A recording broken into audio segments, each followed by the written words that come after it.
Good morning everybody, and a very warm welcome to Trent Bridge Live once again, where the sun is shining once again here at Trent Bridge. And today is day 3 in this Vitality County Championship Division 1 clash between Nottinghamshire and Surrey. And it's a day where Nottinghamshire will start on 144 for 3, trailing by 381 runs. So they're the stats, but let's show you all the action from day 2 with the highlights.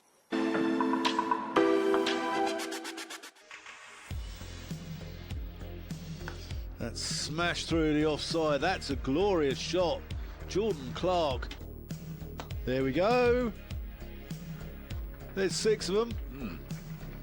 Clarke has 35 from 57 balls and he's helped this out onto the leg side. He's taken the aerial route and he's gone all the way for 6. This is up, next delivery, in it comes.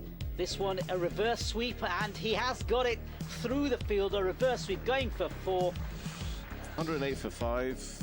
Driven hard and firm, beats the fielder, and that's going to be 4 runs just down in front of us as well to finish off the over with a 4. Lord here bowls to Clarke, short, and he does get hold of that one, plays away really nicely, beats the 2 fielders, bisects them out there behind square on the leg side. That's 4 runs, and it brings up a half century for Jordan Clarke. Not out 53. They're not on the A list. Oh, that's caught and bowled. Clarke goes. Patterson White finally gets his reward in the 29th over of his spell. Is back on again. 36th over he bowls, and this one's driven by Sudarshan to bring up his 50 into the offside with a single off 85 balls, 419 for 6, and again hopefully there we go, a little bit of a raise of the bat. Short, pulled, and that has gone for 4. Ambling along, aren't we? Yeah, Patterson White again. This one is pulled. That has not missed mid-wicket. Beautifully pulled, in fact, by McCann. Dr. Lynch. I was never going to do that. Ahmed bowls and he's come down the track and hit a straight for Conor McCann. He'll move on to 32, 516 for 8. Players. Ahmed bowls, caught ball, he's got him. Conor McCann driving back, not quite at the pitch of the ball, and that's a good catch, low down to his right from Farhan Ahmed.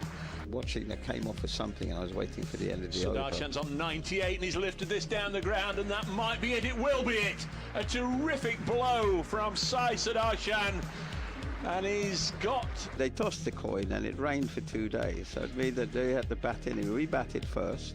Sudarshan, that's gone up in the air. And that's 7 wickets for Ahmed. Clarke bowled him! 2 stumps out of the ground. He's not just bowled him, he's absolutely flattened those pegs. And Surrey have the early breakthrough. Bowls and cut away nicely by Ahmed. They're not skippers strong there off the back foot. That in itself for me is a lifetime high, as this is cut away by McCann. McCann, short, pulled away to the leg side, in fact through the leg side, there's nobody there. In he comes again. This next delivery is flicked down the leg side. In fact, it's going to go all the way for 4. And this one, it's pulled squarish and towards the boundary, in fact goes for 4. And again, this one is played beautifully, in fact, by Hamid. Thought to just lose 1. As in comes Worrell. First ball, new over, and this one pulled by Hamid and pulled to the boundary through mid-wicket. 4 runs to him, to Hamid, and this one again punched through the offside. In fact, cracked through the covers for 4 more runs. Planting that front leg down the pitch. This one tossed up, Hamid looks for a quick single and they take it. There's his 50, well batted, 74 balls, and he looks more fluent than I think I've ever seen him. Stood up. Getting a little short from Jacks. That could go away. No, it's not. It's been well. Yes, it is. It's fielded on the boundary by Cameron Steele. That's tyrannical. That's his 50. Well batted. Freddie McCann. 70 balls. And looks a really nice player. Alton-born 27-year-old Asib Ahmed. Oh, he's bowled it. Oh, bit of turn from Jacks. Jacks bowls this delivery, and this one. Oh, and it's a wicket. Yeah, it's Hutton. He's gone for 3. So as you saw there in the highlights, Surrey finishing day 2 quite strongly, but from a Nottinghamshire point of view, it was all about Farhan Ahmed. An absolutely amazing day for him. We'll look at his stats very, very shortly, but he actually had a word with Ollie Godden at the end of day 2. Here's what he had to say.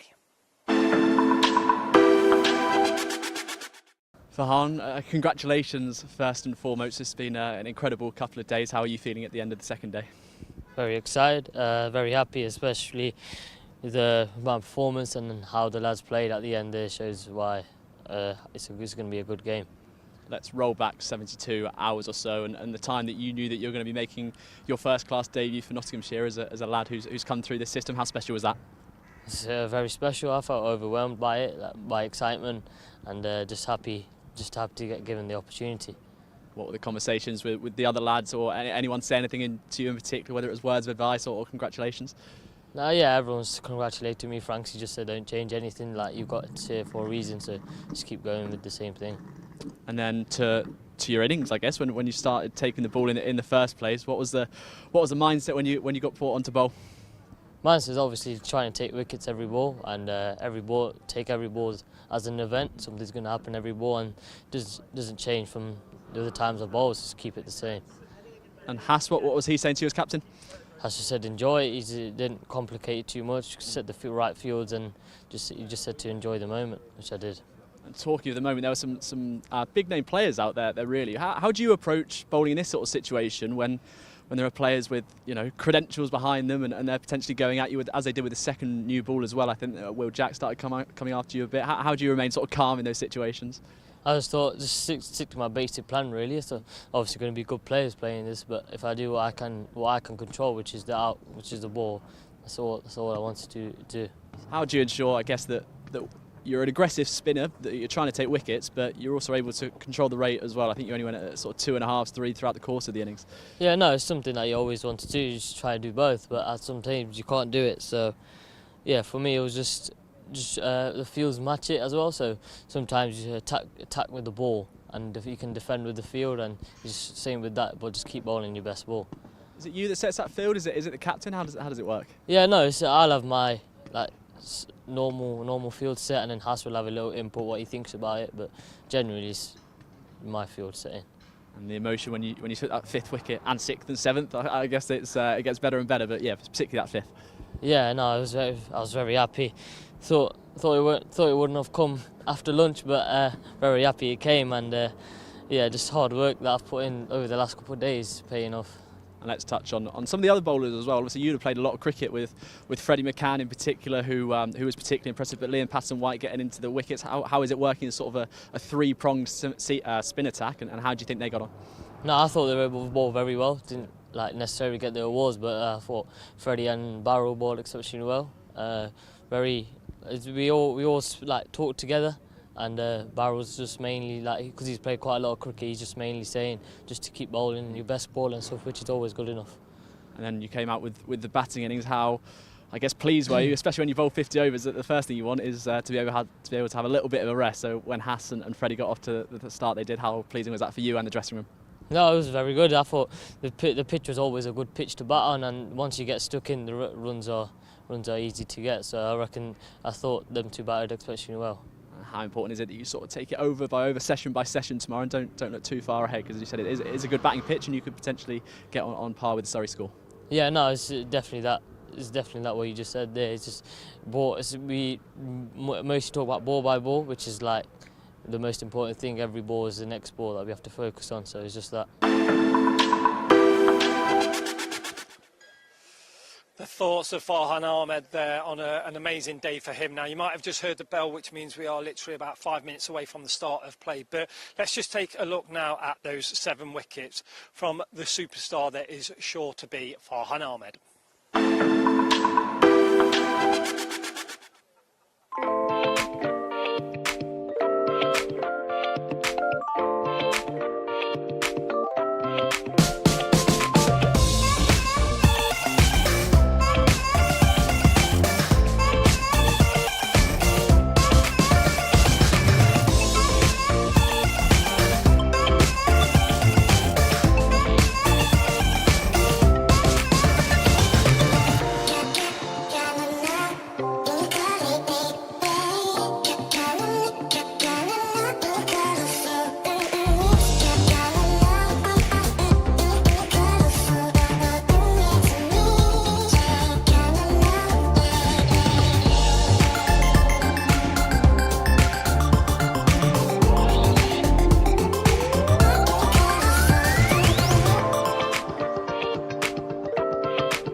It's there that he took yesterday. 7 wickets for Farhan on an amazing couple of days for him. He is the youngest player ever to play first-class cricket for Nottinghamshire, breaking that record that was way back in 1845. But an amazing couple of days for Farhan. But he'll be hoping that he has his feet up for, especially today. And it's down to another youngster in Freddie McCann. He'll be out there in a couple of minutes. He's currently on 69 not out. He should be joined by Joe Clarke. Obviously, we lost Brett Hutton late last night to that wicket. So it should be Joe Clarke joining another youngster out there in the middle. That is Freddie McCann on 69 not out. But the umps are out, the players are out. So it's time for me to hand you over to your main commentator, the one and only, the Sheriff of Newark. It's Dave Bracegirdle. To Aaron Lord for setting the day up so wonderfully out on the hallowed turf out there. Those of you watching Trent Bridge live will have no doubt enjoyed the last 15 minutes with Aaron and the team as we look back at yesterday's highlights and heard from the superstar that is going to be Farhan Ahmed. What a terrific debut. Bowling performance he's had. A little bit more from him to come, no doubt, over the next couple of days. Our umpires are on the way out to the middle. Paul Pollard and James Middlebrook. They're being followed by the Surrey team led by Rory Burns and by the 2 Nottinghamshire overnight not out batters. Well, the one overnight not out batter is Freddie McCann, who's 69 not out. New partner for him, Joe Clarke, because Brett Hutton fell in what was the final over of the day. Very good morning, welcome to the East Midlands. Cloudy this morning, cloudy but dry, they say, all day. A little bit of sunshine this afternoon, which we'll appreciate. 20 degrees roughly all day, so a nice day for batting, bowling and indeed for watching cricket. Cast of thousands here to entertain you through the day. Led by the headmaster, Kevin Howells, is in the building. We'll be hearing from Kevin a little later on from BBC Sport. Been with us for the first 2 days, Nasser Hanif. Dan's gone off to cover the ECB disability cricket. That sounds great fun. You'll be able to catch him all day tomorrow on the ECB website up on the Wirral. So the new voice of Surrey cricket, crikey, revolving doors this season. The new voice of Surrey cricket, certainly for the next couple of days. A very warm welcome to Aaron Viles. How are you, fella? Thank you very much, Dave. Yeah, really good, to be honest. It's quite a nice day here in Nottingham. I know that we had a little bit more sunshine earlier. It's just gone slightly more overcast, but yeah, it's a very nice day for cricket. It looks like a nice surface as well. We'll talk about that more as the day progresses, but yeah, looking forward to getting the action underway. More from Aaron in a second. We'll be into the BBC Radio Nottingham 11 o'clock news in a moment, so they'll want an update. But we've got an unfinished over here, so we're actually going to sneak in a little more than our allocation. 2 balls to be bowled in this over, and the first ball, they're claiming a wicket here as Joe Clarke lunged forward. Now it brushed something clearly in the eyes of the umpire pad, and then it flicked off Ben Folkes, looped up in the air and was taken at slip, and Surrey celebrated as if it was the bat. I think it's Rory Burns in there at slip with the floppy sun hat on, diving forward to take the catch, but everybody else remained unmoved. That would have been heart-in-mouth moment for Clarke as he gets forward again and blocks this one. So the end of a successful over in the end from Will Jacks. 12 overs, 1 maiden now, 2 for 51. The last act of day 2, he got rid of Brett Hutton, LBW, for 3, and that followed on from the really important wicket the over before, Asiba Mead, who really just lunged forward, thrust his pad at the ball from Jacks, missed it with his pad, and that was fatal because the ball turned back just enough to clatter into the off stump. So just a refresher of where you are in terms of this game. 525 Surrey made centuries from Rory Burns and Sai Sudashan. 7 wickets on debut for the 16-year-old Farhan Ahmed, and Nottinghamshire clearly needed to get off to a decent response. That didn't happen. Ben Slater fell cheaply, only made 1. That was 4 for 1. Big partnership of 136 for the second wicket, but then Hamid and Hutton, as we've just said, fell before the close. 144 for 3. It's going to be Conor McCurr, who of course is no stranger to this parish, played on loan for Notts in the Blast last year. Aaron, if you want to kick off from the Stuart Broad end, but bear in mind you're going to have Radio Nottingham screeching in your ears in the next minute or two. Well, there we go. Here is McCurr then to bowl his first ball of the day from the Stuart Broad ends. Played back to the bowler. by Freddie McCann. That'll be no run. Well, we've just started on time. In fact, we've just completed the unfinished over from last night. Will Jacks picking up a couple of late wickets. No addition to the overnight score here. Nottinghamshire 144 for 3, replying to Surrey's 525. Freddie McCann 69 not out. Joe Clarke fresh at the crease. Perfect timing. Absolutely spot on there, Dave. I think we've already made it a well-oiled machine as McCurr gets ready to bowl his second delivery here from the short broad end into McCann. Again, played defensively by the young left-hander. I've been impressed by what I've seen of Freddie McCann so far. So I've watched him for the England under-19s. He seems a very compact cricketer, very strong off the back foot, isn't he, Dave? Yes, he's confident in his own game. That confidence will have risen last weekend at Durham. He got a half century in the first innings, got a duck second time around, but that can happen to anybody. But once again, he's just settled into a really nice, comfortable role here in this match, and he played beautifully yesterday for his 69. Not really need him to go on. It could be a big, big day for Freddie McCann. Certainly could. Big day for both of these counties in the Championship, as well as another ball bowled from McCurr is played back to the bowler from Freddie McCann. A watchful start to the day this from the home side. 144 for 3, and if my research is correct, Dave, I think Notts haven't actually had maximum batting bonus points this season. They've scored 500. Don't start coming in. we have to say it. We have to say that. We don't. But they've had 4 batting bonus points because we witnessed that at Edgbaston. So they scored 400 within the first 110. But this is a great opportunity, isn't it, for runs in the middle, runs on the board, and to get as many batting bonus points as possible. McCurr again, this one, attempted drive from McCurr. He's just squirted out to Dom Sibley for no run. Yeah, McCurr and McCann. Yep, you're right. Just the 4 points at Edgbaston against the Bears earlier on the season. Double ton from Ben Duckett in that match. That's the last time they got 4 batting points, the most this season. They did actually go on and get 500 in the first innings here against Lancashire, but only 3 batting points. They opted to play the long game rather than rattle on and try and get the bonus points inside 110 overs. Absolutely, as McCurr comes in to bowl again to McCann. This one, very full Yorker length delivery, dug out by the left-hander and fielded by Jordan Clarke down at mid-off for no run.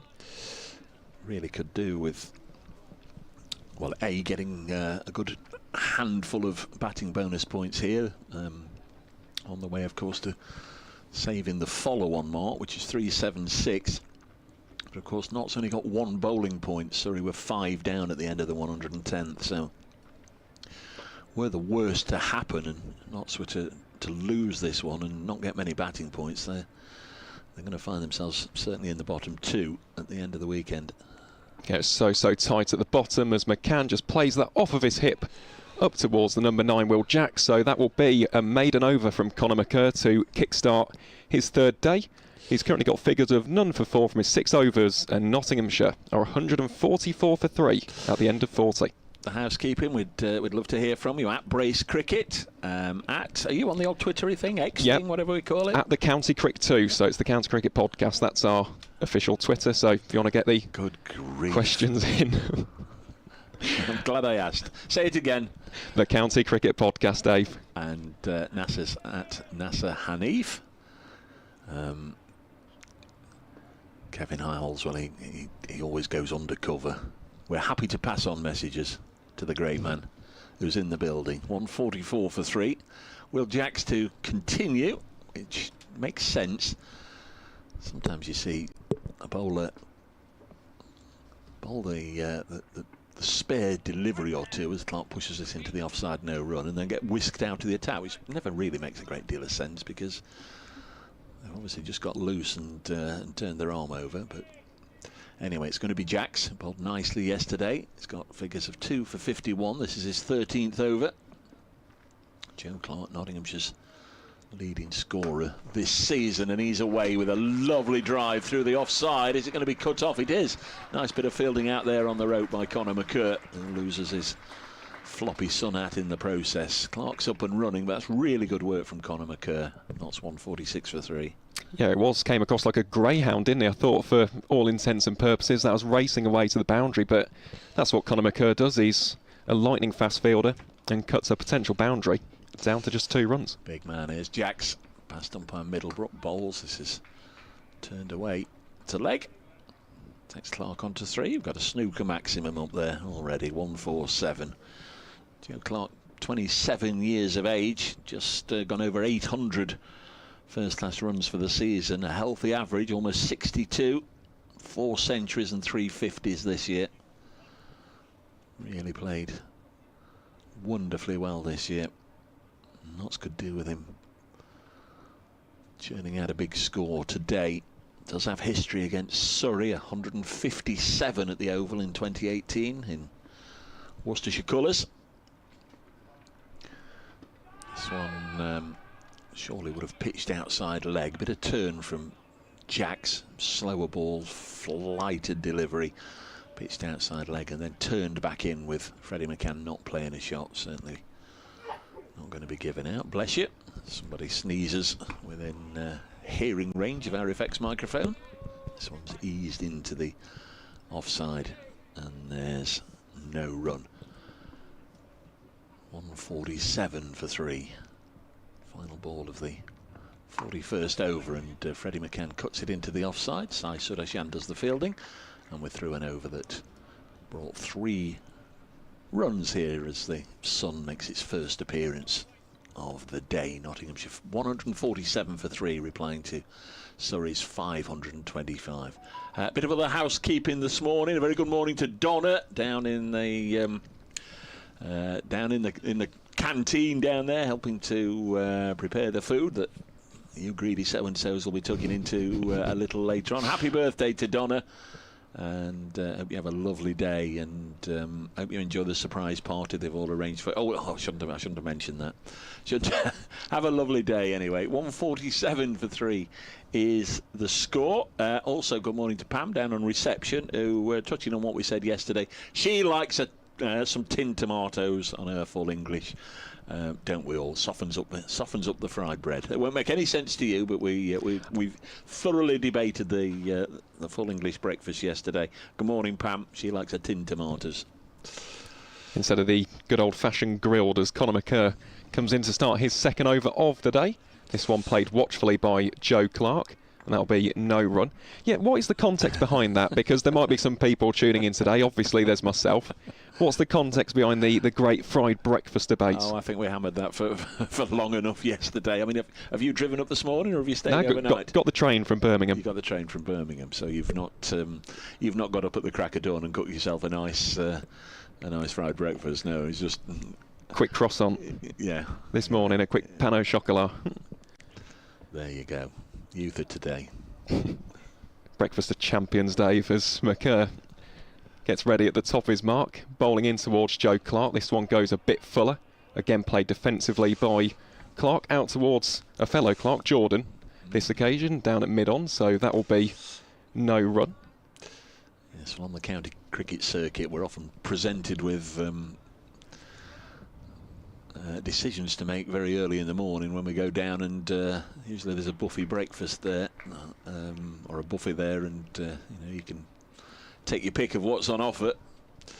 You can have too many things. You can have too many things on a full English, and sometimes the things you want aren't there, which is what we discussed yesterday. A definite lack of eggs, other than scrambled egg more often than not. Well, another dot ball there from Conor McCann. Clarke just watches that behind, and it's safely pouched by Ben Folkes. What's the ideal fried breakfast then, Dave?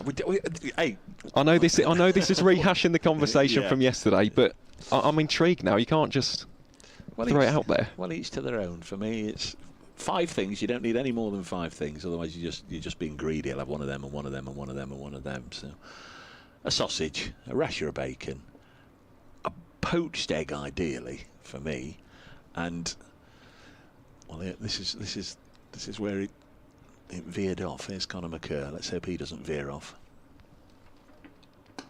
Well, he hasn't on that occasion. Again, it's a disciplined start, this, from Conor McCann. Started off with the maiden over and, yeah, 4 more dot balls in this second. So, very, very good stuff, this, from the Surrey seam bowler. And ideally, the other 2 things would be half a slice of fried bread with a bit of the old tin tomato juice on it to soften it up, and that'd do me. But you never get either of those 2 things in a hotel. So the other 2 that I would compensate would be a couple of button mushrooms, 2 or 3 button mushrooms, and a spoonful of beans. So that would be my 5 things. Fair enough. So there we are. But we had all that yesterday. Yeah, we won't divulge too much into that today. McCann looking to round out his over with potentially the first wicket of the morning. Won't get it on that instance as Clarke drives that down towards Jordan Clarke at mid-on for no runs. So Nott's currently 147 for 3. We're approaching the final delivery of Conor McCann's 7th over. He's been in very, very good form. I know he's only played the 1 match prior to this in the Championship, but he took 6 wickets last week against Lancashire. Currently averages 12 with the ball in hand. So we'll speak about Surrey's strength in depth throughout today, but yeah, he really is a testament to the seam bowling arsenal that the Brown Caps possess so far, as this delivery is tucked off of the pads from Joe Clarke, turns it round the corner up towards Cam Steele. It's a slightly wideish fine leg, and that will bring us to an end to the 42nd over. Nottinghamshire 148 for 3, still trailing by 377. Nice weather right across the country. They've started everywhere that we should have cricket so far in the professional game. That includes Lords, of course, where England have moved on to 31 for 1 in the Test match. Elected not to enforce the follow-on yesterday. They lead Sri Lanka by 252. In Division 1, Durham 287 for 7. Still more than 200 behind Somerset's 492. At Edgbaston, Kent 161 for 3, trailing the Bears by 103, only 7 wickets left. That one might be done today. Keep an eye on that and all the others through the day, as Will Jacks bowls to Joe Clarke. Gentle little push into the offside. Dom Sibley does the fielding. At Old Trafford, Lancashire are all out early on day 2. 200 all out. Hampshire 389. Lancashire trail by 189. Again, no news yet on the follow-on, whether it's been enforced or not, as Clarke has gone. Well, that's unlike Joe Clarke. He came dancing down the track to Will Jacks, just trying to impose himself on the spinner, who has the last laugh because Clarke missed it.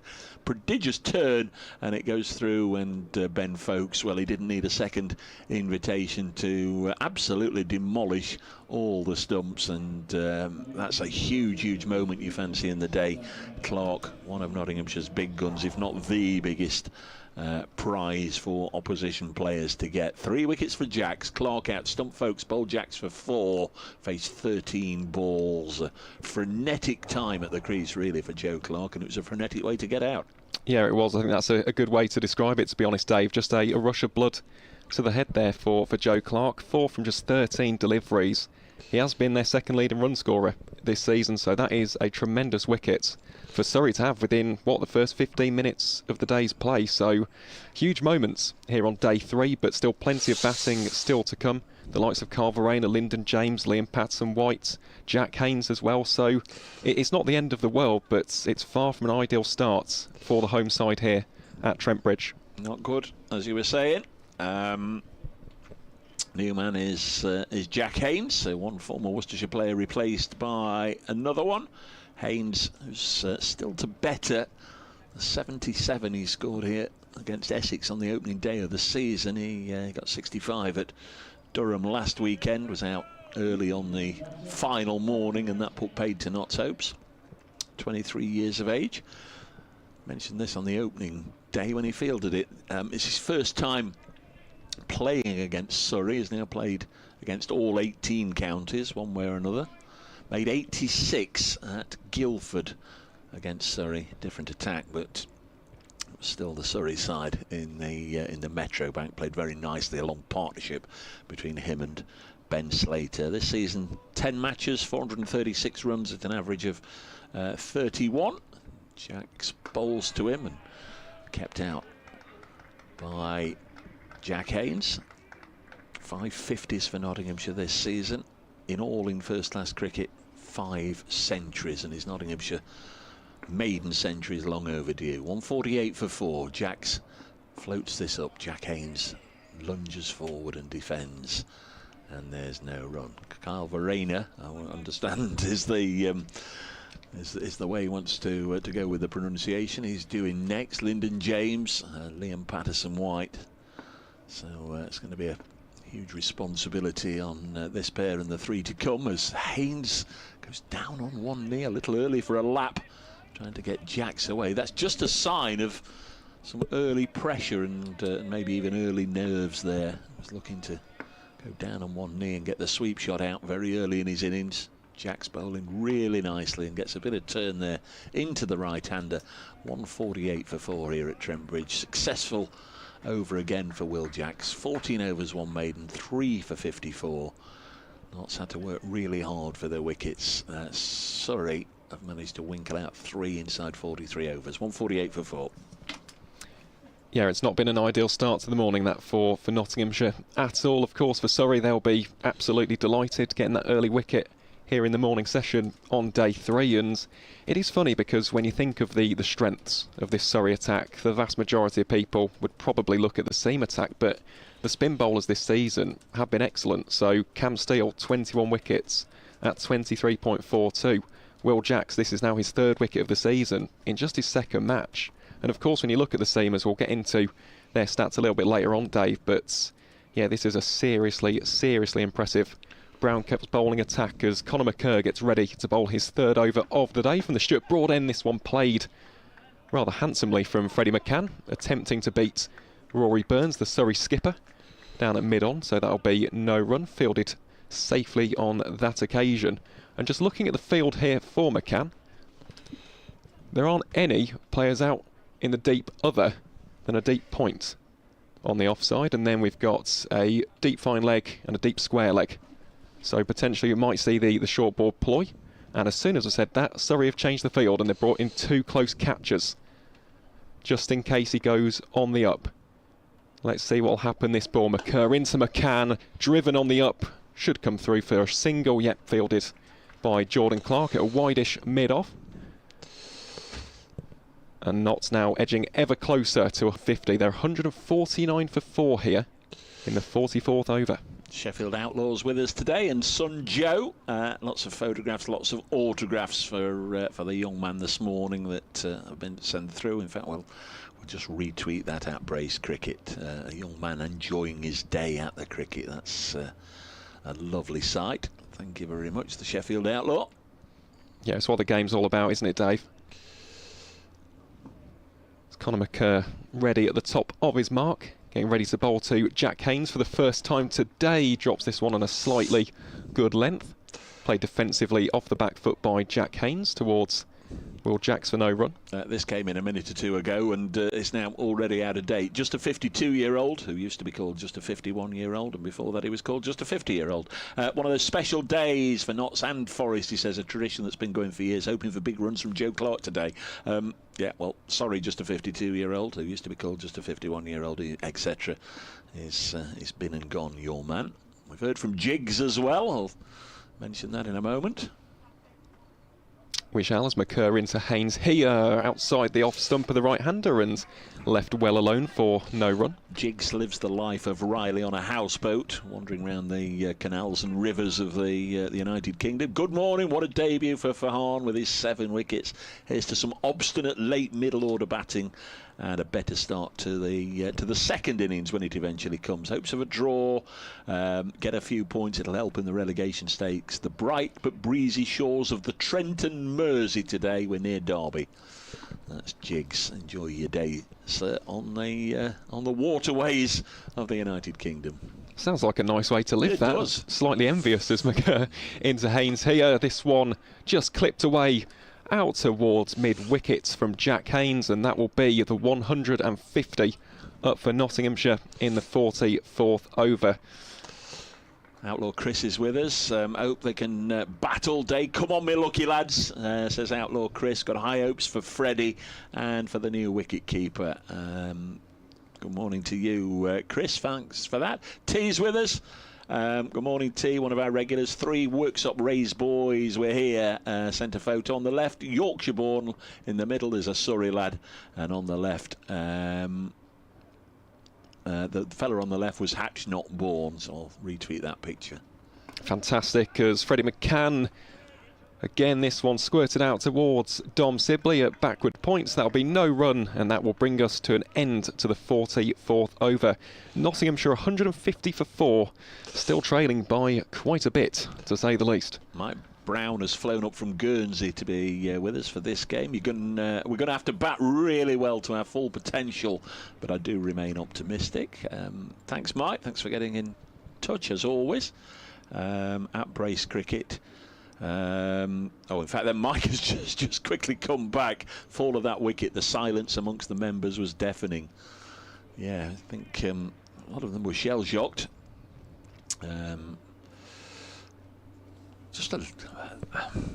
Obviously with hindsight, I think everybody was saying it was just a little unnecessary at the time. Obviously, Joe played it as he saw it, thought it was time to come down and just try and impose himself on Will Jacks. Of course, you don't want to just let him bowl all day there. Just keep plopping it on the right spot, getting the turn and applying pressure. You want to try and work him away for runs, but on that occasion, the bowler had the better of it. This has gone through Haynes, maybe even gone through Folkes. We'll have to have a look and see if there was any contact from anything as it runs down towards the pavilion. It pulls up just in front of the fence. I think James Middlebrook's going to signal byes here. He is.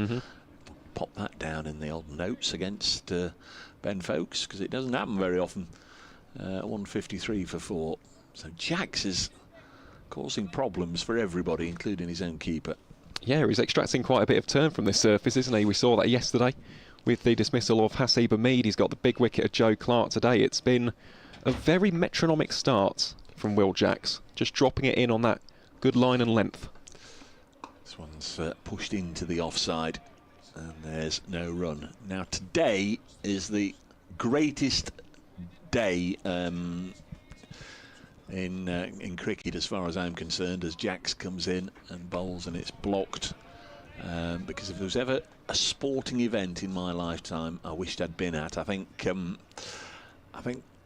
it does pip the 1966 World Cup final. It pips Ali versus Frazier, the first one. Pipsy and Pelly at the 1970 World Cup, 153 for 4. On this day, 1968 at St Helens in South Wales, Sir Garfield Sobers hit his 6 sixes from the bowling of Malcolm Nash. This is cut away to backward point. There's no run, 153 for 4, well before your time, but the greatest player that I've seen representing Nottinghamshire, as far as I'm concerned, and the greatest all-rounder of all time. This is dropped on the leg side, no run. McCann remains on 70, just added 1 this morning, 153 for 4. But it's incredible to think that it's still only happened twice in first-class cricket. The 6 sixes in 1 over, Sobers in 74, Ravi Shastri in 82, and it's not happened since in first-class cricket. Astonishing. But it was on this day, 1968, Sir Garfield at St Helens in Swansea at Malcolm Nash for those 6 sixes. And as I say, I would have loved to have been there. I think above all other sporting events. It's a great choice. And what a cricketer again. That is the age-old debate, isn't it, Dave, in terms of the greatest all-rounders of all time. If you're of a South African disposition, you'll argue Jacques Gallis. England, Ian Botham. Of course, West Indies, Sir Garfield Sobers. Kapil Dev from India. Got so many to choose from, but... No, you haven't. Yeah, what, do you reckon it's just Sir Garfield? Just Sir Garfield. Spoken like a true Nottinghamshire man, Dave. I respect it as Conor McCurr gets ready to bowl his 4th over from the Stuart Broad end. Got plenty of catches in, and Jack Haynes plays this defensively to one of them. It's last night's Centurion, Saisa Darshan, in a catching mid-wicket, so it's a really intriguing field this. So we've got 3 catchers in at short positions. So Will Jacks is in almost like a short mid-on. You've got Saisa Darshan in at short mid-wicket. And I believe that is not Conor McCurr. Can't be Conor McCurr because he's bowling. It's Tom Laws who's in at a short square leg. So plenty of opportunities for catches if this ball is spooned up by Jack Haynes. Conor McCurr, of course, searching for this big wicket, trying to make another inroad in this morning session. Let's see what he's got in the locker. Goes a lot fuller on this instant. Just whipped away from Jack Haynes. Out towards Cam Steele at deep backward square leg for 1 run. What's tickled you, Dave? I had a message which I heard it ping, and I've only just got around to reading it, because we get lots of messages in from various sources, as well as keeping an eye on the cricket. Right at the start, if you may remember, I went bless you when we heard a sneeze. Producer Kirsty, I will try and sneeze quieter next time. Apologies. So, Producer Kirsty with a bit of hay fever on this, the last day of August. 154 for 4. It's nice to own up to it, isn't it? Yeah. Although that's made me sad, last day of August. Yeah. Goodness me, it's gone. Yeah, White Rabbit Day tomorrow. Yeah, it's gone so quickly, hasn't it? It's McCurr coming around the wickets in towards McCann. Just defends this out towards Ryan Patel for no run. Again, it's been a watchful start, this, from Freddie. He was on 69 overnight. He's currently on 70. But he is a massive wicket for Surrey to try and get in this morning session. I thought he played beautifully yesterday. I mentioned already his proficiency off the back foot. Loves the late cut shots. Very good with those little flicks off the pad as well. He's a tremendous cricketer to watch. Were you watching us yesterday? I was indeed. Crikey, have you got nothing better to do on a day off? Oh, not me, Dave. I'm a bit of a saddo. Bit of a cricket tragic as Conor McCurr, for the 4th time in this over, drops this one slightly shorter. Just fenced away there by Freddie McCann out towards Dom Sibley at backward point for no run. That's what I just do, though. I mean, it's not just limited to first 11 cricket. Big avid follower of second 11 cricket as well, so seen Freddie in the twos. Seen the likes of Rahim Ahmed in the twos as well. A couple of years back he was playing for Nottinghamshire, wasn't he? It was indeed, yep. Yeah, there's nothing like county cricket. It's an absolutely fantastic way to spend your days, especially in August and September, as McCurr for the 5th time in this over again drops it in short, strays slightly with his line down the onside, so that's played rather comfortably out towards Tom Laws at deep square leg for 1 run. Keeps the scoreboard ticking, 155 for 4. So one final delivery in this 46th over, and we'll welcome another voice very shortly in the form of Nasser Hanif. But yeah, Conor McCurr just getting ready here. A little bit of a field change. So he's got the deep square leg out, patrolling on that shorter boundary. And then those 3 catchers in short positions. What will Conor McCurr concoct with his final delivery of the 46th over? Let's see what he's got in the locker. McCurr to Haynes, does drop it in short, slightly too full though actually for it to pose any sort of problems there for Jack Haynes. Just plays it back into the ground, rounds out the over with a dot ball. McCurr has figures of none for 9 from his 9 overs, and at the end of the 46th, Nottinghamshire are 155 for 4.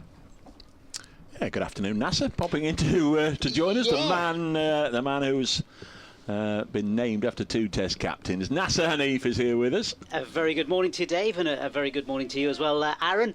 As yeah, it's going to be Will Jacks, the star of the day, and the star of yesterday as well. And he is going to be bowling again. 3 wickets for him, 3 for 54 as he comes in. First delivery, brand new over, and this one played.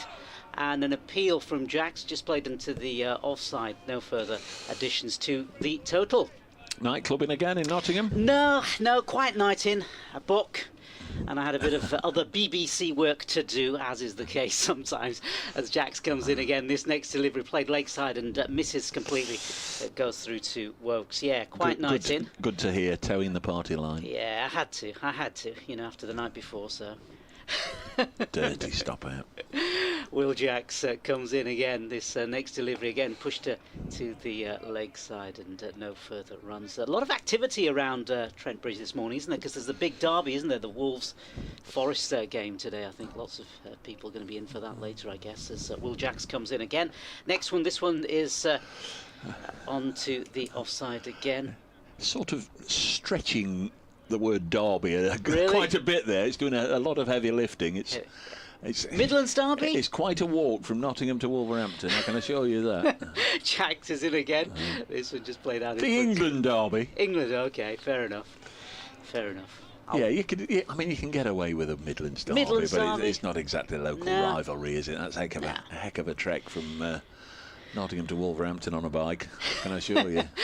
As Jax comes in again, this next one is cut, and that will go through for a single to the batsman, Freddie McCann. 72 for him. Yeah, he's played well last night, and this morning as well. Looks to accumulate a few more runs. Another young star of this Nottinghamshire side, Aaron. Yeah, he is. Yeah, they got quite a few. Of course, the big name yesterday was Farhan Ahmed, youngest ever player to take 5 wickets in a county championship innings, which is fantastic. I believe the previous record was held by Hamidullah Kadri. So it stood for a few years, not decades and decades. It's not like him becoming Nottinghamshire's youngest ever first-class cricketer, but of course he's got a tremendously bright future. Rob Lord as well. I like what I've seen of Rob Lord, and Dave, you can discuss him in a bit more detail later on, but I distinctly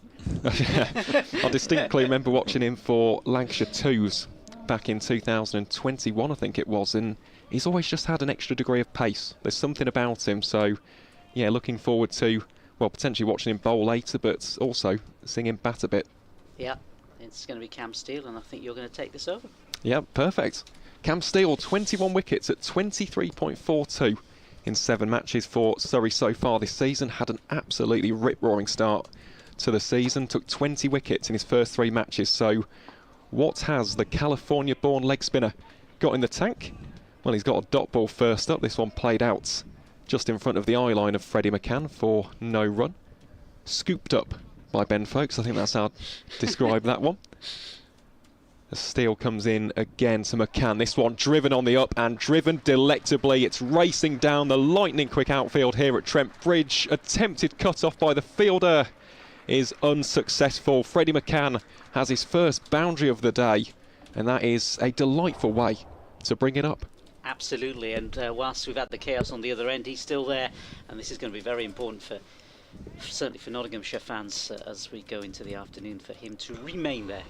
Absolutely, it is a prized wicket for the brown caps of Surrey, and Cam Steele now just assessing his options. Brings Dom Sibley slightly short here, just in case McCann. Trickle down the leg side. Yeah, half appeal that from Cam Steele. We'll have to watch that back on the replay, but I think if anything that was straying far down to the leg side. Sun looks a bit brighter now as well. Yeah, it does. It's a nice day for cricket. Yeah. It really is. Really, really nice day. And a lot on this game, certainly from a Nottinghamshire perspective. Absolutely. Yeah, it's so tight at the bottom. Really is. 4 teams battling away for survival in Division 1.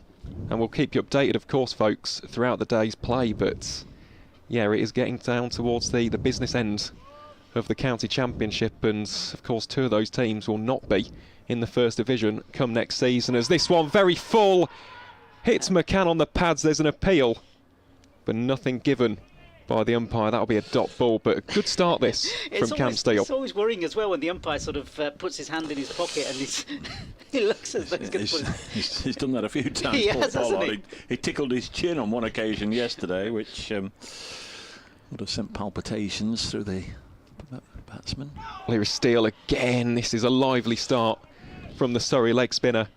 Obviously it's gone for 6 runs, but some nice dot balls also thrown into the mix. It's a solid start this from the Stuart Broad end, and he's got so many players in close. He's got Rory Burns, his captain, in as a first slip. He's got Dom Sibley as a leg slip, and well, that one's not going to any of them, as it's a confident sweep from Freddie McCann out towards Tom Laws at deep square leg. So it'll be a single to round out Cam Steele's over. Nottinghamshire 163 for 4 at the end of the 48th. Apart from this being the anniversary of Sir Garfield Sobers hitting his 6 sixes 50 years ago today here at Trent Bridge, I was here. The first ODI played on this ground. ODIs had started just a couple of years earlier, of course, but the first one staged here in Nottingham 50 years ago today. The very first century in that format scored by David Lloyd, Bumble Lloyd, but then Marjid Khan got one later. Pakistan winning that 50 years ago today. I was here, 31st of August 1974. Really is a famous day, isn't it? It is, when you think about it, so many Well, eventful two things. That's all I've got. Well, It's Jack's going to ball the first ball of a brand new over, and that one just pushed out onto the offside. I was thinking about something yesterday, actually. I was thinking of my previous trips to Trent Bridge, and I remember coming here and interviewing Shoaib Akhtar. And I'll tell you about that in a second as Jax comes in and he bowls this second delivery of this new over, down leg side, no run there. And then I was looking at, how many times did he play for Nottinghamshire? And he didn't, did it? Because his contract was cancelled in the end. So it's very bizarre. And of course, he went on to other things since then as Jax comes in. His next delivery, again, pushed out into the offside. Yeah. He was here for about a month. He signed and clearly wasn't fit, but it was always going to be next week, next game he's going to be fit. As you say, he was around the place for about a month. I interviewed him many times. Next week, I'll be all right next week, Dave. Jax is in again. Next one again pushed out by McCann. No run. 2000, I think that was. 2000, exactly. It would have been useful. Yeah. Jax comes in again. 3 wickets for him so far. Leg side this one, and it's pushed out for another single. And the batsman will cross for another run. Freddie McCann accumulating the runs this morning. Shame he didn't play. He would have been eligible to have been here yesterday for the past Players' Day, thanks to Wayne Dessau and Matt Dowman for popping up. Monty Lynch was here as well, and after we'd gone off air, went down and caught up with a lot of guys. Samit was in good form. Had a long old natter with Samit has helped him rehydrate after the day. Jax is in again. It's swept this time by Haynes, and they'll pick up another single. Or it helped me rehydrate my throat. I don't think he needed too much more rehydration, but it's lovely to see him. A lot of players here yesterday, former Nottinghamshire players. Great to catch up with a few guys we've not seen for a while. Always a lovely occasion, and it seems to have gone down very well. 165 for 4 Nottinghamshire here. They began the morning on 144 for 3. They lost the wicket of Joe Clarke with only 4 runs added. Clarke was out for 4, stumped by Ben Folkes from the bowling of Will Jacks, who's got 3 of the 4 wickets. And at the moment it's all spin. Cameron Steele went for a few runs yesterday. Bowled a couple of long hops and a couple of full tosses that were put away, but let's see what he can do now with Nasser. Yeah, in he comes again, Cam Steele. He's coming into bowl, and here he comes. This one, and it's played towards slip, just off the edge of the bat, but down into the ground from the bat of Haynes. Cam Steele readies himself, so spin from both sides. In he comes again, this next one. Again, push back to the bowler, no run. Yeah, the headmaster was in earlier and he was talking to me about patches. He was talking to me about patches on the ground and whether that's... Oh, not your patches on your arms? No, not the patches on the arms. So Steele comes in again. Next delivery played back to the bowler.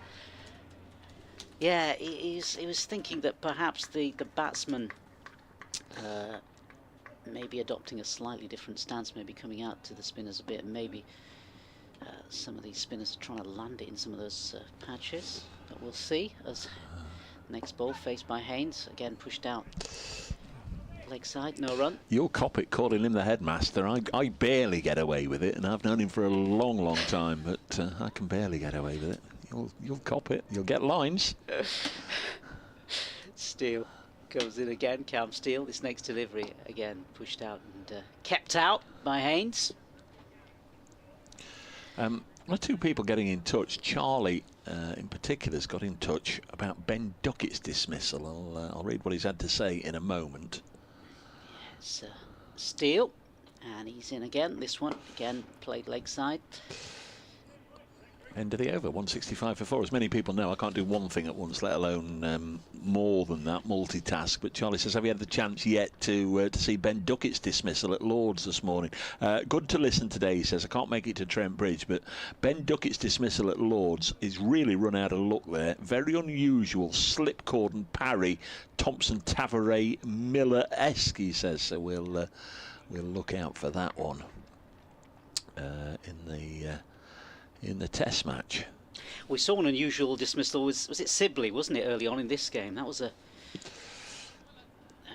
bizarre dismissal early on. Going to be Will Jacks.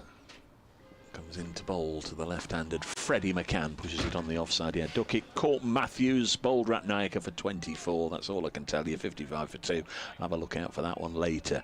In fact, I won't have to look out for that later because the great man is here to my right as Will Jacks bowls, and it's pushed into the offside. And it's pop them on, Kev, while you're here. I know you're only just passing on the way to more important things, but pop them on. Kev's just brought in a dramatic reenactment of the big moment that's just happened as this is pushed up to mid-on. What do you make of it, then? What do you make of it? What's happened? I've not reenacted it. At my age, if I reenacted that, I'd tell you wouldn't see me for the rest of the season. I know I've only got a month or so ago. He's basically driven at a ball which has, I think, been parried by... is it gully? It's been from gully to third slip. Dot ball here, nothing exciting happened. Where it was caught, so he's driven at one, and it's like a pass, like a rugby pass. We've seen them before. We see them in different parts. It's not too often you see them in that position. Jack's bowls, and this is eased out into the offside. The sort of things you might see on a boundary rope or something where this might be a better picture. Yeah, so he's driven outside edge, and yeah, so it's been put down at gully, and in the putting it down and dropping it's just been passed on to third slip. Very, very good indeed as McCann gets this away. We'll get a couple of runs on the offside, and that'll take it to 167 for 4. McCann on to 80. Have you got a riddle for the day today? No, I haven't. When I say it's just final thing, it's not a third slip actually. It's a slip. So it's like a fourth slip without 3 and 2, and he's parried into first, and it's gone at a real good height to first slip. So yeah, very unlucky, but he's out. What are we talking about now? Didn't you bring a riddle in? You brought a couple of riddles yesterday. Well, no, it was Pip's riddles. Apparently it's Donna's birthday today. Happy birthday, Donna. Favourite 10cc song? No, not really. Don't you like that one? No, I didn't say that. You say, is it my favourite? What's your favourite? Art for art's sake. What's the one I don't like cricket? That is Dreadlock Holiday, yeah. Don't like cricket. We love it. We love it. Thanks for popping in. It's a pleasure. But I thought it should be quietly helpful to you. It was very helpful. It was great radio, having a little look. Cam Steele again, first ball. And has that been dropped? Or has it just bounced in front of Rory Burns. Before in that first slip. Did you hear he's been calling you the headmaster as well? Yeah. Well, I'm taking... I'll have a word later. Am I switching myself? Lines. Cam Steele is in again, next ball, and this one played more carefully and correctly. Again, picked up by... It's nice to have a guest appearance, isn't it? He'll be on his way to something more important. Kevin Howell's back with us a little later on. So Rory Burns, of course, in that first slip position. Ben Folkes, of course, behind stumps for Surrey as Cam Steele comes in again. This next delivery carefully played back to the bowler. No further additions to the score. Nottinghamshire 167 for 4. So thanks to Charlie for that. Chris Rains, think it's a tall order now without Ahmed still at the crease. An amazing ball to get him out yesterday, looking in good touch. Here is Cam Steele again, and this next one. Oh, and that's gone past the bat, and it's gone past a first slip, past Rory Burns as well. Dive from him between the wicketkeeper and, in fact, Burns, and it's gone through for 4. Right, that's an edge that should have been caught because it's gone between Folkes and Burns. There's only one slip, and it went to his left, so it's gone, as I say, keeper standing up, Burns standing. It's always tricky, I think, for the slip fielders when the keeper is standing up, but that's what he's there for. It went at a catchable height to Rory Burns' left, and that is a life for Jack Haynes, who's gone from 3 to 7. And it's going to be Cam Steele again. In he comes. This next ball is again in that same area, just outside off stump, and going through to the keeper quite safely this time. Yeah, they're quite close together, Rory Burns and Ben Folkes, and now second slip looks as though it's coming in. Or sort of silly. Yeah. Horse bolted, I think. Yeah, strange position. He's crouching actually. He's on his knees next to Rory Burns as Cam Steele comes in again. This one again left outside his off stump and gone through to Ben Folkes. Yeah. After the damage was done there. Yeah. Nottinghamshire 171 for 4 at the end of the over. Good old Kemar Roach. He's been 12th man here, and he's he's fulfilling his role absolutely to the letter. Runs on with drinks and other paraphernalia as often as anybody. Brings a drink out now for Will Jacks. 171 for 4. Not for me very often to stray away from the cricket and go off on another tangent, but coming in this morning, listening to the Saturday morning BBC Radio Nottingham breakfast show and Becky Measures and her big debate of the morning that really needs the county to get behind is you're going to a fish and chip shop, salt first or vinegar first? It's, you know, it's a big thing. This is what's keeping Becky awake at night. Next ball on its way now. Jack's bowls, and it's defended. 171 for 4. Yeah, I mean, like somebody pointed out, you very often go in now, and they're in so much of a blooming hurry as Jack's bowls to the left-handed McCann, who's on 80, drives this down the ground for a single. You very often go in and they'll throw the old fish and chips in a bag and wrap it with the paper. It's never the newspaper now. They wrap it with the old paper, but they've sort of got the salt pot in one hand and the vinegar in the other, and a few sprinkles of salt, a few droplets of vinegar, and it's job done. It's not a proper production like it used to be. No, I don't like them putting it on, because what happens is the fish and the chips get really soggy if they're with vinegar on there, and I'll go home and I'll put my own vinegar on. There's Jack's bowling, and it's turned away on the leg side for a single. 173 for 4. But what if you're what if you're going to eat them? What if you're going to just, get the fish and chips at the seaside and walk along the prom? Yeah. Put your own on. So where are you going first? Salt or vinegar? Salt first. You put in the salt first? Salt first, yeah. There we are, the big debate on Radio Nottingham this morning.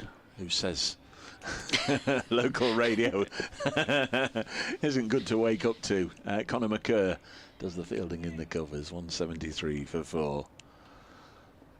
Need to know about these things. Next one's just popped down into the hands of short leg. Yeah, poor old Joe Clarke. Not only getting out cheaply this morning, but as Mike Brown said, the silence from the members was deafening. Another defensive block from Freddie McCann, who's on at 81. Of course, his highest first-class score. Here comes Kemar. Here comes Kemar. He's sprinting out again, isn't he? Well, jogging out, perhaps. Sprinting has probably been too kind. He's bought a drink for Ben Folkes now. The end of the last over, he brought one out for Will Jacks. Will's not going over and saying, "Can I have another drink?" Is he? 173 for 4. I mean, taking time out of the game is going to be helpful for Nottinghamshire, but perhaps this is far too early in the day. Surrey need to attend to their over rate as well. It's +1. Of course, Nottinghamshire's was +12. Come on, Surrey. Rattle through these overs. Let's have another 6 o'clock finish. +1 against +12. Not very good. Yeah, it's going to be Cam Steele again to continue. And he's going to ready himself, spinning ball from one hand to the other, just behind the umpire. He's going to come in from the Stuart Broadend, comes in. This one is again attempted sweep, but it's coming off the outside of the bat and going through to second slip. Apologies to Kemar and his family and friends and Surrey supporters, as Aaron from the back of the box with the binoculars tells me it's Nathan Barnwell doing the running on today. Stealing again, and this is a full toss. It's hoiked onto the leg side, and it's going to go for 4 runs. Yeah, bad delivery from Steele, but valuable runs for Nottinghamshire. In my defence, Kemar Roach has been doing the running on and off over the first couple of days. Been a visible presence here.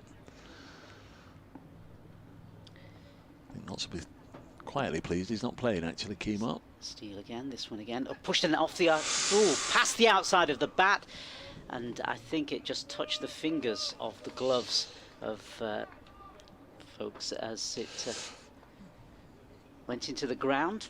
Sheffield Outlaw, always do your own salt and vinegar, Dave. Definitely salt first, then the vinegar. Yes. He also says he doesn't mind a bit of chip shop gravy. Steele in again, and this one is out to deep point area, and they'll cross over for a couple of runs.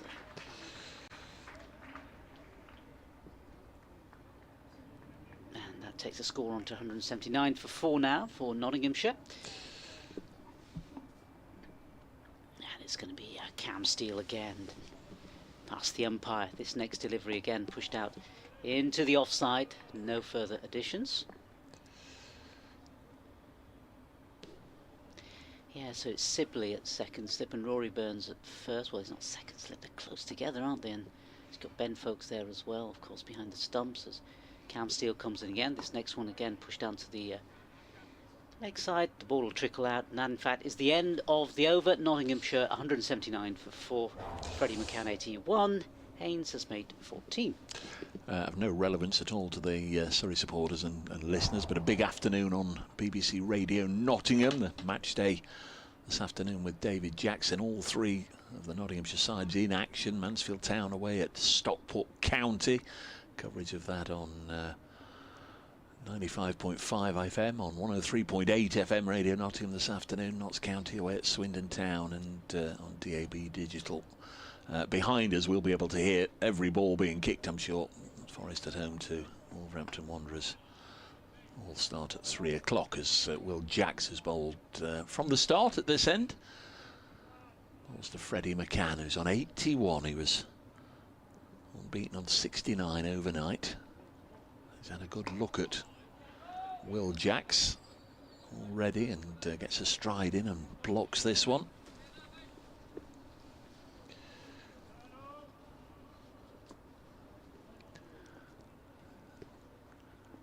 Jacks bowls and pushed into the offside. I'm trying to read. I've got a correspondence in from Steve Evan. I'm sure you all know I very often start reading things and then suddenly realise it's not something we should be reading. But I think we're all right with Steve as this is pushed into the offside. I'll get to it in a moment, but Will Jacks is taking literally 10 seconds between deliveries here, and in the 10 seconds is only for the ball to be lobbed back to him by Conor McCurr in the covers. Just the 3 of them playing at the moment as this one is pushed past McCurr. Well, in fact, he will let it run all the way down below us to Sai. Well, you did make reference to the over 8, didn't you? And maybe that's the reason why he's heard you. Yeah, if you want to buy a Sai Sudarshan replica Surrey shirt, he can save on the, if it's whatever it is, a couple of pound a letter, you can save, because he goes with Sai look on the back of his shirt, SAI. But is he losing his numbers, or is his shirt tucked up? I'm not sure. I think it's tucked up. In fact, it's not. I'll tell you what it is. It's his floppy sun hat that is stuffed down the back of his trousers. That's what it is, and it's partially obscuring the number 23. It's his floppy sun hat stuffed down his pants as Jacks bowls to Haynes. That's the end of the over. I'll come back to Steve. When are they bringing out, Dave, those new passports that you can use as a plate? They're sort of firmer and round, square with no ridges, easy to put a curry on, or just potatoes. Well, yeah, good idea, Steve, and thanks for thanks for chiming in. I've not heard about those, Steve. Rod George, it has to be vinegar first, Dave, otherwise the vinegar washes the salt away. Yeah, vinegar first. Thank you, Rod. This isn't my battle. I've got no dogs in this fight, so to speak. It was Becky Measures on her breakfast show on Radio Nottingham this morning. Salt or vinegar, she said. That's the question. And the score is, in your best darts commentary voice, is 180 for 4. 180. That's what you're looking for. Cam Steele comes in, and this one pushed out in front of his bat by Freddie McCann. 100. Yeah, I can't do it. Go on again. Have another go. 180. Is that the one? You played a bit of darts yourself? No. Why? No, I can't. I haven't got the. I ain't got the throwing arm. No, I can't. I can't do darts. No. It's like badminton. I can't do badminton. Cam Steele comes in. Next ball. It's played squarish, and an appeal has ball hitting pad. That's very specific. The 2 things I can't do are darts and badminton. Yeah. Tennis and archery he's absolutely fine with, and squash. I love tennis. Yeah. Djokovic lost overnight, didn't he? Yeah, he did. As did, I was going to say Alcatraz. No, it's not Alcatraz. No, it's definitely not Alcatraz. Alcatraz. Alcaraz. Alcaraz. Yeah. He lost the night before, didn't he? Yeah, he did. Alcaraz. Yeah, sort of some field changes going on. Is it in the deep? Let's just have a look. Some sort of hand gestures coming from different players, from Sibley and from... Crikey, it's a right old mother's meeting. Everybody's got an opinion, but nobody's moving. As in comes Steele again, this next delivery again played towards the leg side. Safely negotiated by the batsman. Can you say that nowadays? We just did. You know what I mean? I do know what you mean. It makes us sound old, Dave. We can all be doing that. Steele in again. Next ball played leg side again. Oohs and ahs from the bowler. But no further additions to the total. Nottinghamshire 180 for 4. They remain on 180 for 4. Bright sunshine here at Trent Bridge. Yeah, quite a few close infielders now surrounding the bat of Freddie McCann as Cam Steele comes in again. And this next ball is again played leg side. Picked up by the close infielder. Back to the bowler. Salt or vinegar first, Kev? Oh, Lord above. It doesn't matter. It doesn't really. Well, it does. No, I mean, for me, to answer your question, I don't think it matters. Cam Steele, end of the over. Reverse sweep from the bat of Freddie McCann. It's going to go for 4 runs. So good end to the over for Freddie McCann, taking him on to 86. Haynes on the other side has made 14, and Nottinghamshire 184 for 4. I'll tell you what does matter. What? About 50 quid now if you want to get a family of 4 fish and chips. Oh, yeah. That matters. Yeah, serious, isn't it? Just thought I'd bring the tone down a bit. And not surprisingly, cheaper at the seaside, though. Is that right? The fish have got less to swim, haven't they? Yeah. Less distance to swim. I was surprised when I went to Scarborough recently for a cricket match. That's happened to us all, mate. Don't worry. We've all been surprised at Scarborough when we've got there. Was this me already? Are you taking this end? Jack's in, looking to reverse it. Is Haynes. And I think that has struck him on the helmet. Is the umpire concerned? Yeah. I think so. I say on the helmet, on the head, and hopefully it was just the helmet. As he went to reverse it, I'm not too sure which part of the barrel, if he just sprung up onto his head, but umpire Middlebrook is the one who was concerned. And 184 for 4. What are you conducting like this? Straight out of the proms. I think they've just also looked at the time and thought, well, it's nearly midday. So we'll have drinks and concussion at once. Yeah, let's concussion get it all and the way. drinks. England have lost another wicket. It's the captain. He's gone again. His 4th low score in a row since taking on the armband. Ollie Pope is out for 17 at Lord's, where England are 69 for 3. What's that lead? I knew you were going to say that because the sun is on. Is it a bit of an annoying one for you? Exactly 300. Oh, right. Exactly. Okay. So that helps the numerically challenged of us. Elsewhere, Division 1, Surrey 300. No, beg your pardon. We know all what Surrey. You're at that game, Dave. Go on. The word I couldn't read and got confused with Surrey was Durham for some reason. Durham 313 for 9, replying to Somerset's 492. At Edgbaston, I think that one might just be the first one to finish, obviously, in Division 1. Kent 184 for 6. At Edgbaston, still trailing the Bears by 80. At Chelmsford, Worcestershire in their second innings 53 for 2. They've still got work to do, trailing Essex by 86. At Old Trafford, Lancashire, well, they're 6 for 1 in their second innings. They were made to follow on by Hampshire. They've already lost a wicket and are still 183 behind. Yes, I am at the Nottinghamshire-Surrey game, so we won't tell you about that. At Cardiff, Glamorgan 486 for 7. And of that 486, Colin Ingram, what a fantastic player he is. He's 242 not out. That's in response to Leicestershire's 251. Really like Colin Ingram, or to put it another way, whenever he plays against Notts, he scores about a gazillion. Yorkshire 601 for 6 declared at Headingley, Middlesex, who are vying with them, I think, for one of those promotion places, 184 for 2. At Hove, Derbyshire 211 for 7, replying to Sussex's score over 600, and that's it, because there was nothing, of course, going on at Bristol. Have we had the drinks break, and is everybody okay out there on the field? Yes, I think so. It was all done very quickly. Jack's into Haynes. We're back and underway again. That one's punched, but not aggressively, defensively into the offside, but there's enough space to get a single, so Haynes moves to 15 and takes Nottinghamshire to 185 for 4, and it's a deficit of 340 runs. So Nottinghamshire have got their own work to do here, and they've got a lot of it to do, but they'll be encouraged by what's going on there with Lancashire. As I say, with full respect to Kent, this one is width, and this is out in the offside for a single, so it's 186 for 4. I shall keep quiet. You're about to do an update, Dave, for BBC Radio Nottingham. Yeah, we've got the local radio in our news. So we've had an hour's play this morning where Notts have advanced from 144 for 3 to 186 for 4. Here is that update.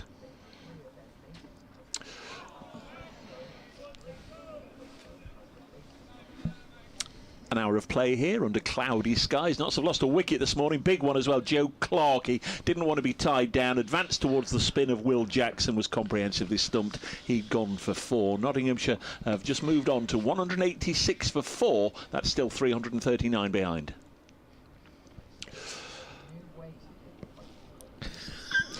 At the end of every bulletin, it's my cue to do my nice little script, and I'm going to do it, Dave, if you don't mind. Please. But after this, Jack's delivery to Haynes, and then he goes back, defends that for no run, and that is the end of the over. 57 overs gone of the innings, which is important because, I mean, for me, bonus points, and I'm really bad at this, bonus points count from the start of the season to the end, but this is where I start to get more interested in the bonus points because it seems to be more of an important part of the narrative, if you like. Yes. So it does matter. 110 overs is the limit for your bonus points, and Nottinghamshire have really had to slow up this morning. 186 for 4, so they're a long way off picking up any points here, but Haynes is on 15, McCann on 87, and the deficit is 339 runs. The big thing really is to get the draw, but that little thing that they mention at the end of BBC Radio Nottingham's news bulletin every time, so I think we should do it as well. We are available on most smart speakers now, and what you have to do is you have to say to your smart speakers, I always say politely, don't shout, ask BBC Sounds to play Notts versus Surrey Day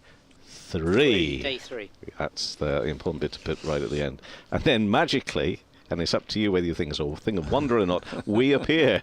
That's the magic of modern radio as Cam Steele comes again. Reverse sweep attempted by McCann. No connection. The ball trickles to one of the close infielders. Greyhead, who doesn't use many words, just says he likes a bit of lemon. Okay, I'm presuming that's on the with fish. reference to fish and chips, but yeah, Cam Steele again. Next delivery, shorter, and this again past the leg slip, and they'll. In fact, it's going to run towards. No, it picked up just in front of the boundary ropes. The batsman will cross through for a couple of singles, and applause for the runs. Charlie, I presume he's down in the pavilion, said at that last break, Ant Boter wanted to come on the field, but the umpire said he couldn't as he's one of the coaching staff, or it appeared to be that because he was one of the coaching staff. Do we know if that's a regulation? You don't see coaching staff come on, do you? It's Cam Steele again. Normally. And Haynes is facing, flicked off his pads by Haynes. No further runs. Down the years we've had all this silly stuff about walkie-talkies, information and all that sort of stuff. Was that Bob Woolmer back? I mean, going back some years now. Tried to adopt that. Yeah. And others have followed, or tried to. As Steele comes in again, next one is cut, and the batsman will cross over for another single. I mean, in some ways it's a little unnecessary because you just tell whoever's coming out with, if this was not to, would be, well, the physio or whoever's coming to check on the concussion and the drinks, you just tell them what to say, wouldn't you? Yeah, because it's true, isn't it? We do see 12 men coming on with bits of paper and messages. That's right, yeah. But I don't think physically they're allowed to come on. I don't think the head coach comes running on. No. Yeah. Steele in again. This one has played leg side just off the bat. Picks up by leg slip. Sibley in there. Can I just say that I've found since the Joe Clarke dismissal today, this to be such an intense hour or so of cricket. Yeah. Really, really so. And I'm enjoying it, sort of, but gosh, it's a lot. Steele comes in again. This one again on the leg side. It's pulled, and it's going to go for 4 runs. Yeah, 4 more runs. 4 more valuable runs for McCann, getting himself closer to that century. And end of the over. Nottinghamshire 194 for 4. Haynes has made 16. Freddie McCann 94. Unbelievable, isn't it? Second game for Notts, second first-class match. His Trent Bridge debut.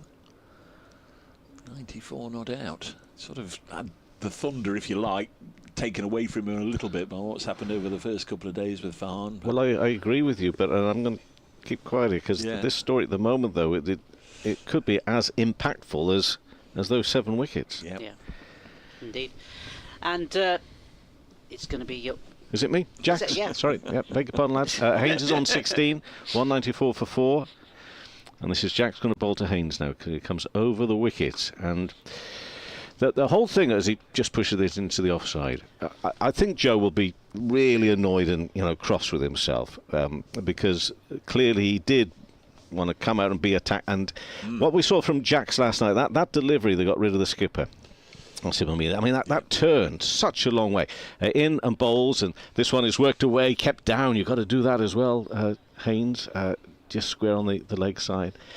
And I'm not too sure. I mean, obviously a batter can often do things, but I mean, that was just such a terrific delivery. And it comes out of those footholes, I think, as Jacks comes in, the off spinner. No, that as one which again has spun with a little extra bounce and lift as well. Bales have been whipped off, but he's in his ground. This is such intense cricket, and I think we've seen the batters now just come across those stumps to try and negate the amount of turn that Jacks can get out of those footholes as he comes in again and bowls, I think, with quite a lot of pace as well. You see, and the fault more visible today, Kevin. Yes, exactly. Fault marks at either end. Yeah. Now there wasn't, and there isn't quite as much seemingly in terms of depth. I mean, I haven't been out there for Cam Steele to work with at the other end, but there is for Jacks at this end, in and bowls, and defended back up to him again, and it's going to have to be like this for the whole day for Nottinghamshire, to be honest. And I say a whole day, maybe tomorrow again. This is hard work, real hard work. Jacks in and again goes deep. So again, you come across your stumps, you try and negate the turn, but also just give yourself enough time to work with whatever turn that Jacks can get, and use of the wrist will get a single there on the onside at the end of that over. So it's 195 for 4. Haynes on 17, and McCann is on...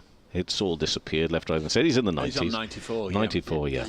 Just for those of you who are listening on the ground, it's now on the big screen as a bit of a reminder. All this week, the heritage teams, both from Nottinghamshire and indeed from Surrey, giving presentations in the Radcliffe Road stand on the first floor during the intervals, during lunch today, remembering the Pavilion Hospital. So during World War I, the pavilion here at Trent Bridge was sort of... there were only so many hospital facilities around in the area, and the Nottinghamshire County Cricket Club got involved, and they offered the use of the pavilion just to bring patients to. So there was a lot of doctors, nurses here looking after the wounded. You can hear all about that. Some wonderful stuff from the heritage team at lunchtime today in the Radcliffe Road stand, and also there's another presentation tomorrow if you're going to come along to the ground. So great stuff from Steve and the team here. And I know yesterday, I think it was Philip Payne from Surrey came and gave a presentation about the wonderful the backstory to all the Surrey players and officials and supporters who gave the greatest sacrifice during the First World War. So great work by the heritage teams. If you're on the ground today, take your sandwiches and take your flask and go in and listen to them during the luncheon interval.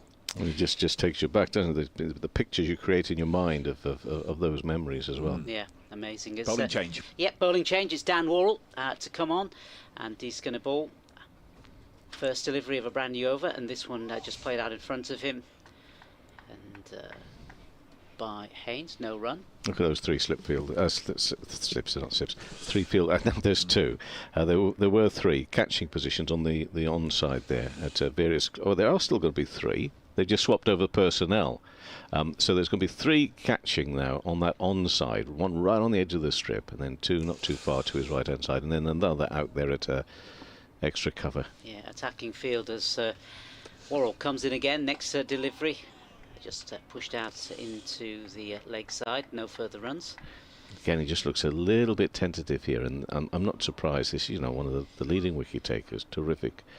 And this is the thing, this is the reason that they're at the top of the table, defending county champions. They will just keep coming at you with all sorts of different questions throughout. One thing, and forgive me, but something that Nottinghamshire at the moment can't do quite the same. They're not quite at with that strength of depth and that personnel and missing players and whatever. But this is what Surrey can do, and that's why at the moment I'm just full of so much admiration for this not-out pair. It's Worrell. He's in again. Past the umpire. This next one again played leg side and no further runs. And I guess these pace bowlers will help perhaps create some more of those footmarks. Well, there is definitely that to it, yeah. I noticed it's something that the umpires have been red hot on throughout the game, just keeping an eye on where players are walking on that pitch, because they know, because they're two former players themselves at this very high level, that is the game that is played, because the fact that spin, we knew, would play such a massive part in this game. As Worrell comes in again from the Stuart Broad end, he bowls. His next delivery is pushed onto the leg side into the sort of gully area, no further runs. He's generally pretty hot on that, Paul Pollard, and quite rightly. Generally, yeah. When he officiates games, you'll very often see him, just well, he's the batter. The bowlers, yeah. But Middlebrooks, the spinner, I wonder whether he's as red hot as no, he has been. He has been. As in comes Worrell again. This next delivery is left outside his off stump through to folks who's standing up. I mean, again, the imagination, the creativity in this field here. You've got a forward short leg. You've got somebody just a matter of yards behind him, just a little bit more out towards the mid-wicket area. But I mean, this is still close in. Another in there. There's still three catching positions, one of them at forward short leg. And this is, such a challenge for Haynes and McCann. It's just wonderful cricket to watch. It is. It's and because we know what Nottinghamshire are fighting for. They're fighting for the draw. They're fighting to stay in Division 1 as well at the moment. Fighting for survival as this next delivery, Worrell again in that area. It's pushed towards that leg side region where those two fielders are, which Kevin has rightly described. At the end of the over, Nottinghamshire 195 for 4. I'm going to go away a bit now, and I shall leave you with Aaron and with Kevin. Always suspicious of those that leave between 12 and 1, Dave. Lunch available, just go and test it out. Mind you, I'll be leaving at 12:30, so I won't be too far behind the queue. Yeah. Anyway, Nottinghamshire 195 for 4. It's just been captivating cricket, throughout, and especially this morning. It really has been terrific stuff. We're approaching 12:15. Nottinghamshire trail by 330 runs. Jacks around the wicket, in and bowls, and smothered by McCann on 94 not out. For the young lad, teenager, 19 years of age. Yesterday, he was playing with such assuredness and confidence that, he was going along at a good rate. It's been a completely different story in the sense of what he needs to achieve and set out to achieve here today against the spin of Jacks. He almost gets for a moment I thought he got toe end on that, but he's still got enough on it to send it out towards the boundary. It's very slowly getting there, and it's just a single. But it's been like a different story today for McCann compared with last night. But I think the big difference, when it all changed, was that dismissal, that ball that we saw from Jacks, that turn that he got. I think it was helped by the pitch and those footholds, but it's made it all so different. And Nottinghamshire now battling hard, 196 for 4. With a further loss this morning. Obviously Brett Hutton went last night watch, but then this morning Joe Clarke has gone charging at it and he missed it. Jacks is in and bowls and down the leg side. Now there you see he doesn't hit a foothold, he hits what looks a more assured part of that surface. It just runs on and taken cleanly, but down the leg side by folks. Next ball, and that's again just out of the reach of the man at forward short leg. Haynes will move to 18 with that single, and it's 197 for 4. So it's not one where these lads can take a look at the scoreboard and think, we could do as many batting points as we can out of this. I don't think that's top of the list right now, lads. McCann's on 95, and that one again is more smothered than anything down towards backward point for no run. Obviously, it would be delighted if they can pick up, because as Dave mentioned earlier, they weren't successful in picking up anything other than just the one bowling point. But get out of this today and tomorrow. Surely that's going to boost Nottinghamshire in all so many ways. This one again is left. It's always a bit of a concern, but there was enough width on it for McCann to leave that through to the keeper. 197 for 4. Haynes on 18. McCann on 95. And it's a partnership of 49 right now, trailed by 328. Not as bright and as sunny as it has been over the first couple of days. A bit more cloud around, but still that strong breeze is blowing. Yeah, it's going to remain dry, so the nice lady said on the radio this morning I was driving in. Jill Brown, in fact, it was on weather this morning. 20 degrees all day-ish. A few bright spells, bit of cloud, but dry. Be a bit of rain overnight, and might be a shower first part of the morning tomorrow. But again, tomorrow we should be okay. So a lot of cricket left here. Surrey will know they've got a lot of work ahead of themselves. They need 16 wickets to win if they go down that route. If they get Notts out before Notts get to 376, well, they elect to pop them in again. I guess it depends when that happens. There's Aaron. Yeah, thanks for having me back, guys. I'll be here to take you through this. Over from Dan Worrell from the Stuart Broad end. Massive appeal here, strikes the pads of Jack Haynes, but yeah, umpire unmoved on that occasion. Yeah, good start this from Dan Worrell. And actually, just to touch on your point, Kevin, about the stats from this season, Dan Worrell 40 wickets at 16.17. So until this morning, he was actually the leading wicket taker in the entire division. But that's been replaced by one of your heroes. You've probably got posters up, have you, in the bedroom? Of course, of the Owl, Oliver Hannon-Dolby. Taken 6 wickets so far at Edgbaston, has the big tall Yorkshireman. We'll touch upon that in a second, as Worrell again into Haynes. This one played confidently back to the bowler for no run. What? Touch on posters you've got in your bedroom. I was more on about Oliver Hannon-Dolby's performance. Well, one and the same thing, maybe, yeah. Meanwhile, one of your heroes has just got in touch, Kevin, passing on his regards. Stephen Mullaney's listening, says hello. Well, yes, you're right. I mean, you're spot on. He is one of my heroes, and I'd very much like to think that it's reciprocal. Morning, Stephen. Or afternoon, beg your pardon. Yeah, it's afternoon now. Here's Worrell for the 3rd time in this over. This one slightly short, it's kind of whacked out towards the offside by Jack Haynes. They'll scamper back for 2, fielded by Tom Laws, and that will be the 200 up for Nottinghamshire as well. No, it's 199, sorry, it's the 5th wicket partnership, which is a 50 between Jack Haynes and Freddie McCann. Haynes has 20 of those, McCann has 26, so a useful partnership this for the home side, and yeah, in the wider survival race, as we'll title it, could be some crucial points. 115 balls for that partnership. I keep seeing these signs, every ball counts for the 100. I'm telling you, every single one of those 115 counted as well. Here's Worrell again to Haynes, solid in his defence, just plays that out towards Sai Sudarshan at extra cover for no run. I do find that a bit of a nonsense slogan, that one. Every ball counts in the 100. Up until possibly tomorrow, 4 o'clock, 4:30, 5 o'clock tomorrow, possibly 3 o'clock maybe. Every ball, certainly today, every ball is going to count right now. Such is this match situation. And not just here. Terrific, just terrific, yeah. Right the way across the championship. That's every ball counts. Yeah, getting towards the business end as Worrell again into Haynes. This one slightly fuller. Again, played very defensively, this from Jack Haynes. It's attritional cricket. Unusual.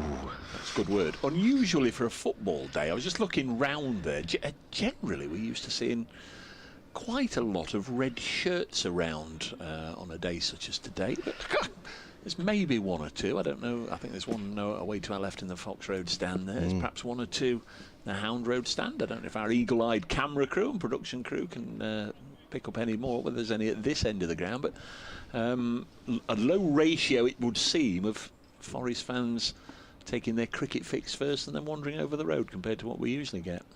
Well, here's Worrell then in towards Haynes. Yet another defensive shot there from the young batter, and that will round out a very good over from Dan Worrell. Just 2 runs from it. Nottinghamshire move on to 199 for 4, and yeah, that's a Nottingham Forest fan. I was going to say Grandad on the back. Yeah, there's another folding his arms. Yeah.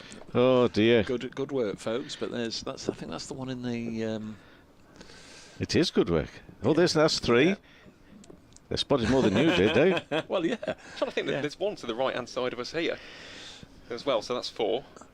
Well, anyway, there are a few of them. Yeah, good work. There are a few. No Wolves fans, as far as we can see. They've not decided to take it. Hey, I've got a bone to pick with you. McCann's on 95 here. 199 for 4. There's a change. No. And McCann facing, and he leaves that one through. The way you spoke about the way that Forest versus Wolves is in a local derby, I can assure you it's a long way to walk. You've never walked from Nottingham to Wolverhampton. I haven't. I can assure you that it's not a derby. It's too far to walk. Next ball bowled and defended into the offside. But do you think they've not got bigger fish to fry in terms of local derbies than a trip across to Nottingham? By the end, they were spotted. It's a Midlands derby, isn't it? It is a Midlands. It's an England derby. Yeah. It's a Premier League derby. They're both in the Premier League. Next one bowled, and this one is whipped away behind square on the offside, and they will go through for one. I'm going to tell you now. I'll tell you this. Of your teams, were they? I tell you this.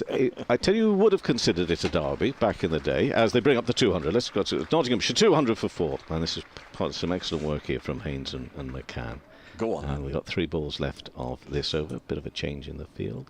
St and Greavesy on Central on a Friday night, they would have considered it and treated it a little bit like a derby, wouldn't they? A bit of a Midlands, east-west Midlands. Star-stopper, Hugh Johns. Yeah. Round the wicket, Jacks bowls and defended, back up to Jacks. So again, we got what we got with a more conventional, I guess. We got a leg slip, we got a conventional slip, and we got a forward short leg in at the moment. Then we got a mid-wicket as well for Jacks coming around the wicket. Now what happened with that? I thought that had carried out to forward short leg. Did it just come off the pad, or did it fall short? I thought it was half volley. Right, I see. Because they for a moment they went up themselves, and they're closer than I am, so that's my excuse. But yeah, tension. 200 for 4 here. Trail by 325. One ball left to the over, around the wicket. In comes, and again, worked away nicely. Out of the reach, well out of the reach, and with some pace past leg slip. There's a fielder just a little deeper. No run. So 200 for 4. Haynes on 20. McCann on 96. And this partnership, 52 off 124 balls. Trail by 325 runs. Dave. Hopefully we'll get to see a little look at that 5th ball again, says he, metaphorically prodding their production team. Wow. Be nice to just have a look, see if we have got a. You've given them so many jobs. They've been busy looking for red shirts. Oh, just short. Just short. Yep. Just short of the fielder. Seemed to be off the face of the bat, didn't it? Yeah, it did. Thank you.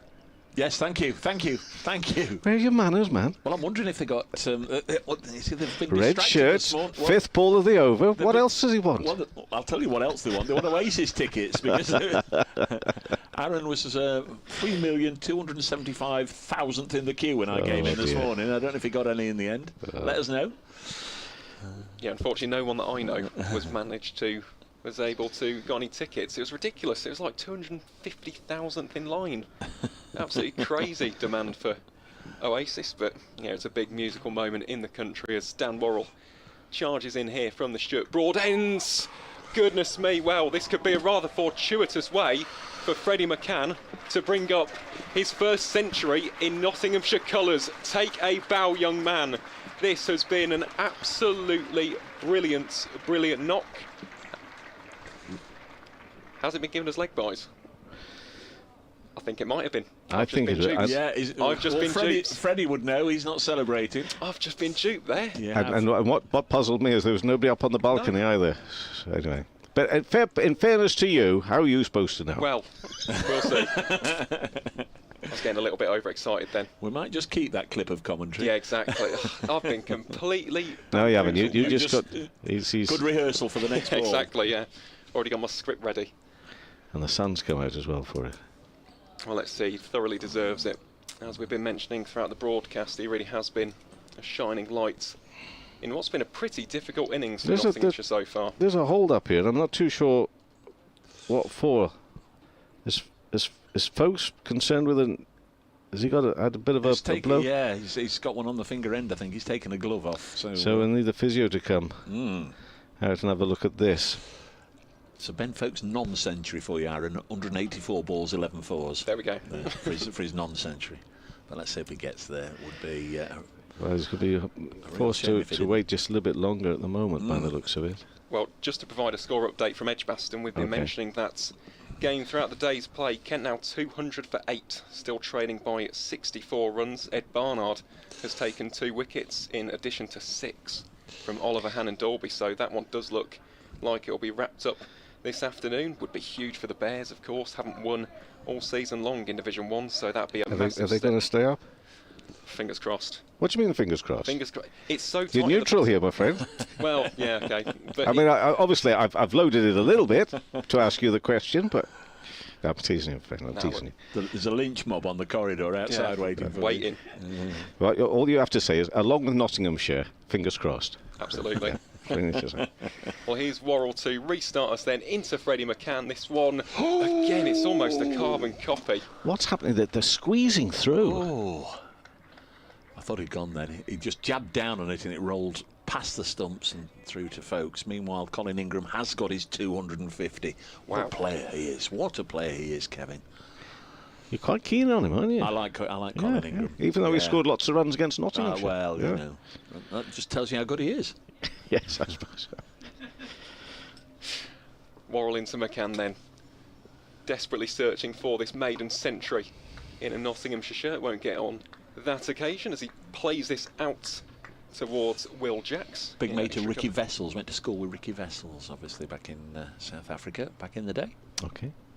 These deliveries from Worrell to McCann, and well, just the whole challenge here. It's a lovely contest if you think about it. All that experience of Worrell. I mean, he's not the quickest, is Worrell, but it's the pace that I think McCann is just trying to judge if there's some variation. Also gets a nice bit of nip off the seam as McCann again plays this one defensively. Do you two know about the story of Dan Worrell's run-up as well? Yes. No. Backyard job, isn't it? Correct, yeah. Oh, yes. He had a tree in his backyard, so he had to angle his run-up. Yes. But he's such a wily operator, is Dan Worrell. Not necessarily the quickest, as you've just mentioned, Kevin, but just so skillful. He's one of those bowlers who's very difficult to get away, offers nothing short, offers nothing that's easy to be hit. And here is Worrell again. As soon as I say that, he strays down the leg side, and that'll be a simple single through for Freddie McCann. Moves him on to 97 from 189. There are potential traps everywhere, aren't there? So you've got those balls that are coming through and full, and one of them squeezed through as a leg by, and then that one just got under the bat, and he somehow didn't go onto the stumps. Then you've got that one that drifts a little, and then you've got those two that are out in catching positions on the leg side. Again, it could so easily just pop up to either of them. But now it's Haynes. It is indeed. Worrell into Haynes, searching for that breakthrough, won't get it with this delivery as Haynes plays that assuredly off the back foot to round out Dan Worrell's 9th over. So he'll move on to figures of none for 30, and Nottinghamshire will move on to a score of 206 for 4. Follow on mark 376, so that's a heck of a lot of work still to do. The 170 runs to get there. I guess the likelihood is that it will just drift towards a draw if not do save the follow-on. Well, it depends on what happens with the pitch. I mean, the idea is that actually this pitch is not going to alter too much. I think that was the general thinking, wasn't it, Dave, when we were talking around yesterday morning? Yeah. And I do think, just to repeat myself, I think it's the footholds really that are creating that exaggerated spin and turn. You know, get it in there and there's movement to be found, but get it on any other part of the pitch and it's still running slow but true. So yeah, I guess you're right. It's just that it's so much concentration needed, isn't it, for the batters? Patience, of course, by both batters and bowlers, but for the bowlers, it's a question of sticking at it. As in fairness, Nottinghamshire did, even though a lot of runs were scored there by Surrey in the first innings. Laws is back into the attack, and that's not too far away from the off stump, nice and full, taken low down by the keeper. And it's Haynes who's facing. He's on 21. McCann still to reach those 3 figures. He's 97 of 189 balls. A partnership of 58. It's semantics really, but you call it attritional, and certainly I know where you're coming from, and many may agree. For me, not yet attritional. For me, there's too much intrigue and too much on it. When the attritional is used, this next ball is bowled to Haynes and just clipped away. That's going to be a nice little shot. It's not going to get a 4. It's just going to get 2. And Haynes moves to 23. You know what I mean? For me, go on. We had a passage of play at Durham last weekend where we had 14 maidens in 17 overs. Wow. That was attritional. That's attritional. And just for me, too much edge of the seat stuff. Attritional. Dave's having to fill me up with so many bags of Haribo. You wouldn't believe it. At the back, isn't that right, Dave? But I think I've had a couple of sweets so far today. That's how exciting I am about this. Haynes is on 23, and that into the pads. He was looking to flick it away. Haynes on the leg side. It was going down. It comes off the pads. I'm sure it's going to be a signal the leg by. It is by umpire Middlebrook. So Haynes remains on 23, but Nottinghamshire 209 for 4, trail by 316 runs. Penny's been in touch. Dave, I am currently 133,562nd in the Oasis queue, and I'm losing the will to live. But I have been watching the live stream. I've now got my bags patched to go over to Derby to watch the Blaze this afternoon. Thank you for updating us on that, Penny. Yeah, good luck to the Blaze this afternoon. Some might say she's wasted her time there, Dave. Is that the first pun of the day? You haven't tried any Oasis puns yet, have you? Laws around the wicket, in and bowled. Oh, inside edge from McCann. Squeeze his way on the onside. I'm not familiar enough with their works to know if that's a song title. It is a song title, Dave. I think Wonderwall and Don't Look Back in Anger, and you've just about got well, there'll be a few of those used later today. Well, that Don't Look Back in Anger works, doesn't it? In fact, the Blaze are playing at the moment at Derby. Sunrise is 153 for 4 in the Rachel Hare Flint Trophy against the Blaze. 2 catches again out there on the lakeside mid-wicket, short mid-wicket. This one is angled away. They found a bit of a gap just to the right-hand side of backward point. That's going to be a big chase. I think he's still got his pads on the way he's running, and they're going to come back. Oh! Settled for not coming back. Is that Ryan Patel going after that one down there? That looked a real struggle. That looked like you and me trying to run that, Dave. But anyway, he got to it. Fair play. Kept going. 211 for 4. McCann is on 99. Do you want to take this one up, Dave? McCann on 99? Yes. Come on, you love a talented youngster making a breakthrough. Well, I can sit and watch you the same as you, but he settles down. More pressure now that Cash had brought in their extra cover. Got a slip, a gully. Backward point, Laws into McCann, and dabs that down towards the gully area. Well, it's just terrific to watch, and as I say, for me, this innings of McCann's has just been all the more wonderful for the way that yesterday they made such a strong start, a bit of pace, was a harder ball and all that, and then that all changed with that ball towards the end and those 2 wickets falling. But his innings this morning has been, for me, as impressive. Different, but as impressive. On 99, McCann. Haynes on 23. Nottinghamshire 211 for 4. Trailed by 314 runs. Laws has bowled 6 overs, 1 maiden, 20 runs. It's time for me to disappear and join the lunchtime queue. No, I'm going to stay and see the centuries possibly. Anyway, see you later. Huge thank you to Kevin Howells for popping by and saying hello, sharing the last few minutes with us. 65 overs have gone, so we're about 25 to 1, so maybe 7-8 overs, and then another half an hour after lunch, and Surrey would have the option of taking a second new ball. So I'll certainly be eyeing this up in 3 phases, I guess. A wicket now, 1 straight after lunch, and 1 with a second new ball. Absolutely, and here's the man who could get it. It's Dan Worrell again. He's causing all sorts of problems for the Nottinghamshire batters here. A lot of those balls almost coming back and chopping onto the stumps, but yeah, it has been engrossing cricket. I think that's another way that I'd describe this. It's the kind of cricket you can't take your eyes off of, even though it is defensive, even though the run rate hasn't been 4 or 5 runs and over. It's still gripping gripping sport as we welcome back into the commentary position Nasser Hanif. Thank you, Aaron. Yeah, pleasure to have you back. And here is Worrell into Haynes again. So many players around the bat. You've got Dom Sibley at a slip, you've got short leg in. Yeah, it's definitely an attacking field, isn't it? Looking to get this wicket.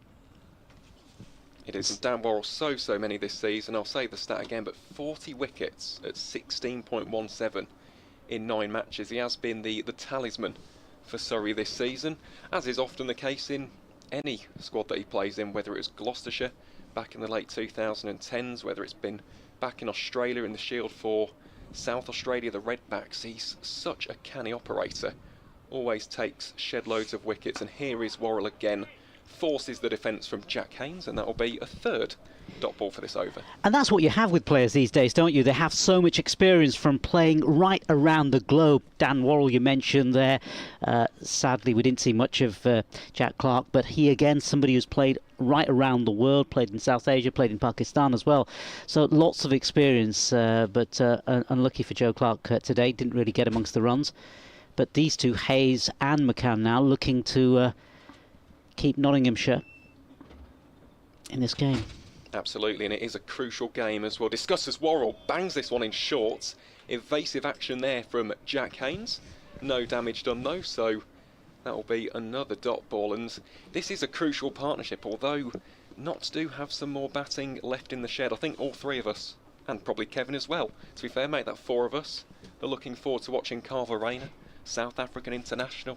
Yeah. Been excellent for Western Province in the CSA 4-day series, and of course Lyndon James, who's recently been captaining the England Lions against Sri Lanka down at New Road. So yeah, we'll talk about those guys later on in the piece, but here's Worrell again, takes the pace off that one, gets Haynes into his defence, and that just rolls up towards number 3, Conor McCurr. Can I just say I'm not looking forward to seeing either of them back today, to be perfectly honest. Yeah, from a Nottinghamshire perspective, if these two can stay to the end of the day, that'd be perfect for them. But Varane, certainly a man, looks sort of short of stature and looks very attacking, certainly, and has made a century from South Africa, I believe, as well. Yeah, he's a fine cricketer, is Carver Rayner. Product of Weinberg in Cape Town. Here is Worrell to round out this over. Oh, strays down the leg side, taken by folks to his left, but yeah, that will be a dot ball to round out Dan Worrell's 10th. He has figures of none for 29, and at the end of the 66th, Nottinghamshire 211 for 4, with Freddie McCann on 99 from 192. Yeah, tricky little period this now. You know, 20 minutes, 15 minutes just before the lunch interval. Now, yesterday, what Nottinghamshire didn't really want, and it happened at the end, was losing Hasib Hamid with just, 10, 15 minutes to go. And then, you know, the night watchman came in. He was out as well. So, you know, given all of that happened, this period of passage of play, they'd want these two to go in now and lose no further wickets. I think that's what they'll want to do, as Laws is going to ready himself and come into ball. First ball, brand new over, bowls this one, and this played leg side into these two attacking fielders that are in that area for Surrey. Yeah, 2 close-in fielders on that offside, and then you've got a slip there as well, and a sort of gully, sort of gully area. Another fielder sort of in there as well. Quite a close infield. As Surrey look to get this a breakthrough. It's going to be McCann facing, who's on 99. Yeah, Freddie McCann, 99. Another one of these young stalwarts of this Nottinghamshire side as he comes in. This one again pushed out, and is he going to get the single? He is indeed. He's going to get the single. In fact, he's going to get 2 runs pushed out into the offside, and that's his century. A fantastic century from Freddie McCann. Yeah, his century 52 is his strike rate of 194 balls and 11 fours in that. So a great knock this from Freddie McCann, Dave. Terrific stuff, yeah. Really, really pleased for Freddie and everybody that's helped get him to this stage of his career, all his coaches, obviously the family and friends, really sharing in his joy. Played for Papawarwick and Linby Cricket Club before being taken on by Notts from a 2-till comprehensive school pupil, went to Trent University as well. What a great moment for everybody who knows him. Well, he faces up again, and this one down the leg side, no run. Yeah, so after that amazing knock from him, another youngster add on to the you know, we saw, of course, Farhan Ahmed, of course, getting amongst the wickets, and now Freddie McCann. Great for the future of Nottinghamshire cricket, Aaron. Yeah, it certainly is, and honestly, I'm just relieved that he did reach his century after that earlier kind of half-century, but yeah, I was a little bit worried that after the... Yeah, there was a few nervous moments there, weren't there? A few nervous moments as McCann faces again. This one is just pushed out into the offside, and you worry about those deliveries sometimes because they can bobble back and just hit that wicket. Absolutely, yeah, we saw a couple from Dan Worrell, didn't we, which almost just chopped onto the stumps, and then he had that almost the late cut which went through everybody, and yeah, some people in the commentary box, I won't say who, it was me, thought that that'd come off the bat and he'd reached his century with that delivery, but no, it's wonderful, it's a great moment, it's a testament to the Nottinghamshire pathway, and I think everybody here at Trent Bridge and in the wider county absolutely delighted. In comes Laws again, and this one played again through to the offside, and the batsman will cross over for another single. Nick Morell's been in touch. What a great moment, joyous moment, he describes it. Now I can go and have my nap.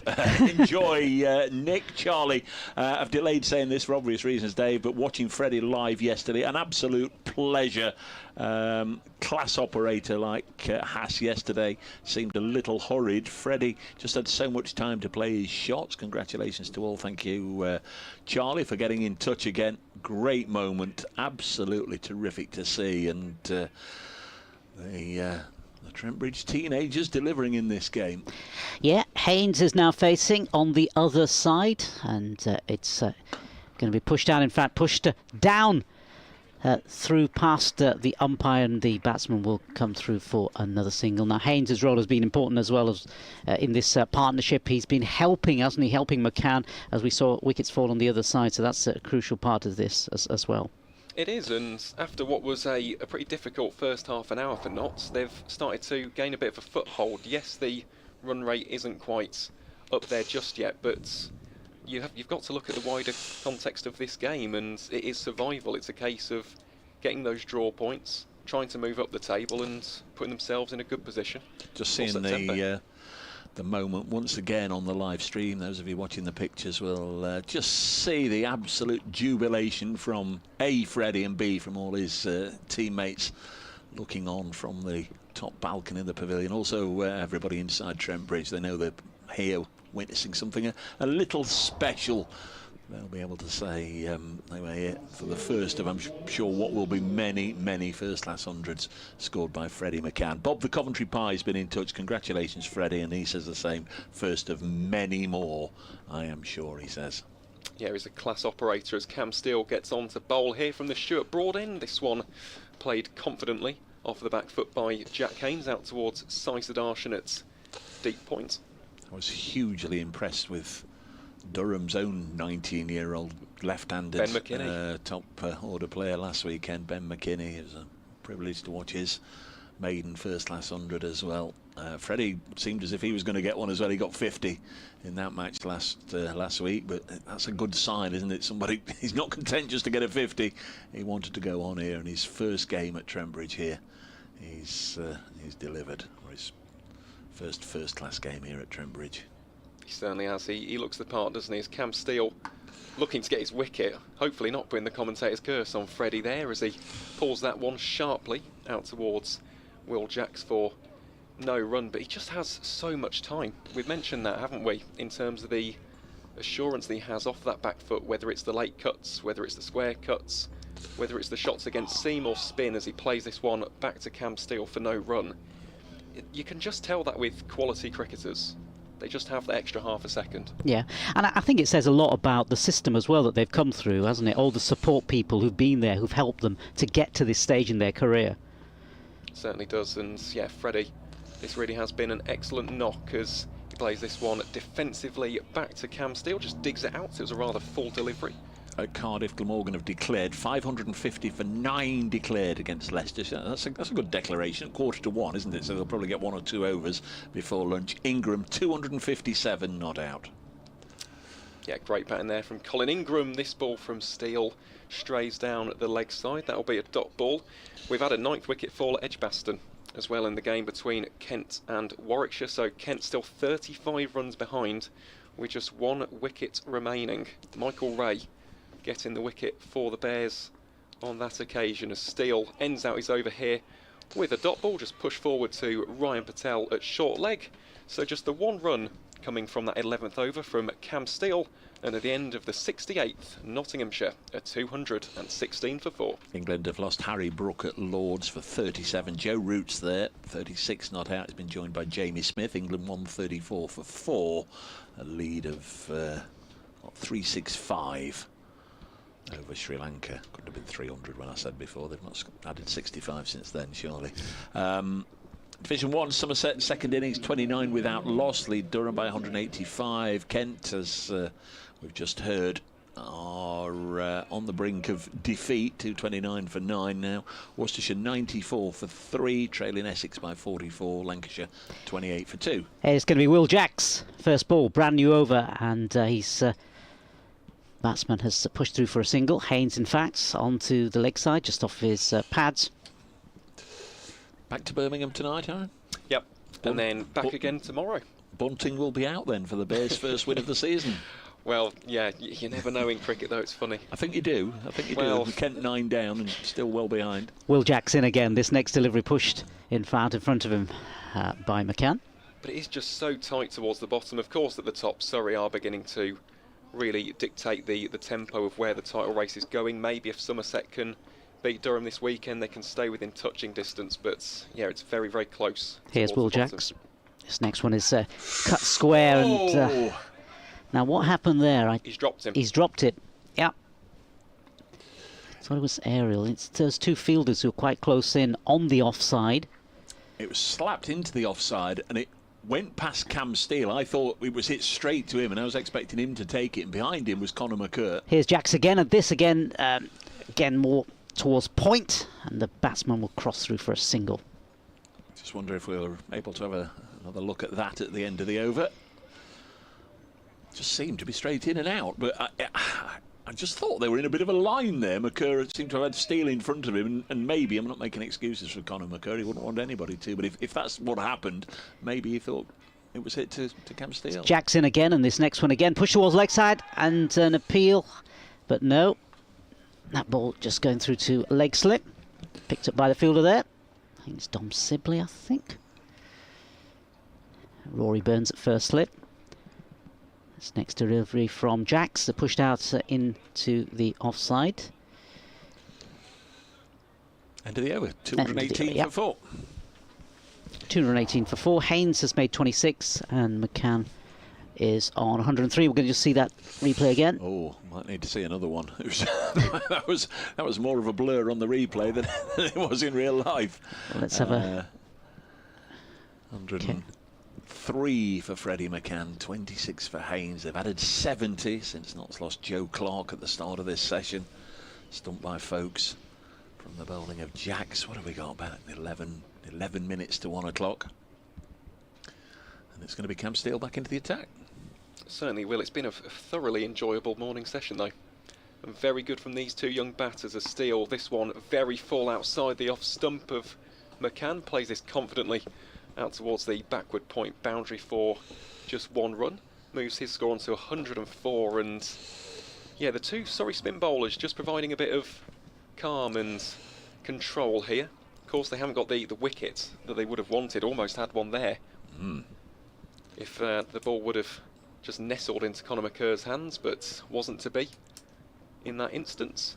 But other than that, it has been very, very promising from these 2. And Cam Steele, here he is, goes very full again, just worked out onto the onside to Jordan Clarke at backward square leg for 1 run.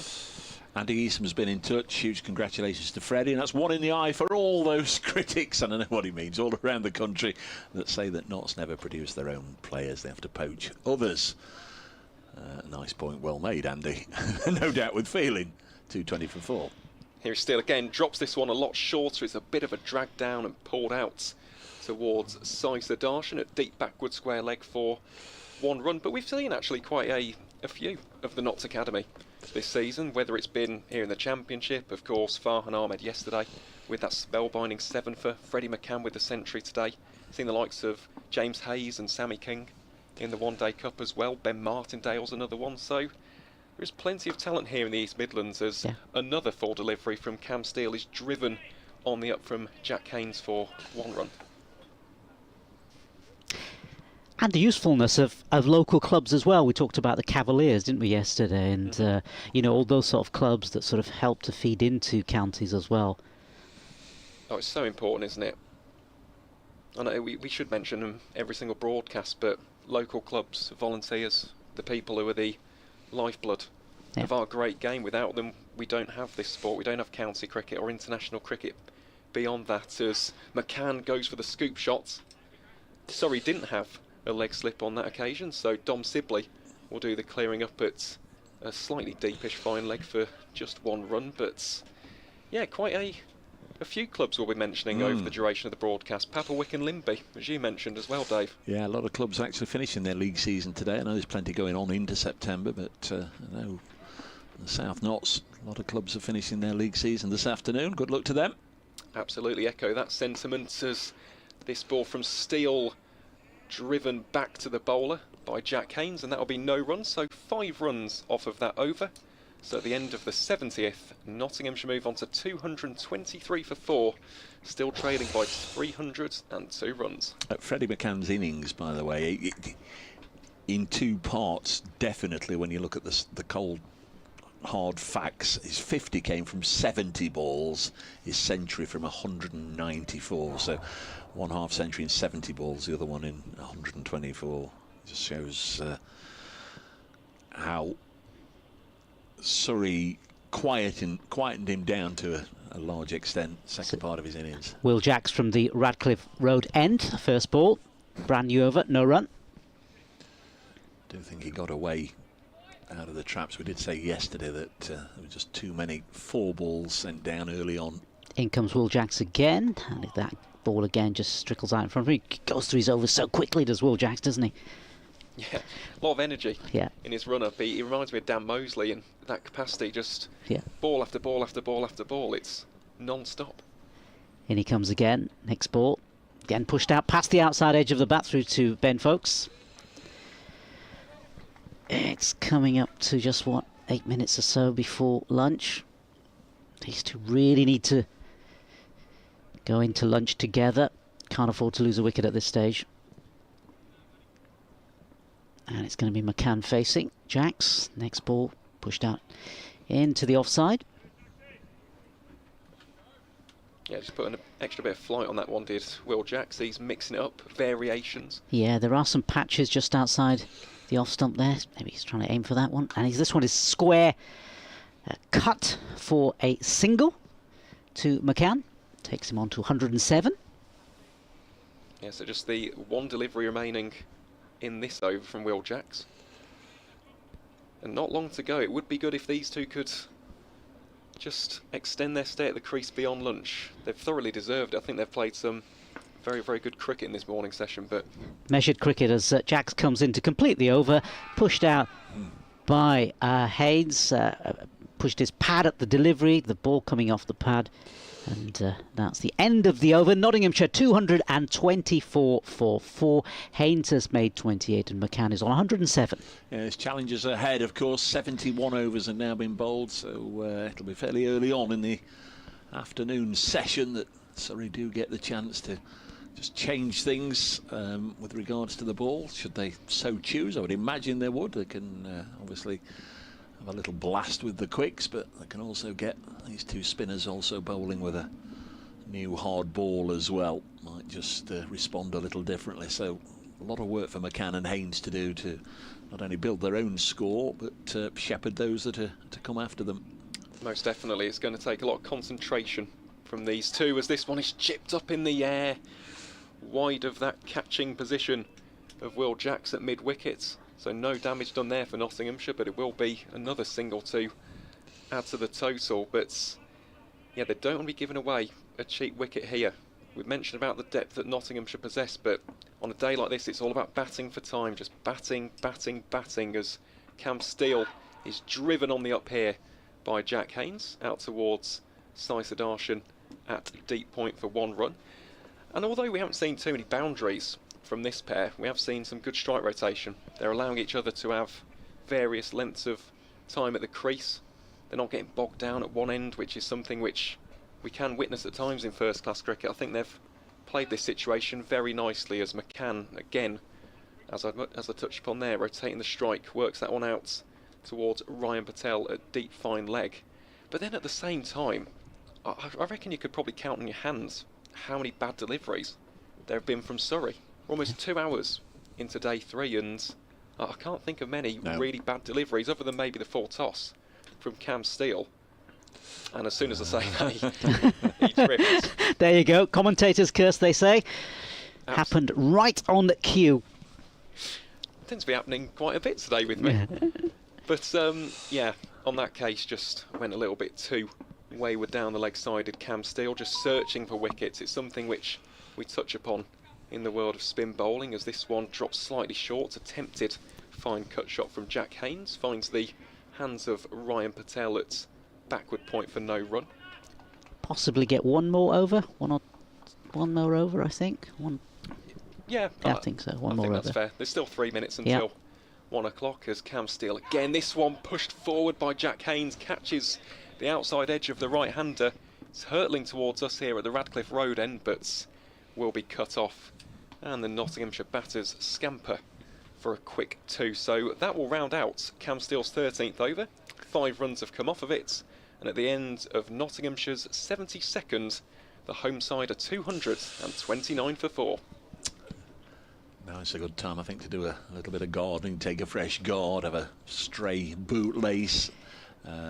If you're Jack Haynes and Freddie McCann, clock showing us 3 minutes to 1 o'clock, you want to make sure that this over is not completed before 1 o'clock. They've worked hard to get through this session, this pair, and they've just got to keep these 6 out. Yeah, and Jax is the bowler who's going to continue. First ball, brand new over, comes in, bowls, and this one pushed out into the gully area for no run. Yeah, they'll want to stay in together and head back to the pavilion, to the applause. I am sure they'll get lots. Well, certainly McCann will, and in fact Haynes too, for this valuable partnership. As in comes Jax again. This next ball is played through the offside, where probably seconds it would be. They'll collect a single. Another run to the total. I think it was played down into the ground.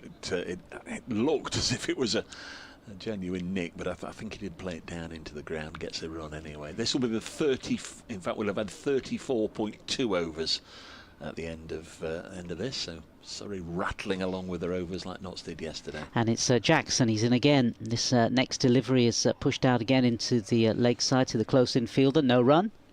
And indeed on the first day, so Notts plus 12. It'll be interesting when we come out after lunch, because then they'll readjust Surrey's over rate. That's going to go skyrocketing upwards from +1 as well. Here comes Jax. Next delivery. It's again pushed out carefully, correctly. Ball back to the bowler now. 12:59 it says on the Batman board. There's been no opportunity to do any of that gardening in this over. I'd have gone for a walk. Here we go. Yeah, here we go. Movement behind the arm. Movement behind the arm and the umpire. Good. Yeah, good move by the batsman. Really just to good. delay the delivery as Jax comes in. This next one again pushed out, kept a little bit low, did it? Just a fraction maybe. Take a fresh guard, Jack. Take a fresh guard. Still 12:59. He's on 31, is Jack Haynes. And he's going to face up again. And this next delivery again pushed out past the bowler. And in fact, they will run through for a single. And it's the end of the over. And it's 231 for 4 Nottinghamshire. And they are going to squeeze another one in, aren't they? No, Jack Haynes is walking off. Yeah, they're going. They are going off. So at lunch, Nottinghamshire 231 for 4, Haynes 32. And of course, the hero of the morning so far for Nottinghamshire is, of course, Freddie McCann, as applause go on around Trent Bridge for his innings of 109, Dave. Thanks, Nasser. Thanks very much to Aaron and to Kevin. Very much enjoyed all your company and your comments this morning as the players leave the field. Nottinghamshire 231 for 4, still trailing by 294, but relatively speaking, they've had a good morning. They've just lost the 1 wicket early on, that of Joe Clarke, who was stumped advancing down the track towards Will Jacks. A good bit of glove work as always by Ben Folkes, out for 4. And we'll just listen to this ovation for Freddie McCann and Jack Haynes, principally of course McCann, because he's 100 and odd out. You can just see Mick Newell down there as well applauding the youngster off, and they're all still on the Nottinghamshire balcony. So Freddie McCann 109 not out, 217 balls, 11 fours. He's been the story of the morning. For the story of the afternoon, hope you'll come back and join us when play restarts in about 20 to 2, when I'll once again have Nasser, Aaron and Kevin here, and we'll find something to talk about. Hope you'll join us then.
Well, hello everybody, welcome back to Trent Bridge. Hope you've enjoyed your lunch, whatever you've been up to. Hope you're now fully focused and ready alongside the commentary team for the next instalment of this Division 1 County Championship game. Vitality County Championship Division 1, Notts versus Surrey, with just 5 sessions left now.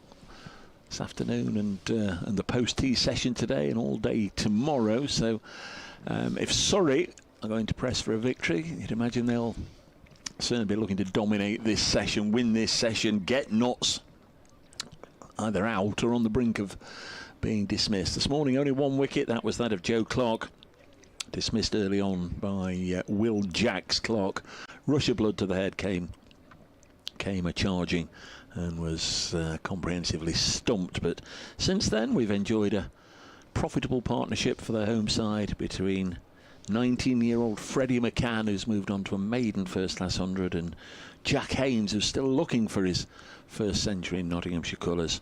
They've taken the score from 148 for 4 to 231 for 4.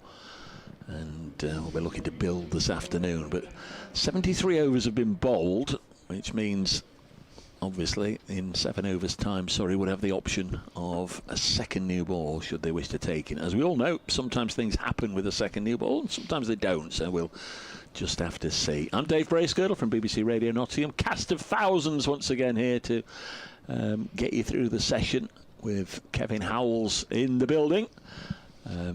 Nasser Hanif is here from BBC Sport, and to open us up alongside Cam Steele for Surrey, it's Aaron Viles. Good afternoon. Good afternoon, Dave. Well, here is Steele. Starts off with a slightly wide delivery outside the off stump of the right-handed Haynes. Have the fish stocks been hammered again at lunchtime by you guys? Was the fish on again today? Not by us two. We went with the bolognese today, although it did look like the fish was a popular choice. It was a lovely, lovely lunch, as we'll touch upon shortly. This one dropped a bit short by Cam Steele, whacked into the ground and fielded by Will Jacks in an extra cover for no run. On the live stream, they've just seen a shot from the far end above the pavilion. Not too many in this stand today, actually. Yeah, quite a few in the members area though, as we saw at lunch, as this one is played defensively by Jack Haynes back to the bowler. That was quite a nice array, wasn't it? Yeah, it was. It was a very nice array of food. But yeah, kept well away from the fish. Kept it simple, just pasta and bologna. Bolognese even. Was very nice though. Shout out to the Trent Bridge catering team as Steele goes for the leg break here. This one crashed out towards deep points. So that'll be 1 run to add to Jack Haynes' score. He moves on to 33 from 93. And the bunting's out. There was a result whilst we were in our luncheon interval. Just as we went to lunch, there was a result. Yes, there was. Warwickshire getting their first victory of the 2024 Vitality County Championship. Victorious by an innings and 21 runs against Kent at Edgbaston, as this drag down from Cam Steele is pulled sharply down towards Ryan Patel at deep fine leg for 1 run. Yeah, it's a massive result that for the Bears, puts them on to 132 points, so there's still games remaining. I'm tentative to say that 130 is enough for survival given how tight it is towards the bottom, but yeah, that is a massive result for the West Midlands County as Steele goes for the wrong un on this instance. Just popped into the ground there by Jack Haynes, and that will be a dot ball. So first over after lunch goes for just 2 runs. And at the end of that over, Nottinghamshire move on to a score of 233 for 4. Yeah, sedate opening over. But I think Nottinghamshire will want the afternoon to progress as was before the interval for lunch. And they will want to keep all their wickets intact, certainly. There's a call box just been dragged round onto the boundary edge there in front of the Fox Road stand. It's the bustling Will Jacks to come in to bowl the first ball of a first over after lunch, and that ball hitting the pad, but oohs and ahs from behind, but nothing doing. Not sure who that is with the floppy hat on, but he's got a cool box full of drinks on the boundary edge. All he needs is a deck chair and a book. Will Jack's next ball. No run. Just punch back down the ground. From the bat of McCann, Freddie McCann, 110 to him. Being the star of this Nottinghamshire innings so far. Of course, batted with Hasib Hamid yesterday. Well, in comes Jacks again. This one again. Just pushed out by McCann. No run. I think it's Dan Worrell, actually. It is Dan Worrell, yep. I've just been clocking all of the Surrey fielders. It is Dan Worrell down there. So here comes Jack again. Jack's, I beg your pardon. And this one played through the offside. Safely through to the fielder. No run. Yeah, it's Conor McCurr, and he's in that line again behind Cameron Steele, where it looked very much as if he dropped McCann this morning. Here's Jacks. This one again, pushed out for no run. Kept well out. But Jacks will perhaps look to land one in maybe some of those rough parts. Maybe this one's a little bit shorter, and it's cut. And the batsman will cross over for a single, and it's the end of the over. Nottinghamshire 234 for 4. Haynes is there on 33, and McCann is on 111. Yeah, solid over that from Will Jacks, going for just the one run. I loved your description of him as well, Nas. Bustling. I think that's absolutely spot on. He didn't field one sharply hit back to him or anything as far as I could see, but at the end of that over, he just made his apologies to everybody and said he's got to run off, and he has run off. It's not a loo break. Can they go off? Well, yeah, a bit strange, but you know, we only had one over. 2 overs. Well, we'll keep our eyes on that. Keep our eyes peeled, see when Will Jacks does return from the pavilion as Cam Steele gets ready to bowl his second over after lunch. This is a powerfully played punch shot from Freddie McCann off the back foot out towards the cover region for 1 run. Yeah, hopefully it isn't an injury, of course, for Will Jacks, an integral part of this Surrey 11. Yeah, 3 wickets for him so far, 3 for 73. Absolutely, and yeah, in this game, provides the off-spin, doesn't he? Yep. To complement Cam Steele, who's bowling here from the Stewart Broad end. Gives this one a little bit of extra flight, drops it in nice and full. Jack Haynes plays that on the front foot for no run. So I imagine we'll see a change of bowling then. From the Radcliffe Road end, it'll be up to Rory Burns to decide who he wants to see. Be interesting if he went for some Dom Sibley leg spin. That'd be an intriguing way to start the session, as this ball is worked out towards backward square leg for 1 run by Jack Haynes. So just 2 singles coming from the first 3 deliveries here. Yeah, no sign of him yet. I would be hoping, or thinking, that Rory Burns is hoping that Jacks has just popped off quickly and we'll be back. Yeah, there didn't seem to be anything wrong with his run-up as Steele into McCann here, goes for the drive back down the ground, fielded safely by Jordan Clarke at mid-off for no run. So yeah, we'll should have put the timer on for Will Jacks. Yeah, so all eyes on the changing room doors now. Yeah, will he get back in time? Let's wait and see. Cam Steele in for the 5th time in this over. Drops it slightly on the onside, and this is just worked off the pads of young Freddie McCann for another single. The substitute fielder Nathan Barnwell down there at fine leg doing the fielding.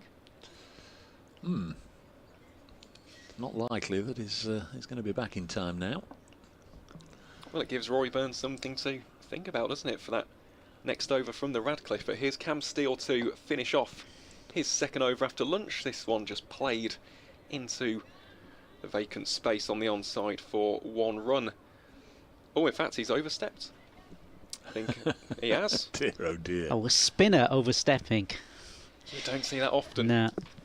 You do not see that often, but Cam Steele will have to re-bowl this delivery then.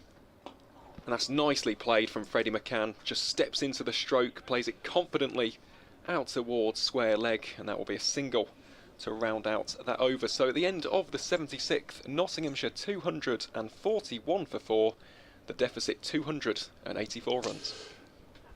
I know you're going to get your wish. It's Dom Sibley monitoring. Well, it looks like Jacks is coming out. Yeah. He's coming out of the changing room, so he will continue his spell from this side, from the Radcliffe Road end. So for a moment we thought there might be a change of bowling, but he's bowled so well in this game they can't afford not to bowl him, can they? Well, Sibley was hanging around at this end just in case. Of course, we're in that little phase here where Surrey just want to. Well, they'd love to get a wicket now that Jacks is on the field, but otherwise they just want to get through these next 4 overs and get that second new ball. He's doing a lot of stretching and bending and twisting here, Will Jacks. Maybe he just pulled something and just needs a bit of the old spray on the affected part of his body, but he's doing a few exercises, limbering himself up, getting himself ready. Ball goes from one hand to the other, and he's ready to bowl. He comes in past the umpire. First ball, brand new over, punches back to the bowler, does Freddie McCann. 114 to him so far. Fantastic knock in the context of the game, in what Nottinghamshire dearly wanted. As in comes Jacks again. This next one is played down to long off for a single. Yeah, he's just looked $1 million, hasn't he, so far, Freddie McCann? He's played within himself at times. He's gone on defensive, but there's a real confidence with his stroke play, and I think, Dave, you mentioned it before from the comments of the Notts fans, but there really is a sense of class and quality about his batting. It's Haynes now facing 2 Jacks, and this one just pushed out neatly by Haynes. No run. Yeah, Nottinghamshire 242 for 4. It's going to be Jacks again. In he comes. This next delivery. Again, it's just played out into the offside, and the batsman crossed through for a leisurely single. It was leisurely, that, wasn't it? It was almost just a slow jog between the wickets there, conserving the energy. I mean, this is a massive afternoon session for both of these sides as Jacks gets ready to bowl again. Comes in, and this one is again played off his pad, swept fine in fact, and it's going to run away for 4. Yeah, it will run away for 4, so 4 more valuable runs for Nottinghamshire. And the key thing is that these two are still out there, and they'll want to be out there for a very, very long time this afternoon, well into the afternoon session, if not into the tea time session as well. If they didn't run 4, then they're going to run 5. There was no fielder within 100 yards of it, virtually. I did say, look at the over 8 when we came back after lunch, and Surrey's has certainly advanced somewhat. It's Jacks. He's going to come in and complete the over, and this one again is pulled for another 4. Pulled square, and 4 more runs there. And this partnership now 100, just gone over 100, 103 between these two, Jack Haynes and Freddie McCann. The contributions for both, well, Jack Haynes, he's made 36, and of course Freddie McCann 54 towards this partnership, so well, fantastic. He almost made, in the very kindest of terms, Surrey look mugs there, because he realised there was nobody down at long leg, so swept Will Jacks fine, and as I said, they've got to run 5. Dan Warren had so far to go, and he hadn't made the journey back square of the wicket before the next ball, which was hit square where he was in the first place.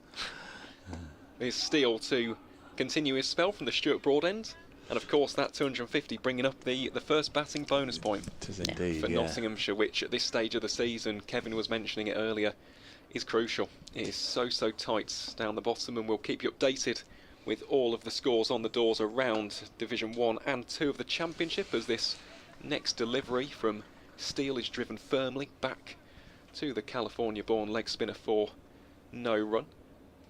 He's had such a good season so far as Cam Steele, 20 wickets in his first 3 matches. Talk about having a good start to the season, kind of tapered off slightly, but his leg spin has come on leaps and bounds as that is firmly driven by Jack Haynes down towards a wide-ish mid-off.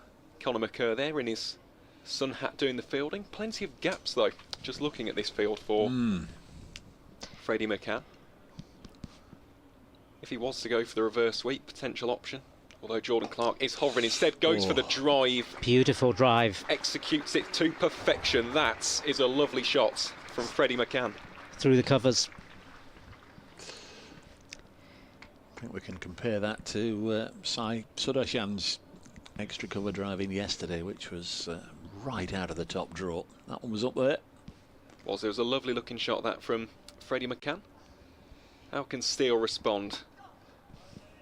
Goes a lot straighter on this occasion. Nice straight and full from Steele, just worked off of the pads of McCann.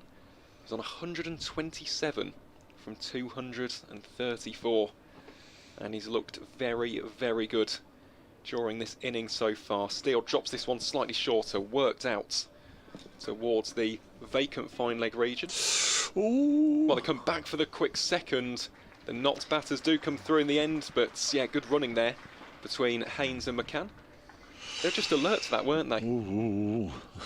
You're not so sure about that, are you, Well, Dave? they got home. It was in the end it was comfortable, but I just wonder if there should have been two there, and I also wonder if, having got to the ball as he did, Barnwell chose the right option in going for the far end, and he fizzed it in, and I mean fizzed it in right over the top for Ben Folkes. McCann might have been in trouble, but none of those things happened. So yeah, it was, in the end it was a comfortable two, but it just looked for a split second as if it was going to be risky. Dan Worrell coming back now. This is interesting. Just before the second near ball. That is interesting. Yeah, change of bowling. Will Jacks, after his visit to the changing room for whatever reason, has been replaced by Dan Worrell.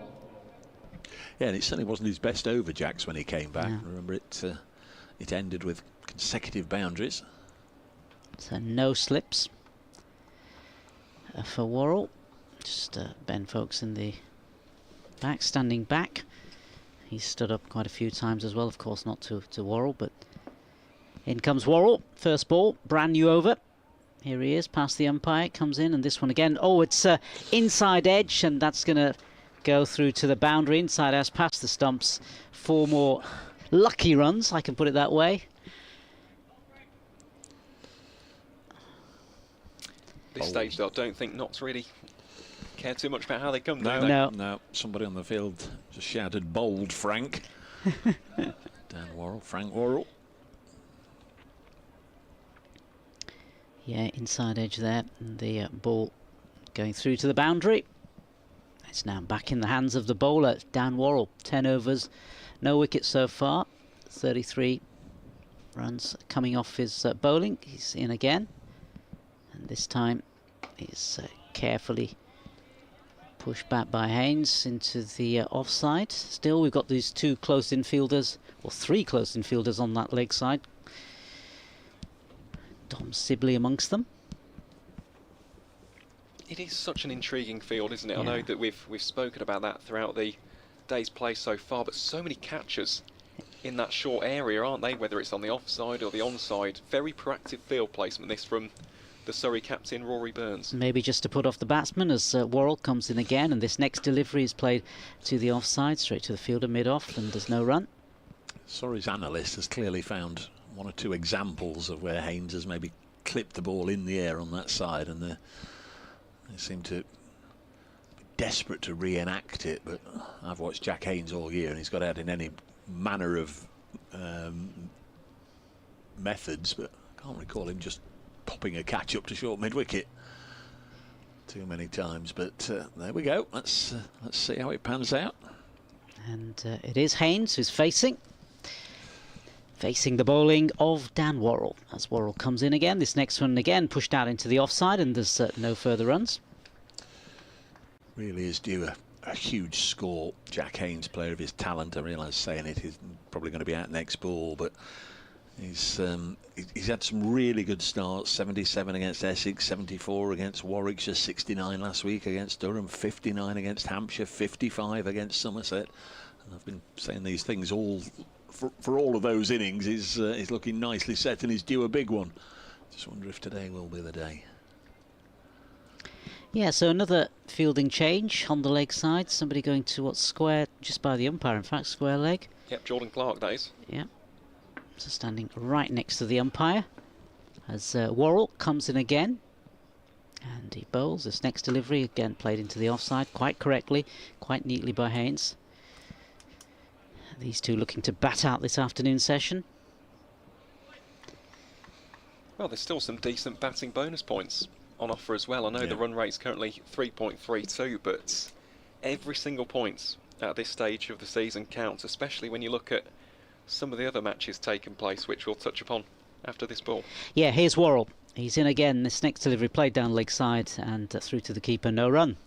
Yeah, so just to give you an update from the game at Lancashire.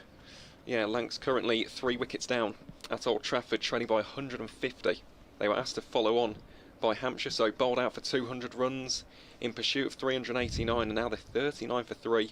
Rocky Flintoff, the latest to depart for 8 from 53 deliveries. Yeah, so we talk about attritional cricket. That certainly was from young Rocky Flintoff. Matty Hurst and Luke Wells, the current not-outs, pairing up at Old Trafford. And then in the game down in Chelmsford, again another side who are battling for survival are Worcestershire. They are currently 134 for 4, trailing by 4 runs in response to Essex's 404, as Cam Steele's first delivery of this next over is just defended out by Freddie McCann for no run. The battle of the 44s between Freddie McCann and Cam Steele. And so far it's McCann who's been on top. This one given a lot of flights. Full toss from Cam Steele, a bit of a loose delivery that from the Surrey leg spinner. There's so much flight was heading towards East Midlands Airport, I think. Crikey. Had it been a quick bowler, he'd have been, well, not only given a warning, he'd have been given a prison sentence for the height of that one. Crikey. Yeah, just got his timings wrong there with his delivery. How can he respond after that one though? Steele again goes nice and full, invites Haynes to drive, and Haynes does exactly that, drives it out towards the point region for 1 run. Saisa Darshan doing the fielding down there. Haynes moves on to 42 from 109. McCann now 130 from 237. He's got plenty of company around the crease though. Dom Sibley in at leg slip, Rory Burns at first slip.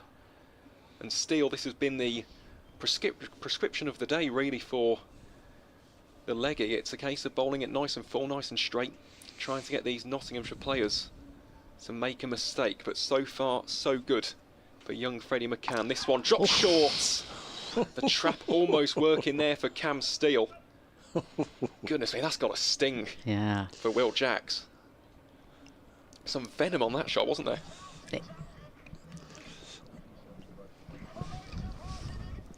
Two umpires are getting together for a bit of a chat.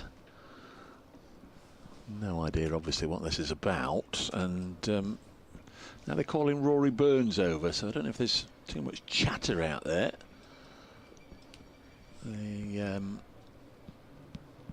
Yeah, it's all geared towards just having a little word with Rory Burns. Umpire Paul Pollard's holding the ball in his left hand, but he's not, you know, it's not look here, there's a mark here or anything. I don't think it's ball related. Rory Burns, hands in pockets. I was going to say not exactly kowtowing to authority. He's just stood there with his hands in his pockets as if he's getting a telling off from his mum for not tidying his bedroom. I suspect we'll never find out what that conversation was about, but just maybe there's just a little bit too much chirp. Although Paul Pollard's now on the walkie-talkie. 10-4 over, Roger and out. We'll never know.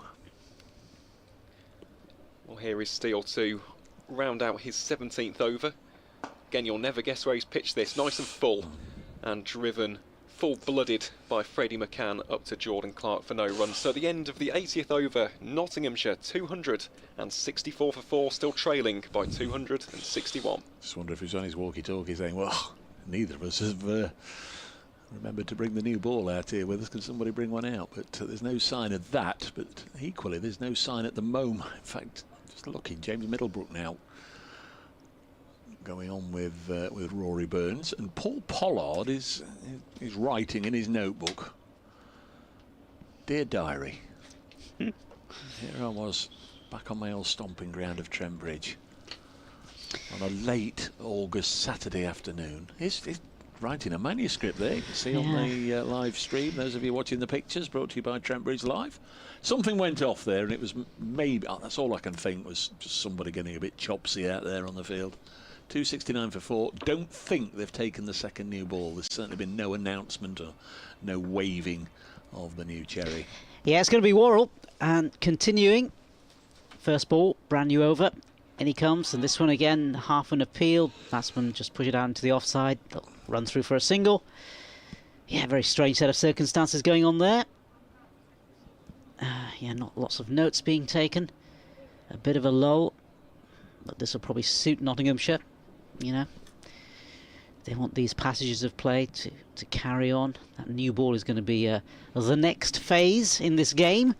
See how it plays. Perhaps Surrey will bring on the pacier bowlers to try and disrupt the temperament of these two batsmen who are well in now.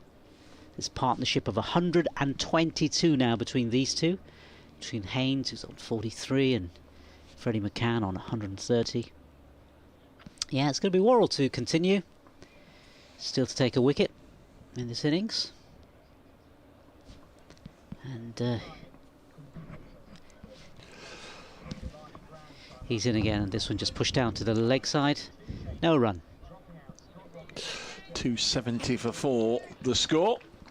Big afternoon on BBC Radio Nottingham, so we'll be dipping in and out of match day with David Jackson in the next minute or two. I'm sure they'll come for just a little catch up with the cricket.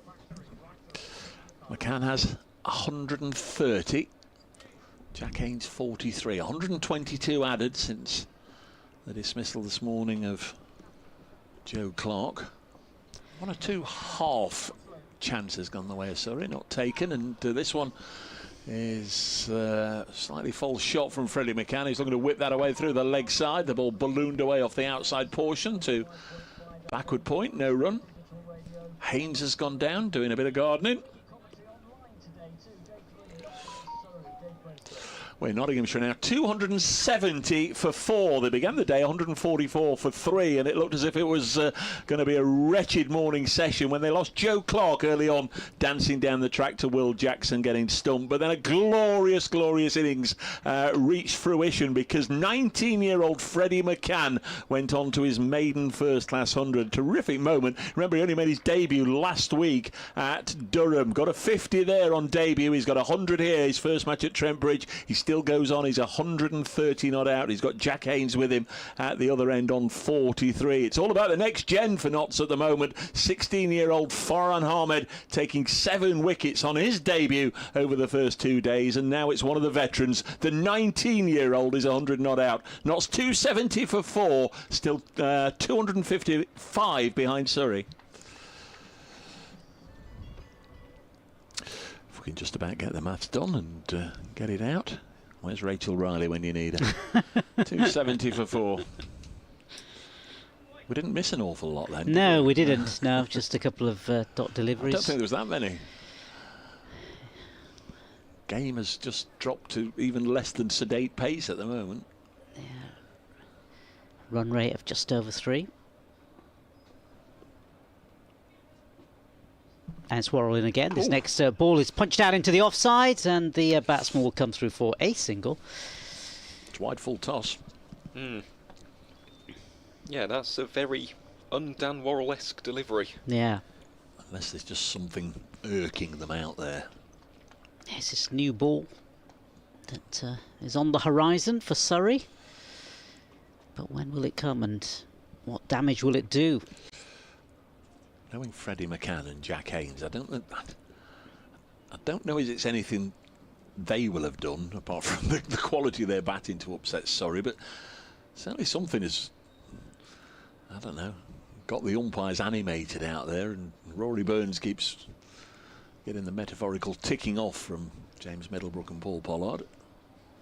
Tell your lads to behave. Keep your lad in. There's a bad influence. I suppose we'll find out some more information about that later as Steele drops this one slightly shorter than his previous over. This one just played rather defensively by Freddie McCann for no run. A 5th wicket has now fallen at Chelmsford. Worcestershire 137 for 5. Still trailing by 1 run. Rob Jones, the latest man to fall, as this one is pulled very nicely by Freddie McCann out towards Saisadarshan. Go on, sorry. Sorry, deep square leg for 1 run. Go on, Dave. All day long I might tease producer Kirsty about just sitting in there with her feet up, not doing a deal, but she has come up with gold, absolute gold. Well done, producer Kirsty. I'll tell you after this ball. I'm looking forward to that.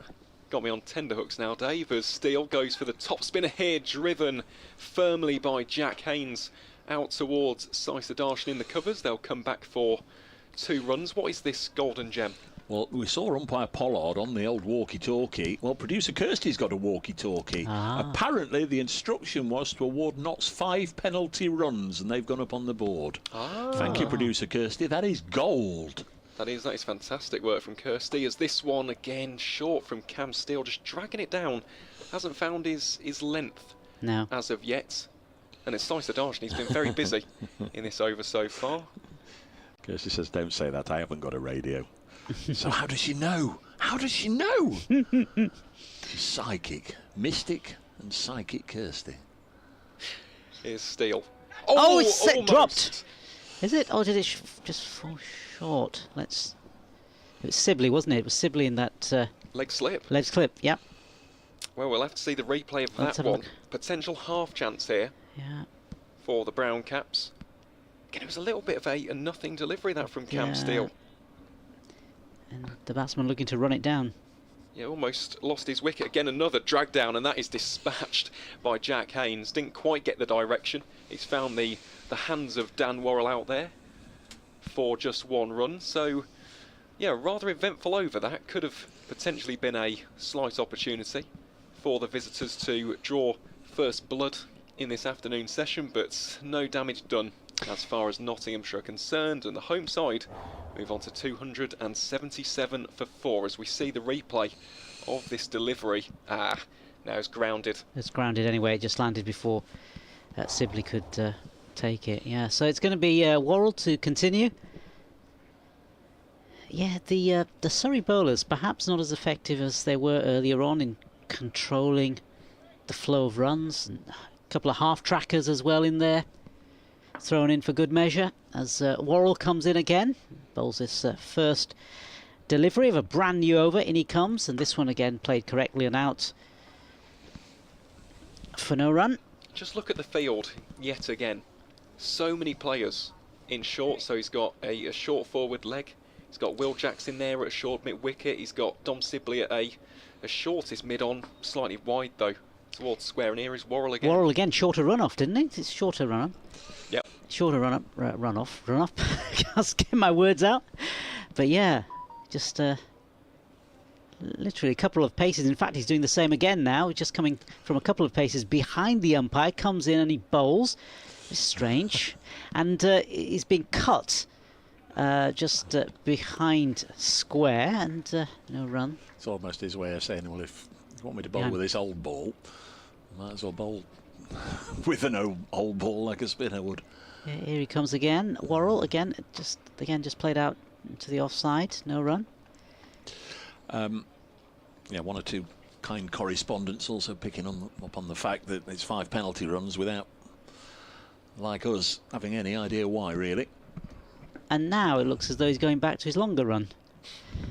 So make that of what you will. As he comes in, Dan Worrell. And he bowls this delivery, and this one again played to leg size. And no run. Into those close infielders that we've been mentioning. Dom Sibley picking up this time. It was a funny passage of play, that. Yeah, wasn't it? Couple of deliveries literally just behind the umpire. A couple of paces from behind the umpire, but he's gone back to his proper run-up. And he's going to be shortly coming in to bowl and to, in fact, complete this over. And he's going to be running past the umpire now and bowls, and this next one again pushed out into the offside, and there's going to be no run. And at the end of the over, Nottinghamshire 277 for 4. Haynes has made 47 and Freddie McCann 133. Yeah, partnership now worth 129. Just looking on the scorecards here, there, and everywhere. The one I'm looking at the moment is the BBC Sports scorecard for this game, and yeah, extras 21, 4 no balls, 8 byes, 4 leg byes, and 5 penalty runs on there as well. It is a shame though it doesn't say why. I remember once seeing Stephen Mullaney at Leicester, and the umpires looked like a little bit harsh there. Awarded 5 penalty runs, I think it was, for simulation. I think you can, you're supposed to simulate or give the impression you're diving for the ball without really diving. Hang on, he's getting... they're going to take the second new ball. I was going to say the umpires are getting together again. Yep. Second new ball taken. Yeah, I don't blame Surrey there at all. They weren't really getting much in those last 3 overs, have they? So try something a little bit different. Change of bowler, Tom Laws, wearing the number 30. Will come on to bowl from the Stuart Broad end. Big fan of Tom Laws' bowling. Been watching him for quite a while. Was an excellent member of Surrey's academy. Also played a lot of twos cricket, and his rise in the past couple of seasons. We've not seen Jordan Clarke all day, have we? No, which is a little bit strange, because again, Clarke's had a fantastic season. For the visitors, 33 wickets in just 11 matches. So we'll have to wait and see if Clarke does come on at some point. But it's Tom Laws here with the new cherry. Starts off with one far too down the leg side for no run. I know you weren't here yesterday. With apologies to Rach, who says the one thing she doesn't like commentators saying is the new cherry has been taken. Well, there we go. Fallen for that one. Yeah. Well, no. I mean, we all use it, and you know, there's different things. There's different things that get different people's backs up. I'll touch upon another one of those shortly as Tom Laws comes in again, bowls this one a lot straighter. Just worked on to the onside there by Freddie McCann, goes down to Jordan Clarke, who we've just been speaking about. I want to get your opinion on a heavy ball. That's something which has caused quite a bit of stir at times on social media. Some people don't like it. What do you mean he's bowling a heavy ball? I don't mind that. I mean, I use effort ball. It's just, you know, there's a bit more shoulder. There's just a bit more oomph behind it. Yeah, exactly the word. As Laws again, this one slightly too much on the onside, just worked out towards square leg. They think about coming back for a second, but that was some lightning quick fielding from Saisa Darshan. I think we talked about this on the first day, and the two that I brought up were one that's increasingly being used, or that's up there in his wheelhouse, and the other one is when they bowl a slower delivery and they say, "Oh, nice change up." Well, it's not a change up. It's not a change up. It's a change down. Anyway, proceed. Well, there we go. We'll keep up that debate throughout the course of the afternoon. And here is Tom Laws getting ready with that new ball to face Jack Haynes. Plenty of determination in the eyes of Haynes here. Plays this one just in front of the eye line. Works out towards square leg for 1 run. The Sharks are circling. Yeah. Sorry, perspective, aren't they? Exactly, they are, and they're hoping that this new ball will bring them some luck. Get one of these two out, and you know, from there on in, 1 slip now. There were 2 in the previous delivery, but just the 1 solitary slip now. There's Dom Sibley in that position. Well, he's in a leg slip, isn't he? Yeah. Oh, sorry, I beg your pardon. Yeah, leg slip. For the left-handed Freddie McCann. We have seen Laws so far, hasn't quite got the radar in this innings, but here he is again. And well, there's a half appeal from Tom Laws and Ben Folkes behind the stumps, but yeah, umpire unmoved. There was no bat on that. It's just a strange positioning of both the wicketkeeper and the actual, as you say, leg slip. Yeah, it's a very interesting field. But it's been an interesting field pretty much all day, really. I mean, with some of the attacking fielders that they've had close on in, and certainly on the offside. It's outside of the box from Rory Burns, some lateral thinking, but I can understand the logic of this because Laws is coming around the wicket into the left-hander, and here he is again. Oh, bowls an absolute beauty there outside the off stump. We saw the Olympic Games, Snoop Dogg was at every event. We've got our own Snoop Dogg here who's just done a lap of the ground and unearthed what it was all about. Apparently, Freddie McCann played a ball to mid-wicket. Mid-wicket fizzed it in at head height to Ben Folkes, narrowly missing Freddie McCann. And that is a level 2 offence, apparently. And wow. The umpire's all over it straight away. You can't do that. 5 penalty runs, and that apparently is what happened. That's the explanation. And our own Snoop Dogg has seen a replay and can confirm that's exactly what it looked like on the replay, and that's at the moment they stepped in. Ah, well, that's good to know. Thank you, Snoop. That's definitely good to know. It's going to be Will Jack's change of bowling. He's going to be bowling with a brand new ball. Now, some spinners like that, some don't. but we'll see how effective he can be. Of course, brand new ball, the shine's still on there. Maybe it'll just bounce a little bit more, maybe land in one of those footholes and cause a few more issues. He's of course taken wickets already in this match, and his first delivery again punched down onto the offside, no run. Yeah, it's interesting, we're seeing that more and more with off-spin bowlers. I can think of Chris Green, we've seen him recently for Lancashire, usually opens up with the new ball. Here's Jacks again, next one again, it's cut, and the batsman will go through for a single. But again, it's an intriguing field, this, because there's so much space on the offside. If Jacks is just dropping it outside the eye line of the right-hander, all he has to do is get the right direction. It's 4 down in front of the stands. I mean, Dan Worrell is a capable fielder, but he can't cover there are quite a few empty spaces, as you just said, you know, and it's just a question of keeping this bowling tight from Jacks as he comes in and bowls this next delivery, and this again is cut by the batsman, and they'll go through for another single. Well, this would be big for Jack Haynes when he's on 49 from 122.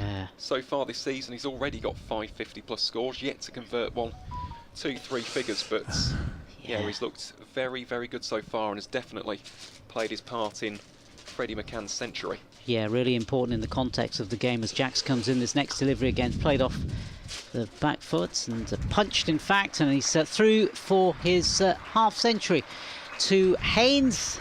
50 to him. Fantastic knock. Key knock in the context of the game. Jack Haynes off 123 balls. There's 3 fours in that. Healthy strike rate of just over 40 as Will Jacks comes in again. This next delivery again punched into the offside by Freddie McCann, and these two really have helped Nottinghamshire get themselves into this useful position at this stage. They'll need to hang around for a lot longer as Jacks comes in again to complete his over, and this next ball again just dribbles out in front of him. End of the over. Nottinghamshire 282 for 4. Haynes half century. McCann 135. Kevin's just found the regulation of a level 2 offence, which will be penalised by 5 penalty runs if you throw the cricket ball at a player, umpire or official in a dangerous manner.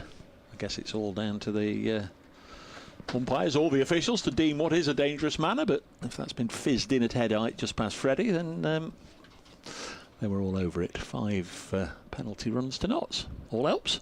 Certainly does for Nottinghamshire, doesn't it? 282 for 4, the deficit's still 243, but they're just beginning to chip away at it. It's been very mature batting, this, from both Jack Haynes and Freddie McCann.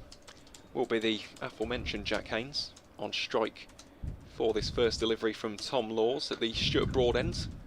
Cut away out towards backward point. Saisa Darshan's been busy all day long, hasn't he? Yeah. Surrey's Indian overseas star. He's played well in this game as well. Great knock for Surrey. Yeah, 105 from 178. We witnessed that yesterday. Looked very, very at home at the crease, did Saisa Darshan. I've been watching him in the Ranji Trophy for Tamil Nadu over the winter. He's a serious cricketer. Again, a bit like McCann, plays very strong off the back foot. You've been watching Tamil Nadu through the winter? I have indeed. I have no life, Dave. It's all cricket. Here is Laws in towards McCann. Again, going for that straight line. That is commitment. Oh, it is. That's commitment to the cause. Mark the Mod is with us from Sevenoaks in Kent. Cool and breezy Sevenoaks in Kent today, he says. Good to hear some resistance being shown by Notts here. Lovely to hear from you, Mark. Wonder if you'll be down at Canterbury in, 3 weeks' time or so. If so, we'll see you then. Here is Laws to McCann. Oh, bowls this one with a bit more fizz and vim and vigour. Played out rather defensively, though, again by McCann. It's, I can understand the logic of this, but Laws' strength is the outsinger outside of off stump, and yet he's going very straight here. You have got the leg slip in the form of Will Jacks, who's gone very fine. Yeah. Dom Sibley's lurking at first slip. I do just wonder if he could just tighten his line outside of off and move Will Jacks into a second slip. Yeah, looking for that elusive edge. Absolutely, and that one is played off the back foot by Freddie McCann. excellently fielded by Dan Worrell out there in the sun hats, coming across from backward points. Can't field it in his sun hat, that'll be 5 runs as well. Well, of course, and I'm just seeing the line of helmets that Surrey have on the field as well. That's the most common one for the penalty runs. Well, there's 3 helmets there. How many penalty runs will that be if it hits them all? How many will it be? Still 5. Still 5, correct. They are very neatly lined up, though, I must say. Whoever's done them has done a fantastic job. Big fan of that as Tom Laws readies himself at the top of his mark. Bowls this one a bit shorter, attempted pull shot by Freddie McCann. He has worked it fine. Be Ryan Patel coming over from a slightly squarish fine leg. We'll just cut that down to 2 runs.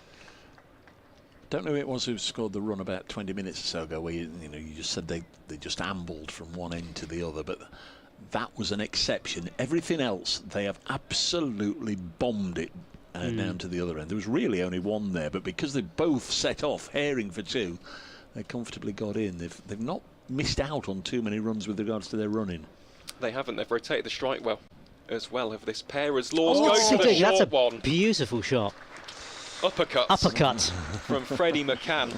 Says, have a bit of that, Tom Laws. Goodness me, that is a lovely shot. Yeah, that's the modern game, the uppercut. Wow. Well, it's some way to wrap up the 86th over. Boundary off the over, and 9 runs coming from that one. 143 is the story of the day. Freddie's on 143, and this pair have added 143, but that was not his best shot, but certainly one of the eye-catching ones. Very deliberately played up and over the keeper. Thank you very much. Job done. 291 for 4. And maybe with that new ball, you've got that extra bounce, you know? Brand new, shining ball. And is it going to be Jacks who's going to continue? Certainly looks like it. He's got some purpose on that stride. Yeah. Basement, as we heard yesterday, his nickname. He's not got a long run up. He sort of not rushes through his overs, but he gets through his overs quite quickly. Just literally a couple of paces behind the umpire, and he comes in. First ball, brand new over, in he comes, and this one just played out and just outside the off stump. Batsman sort of shoved his pad towards the direction of the ball, sort of bobbled off it, and there's no further runs. It's going to be Jacks again. Here he is. And this next delivery again played more carefully and correctly to the offside. In a way, I'm quietly pleased that the penalty runs was, okay, it's serious, it's a level 2 offence, but I'm pleased it was for that and not something just, a little nasty or unsavoury or persistent out on the field. Here's Jacks again, and this one again squirted to the close infield on the leg side. If you're fizzing it in from 30, 35 yards away, yes, you've got a duty of care not to hit the batter, but, you can all get your throw a little bit wrong, and if that's all it was, then, it's good that it's not. Jackson again, this one again, pushed to the leg side, close infielder, got his hand down to it, no run. It's, as I say, it's not been something untoward said out there or something we don't want to see on a cricket field. So it's Jacks in again, here he is, and this next delivery again, flicked off his pads, leg side, no run. He's going through this over quite quickly, as he's been doing pretty much throughout the course of this innings. Here he is again, and he bowls, and this one again pushed out in front of him, half an appeal, but nothing coming of that. It's the end of the over. Nottinghamshire 291 for 4, Freddie McCann 143, and Jack Haynes on 51. England's lead approaching 450 in the Test match. They've lost a couple of wickets since lunch. They're 214 for 4, 218 for 6. Joe Root 83 not out. Looking to go back to back in that one. You'd imagine Declaration wouldn't be too far away. In Division 1, Somerset 99 for 1 at Taunton. Looking to set the pace in that one. They lead Durham by 255. Warwickshire have defeated Kent by an innings at Edgbaston. At Chelmsford, Worcestershire second time around, 161 for 5. Now lead Essex by 23, but with work to do. Work also for the Red Rose. Lancashire 46 for 4 in their second innings at home to Hampshire, trailing by 143, only 6 wickets left. Looks very much as if Hampshire are going to take the accolades there. Leicestershire 34 for 1, the proverbial million behind Glamorgan at Cardiff. Middlesex 288 for 4. Sam Robson's century at Headingley after Yorkshire made 601. Here is Tom Laws then to kickstart us from the Stewart Broad end. Well, there is a fielder out there. It's Cam Steele, but it's gone over his head. Well, it was cheeky, it was innovative, it was enterprising from Freddie McCann, but he just about executes, and yeah, potential half chance for Surrey doesn't materialise on that occasion. Well, after what happened in the last over, Surrey had put a man down there, almost a long stop, and he still took it on and he just managed to get it right. It's Cam Steele, and he's in an extraordinary position. Yeah, it is almost like a wideish long stop. Laws again goes short, and that one is just punished. It's from Freddie McCann, brings up his 150 in sumptuous style. It's been a sublime innings, this, from the 19-year-old. 151 from 263, and as you can hear on our effects mic, richly applauded here at the home of Nottinghamshire County Cricket Club. Brings up the 150 partnership, also brings up 300 for Notts as well, so another batting bonus point. What a fantastic way to bring it up as Laws again goes short. Yeah, attempted to play more towards a pole shot, didn't he? Didn't really connect at all and went through to the keeper. So yeah, it looks as though he's going for his shots now. Certainly the last one. The last one was sumptuous, wasn't it? That shot just before. Oh, it was. Disdainful. Yeah. From Freddie McCann. Straight off the middle of the bat. Really was. Laws again into McCann. Just plays this one defensively. Oh, in fact, no. Will they scamper through for the single? No, they won't. Thought about it for a second. Rory Burns was patrolling at mid-on, so it won't be a run. I've just tweeted 300 for 4 because you said it was 300. I thought it was 300 for 4. It's 299 for 4. Sorry, my maths was not correct on that occasion. Still one run required for that. Let's hope we can get quick single now, and that'll. Oh. Well, that one straying down the leg side again from Tom Laws. I'm slightly surprised by this. I know it's an innovative field from Surrey, but I feel like with young bowlers, just stick to their strengths. Yeah, you got 5 close-in fielders and the wicket-keeper. Got 3 on the leg side, 2 on the offside.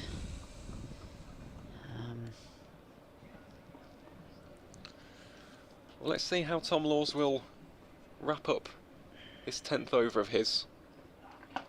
Well, drops it slightly fuller, and that one is just whacked out onto the onside. There's a chase here for Rory Burns. He will get across to it eventually. And the 2 Nottinghamshire batters come back for 3. So that will be 300 up for Nottinghamshire at the end of an eventful over from Tom Laws. It goes for 11 runs, and at the end of the 88th, Nottinghamshire move on to a score of 302 for 4. Yeah, congratulations pouring in for Freddie McCann. Another one up there, 154 this pair have added now, 275 balls. Freddie's share is 85 of that 154.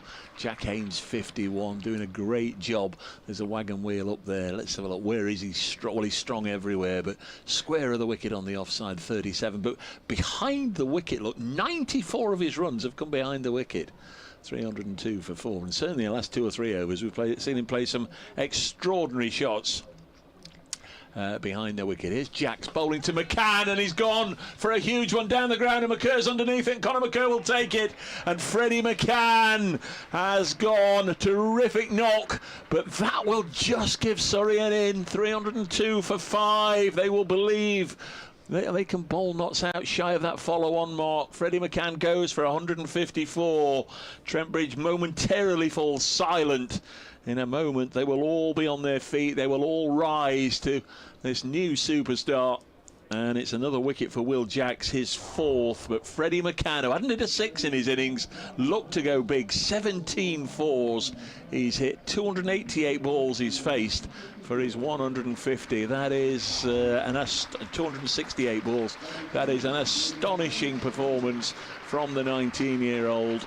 And he's going to get the ovation of all ovations.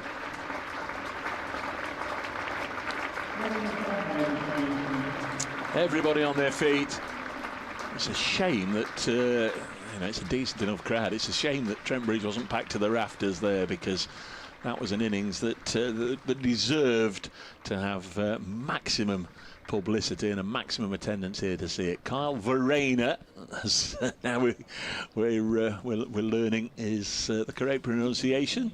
Also on debut, so heaven knows what we're going to get now, because all the debutants have chipped in. His wicket keeping was exceptional, you have to say that, and now finds himself coming in at number 7 on his Notts debut. Of course, Brett Hutton was the night watchman last night, but Freddie McCann caught at long on. When he left the bat, I thought that was going to be 6 over the Radcliffe Road stand, but it didn't quite go as far as it seemed it was going, and it was caught nicely by Conor McCarr. Judged it very nicely indeed. 302 for 5 when that wicket fell.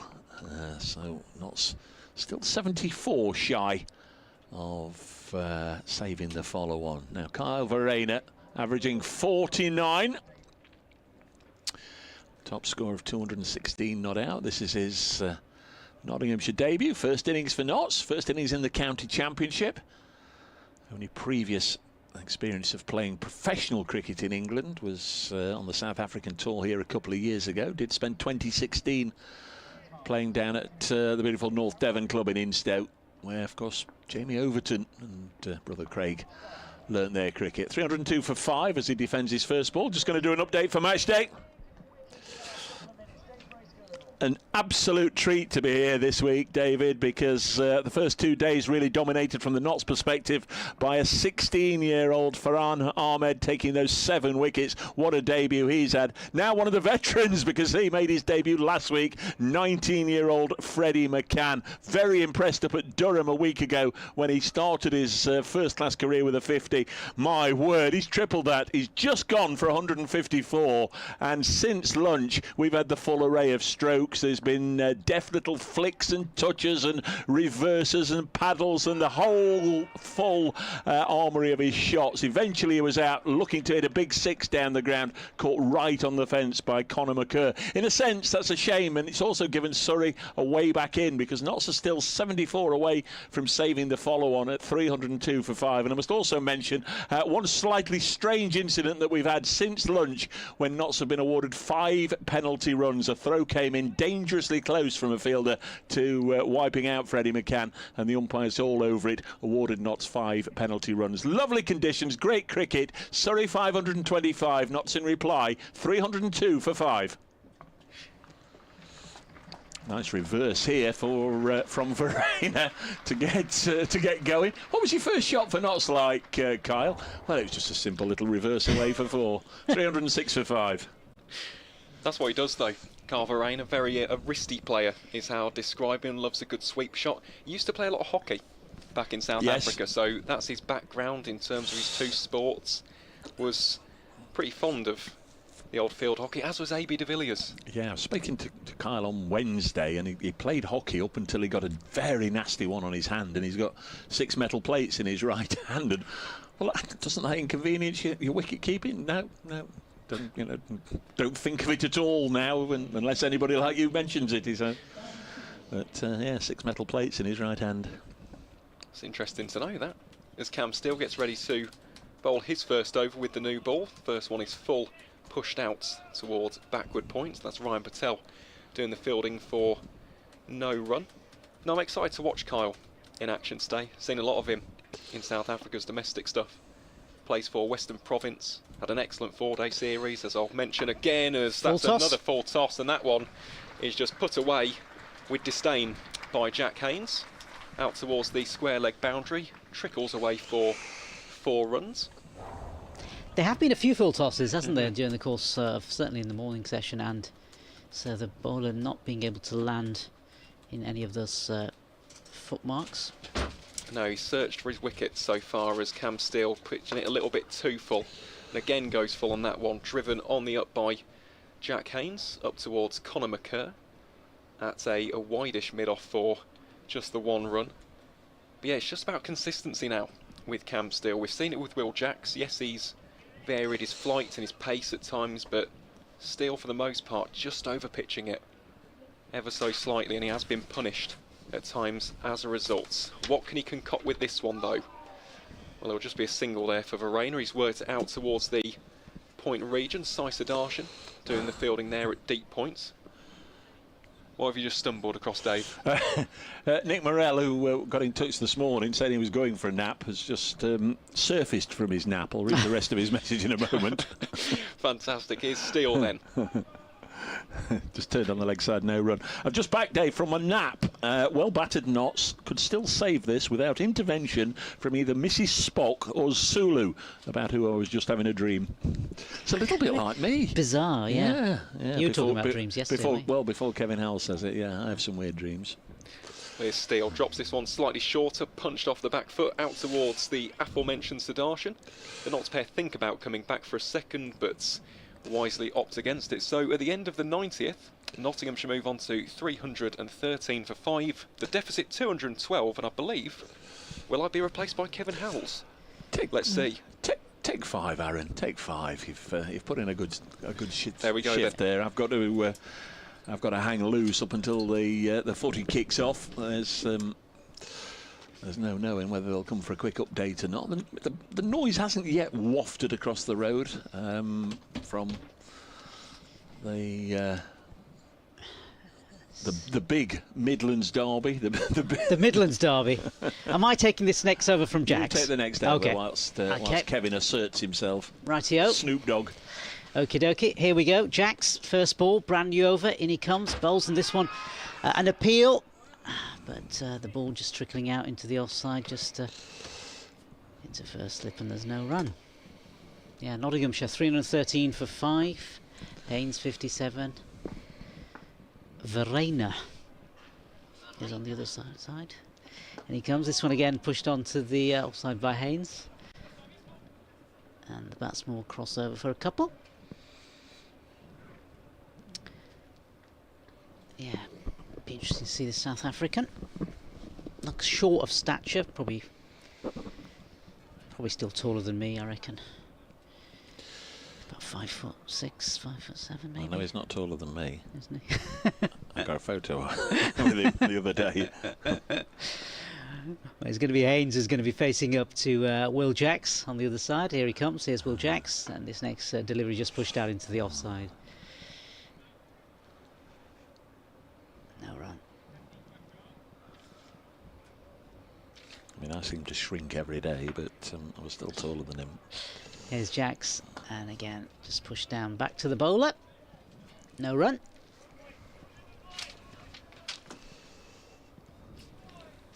Yeah, you know, I've got him covered height and breadth. Height and breadth. It's a lovely picture of the pair of you there, Verena, with Dave. Yes, from a few days ago.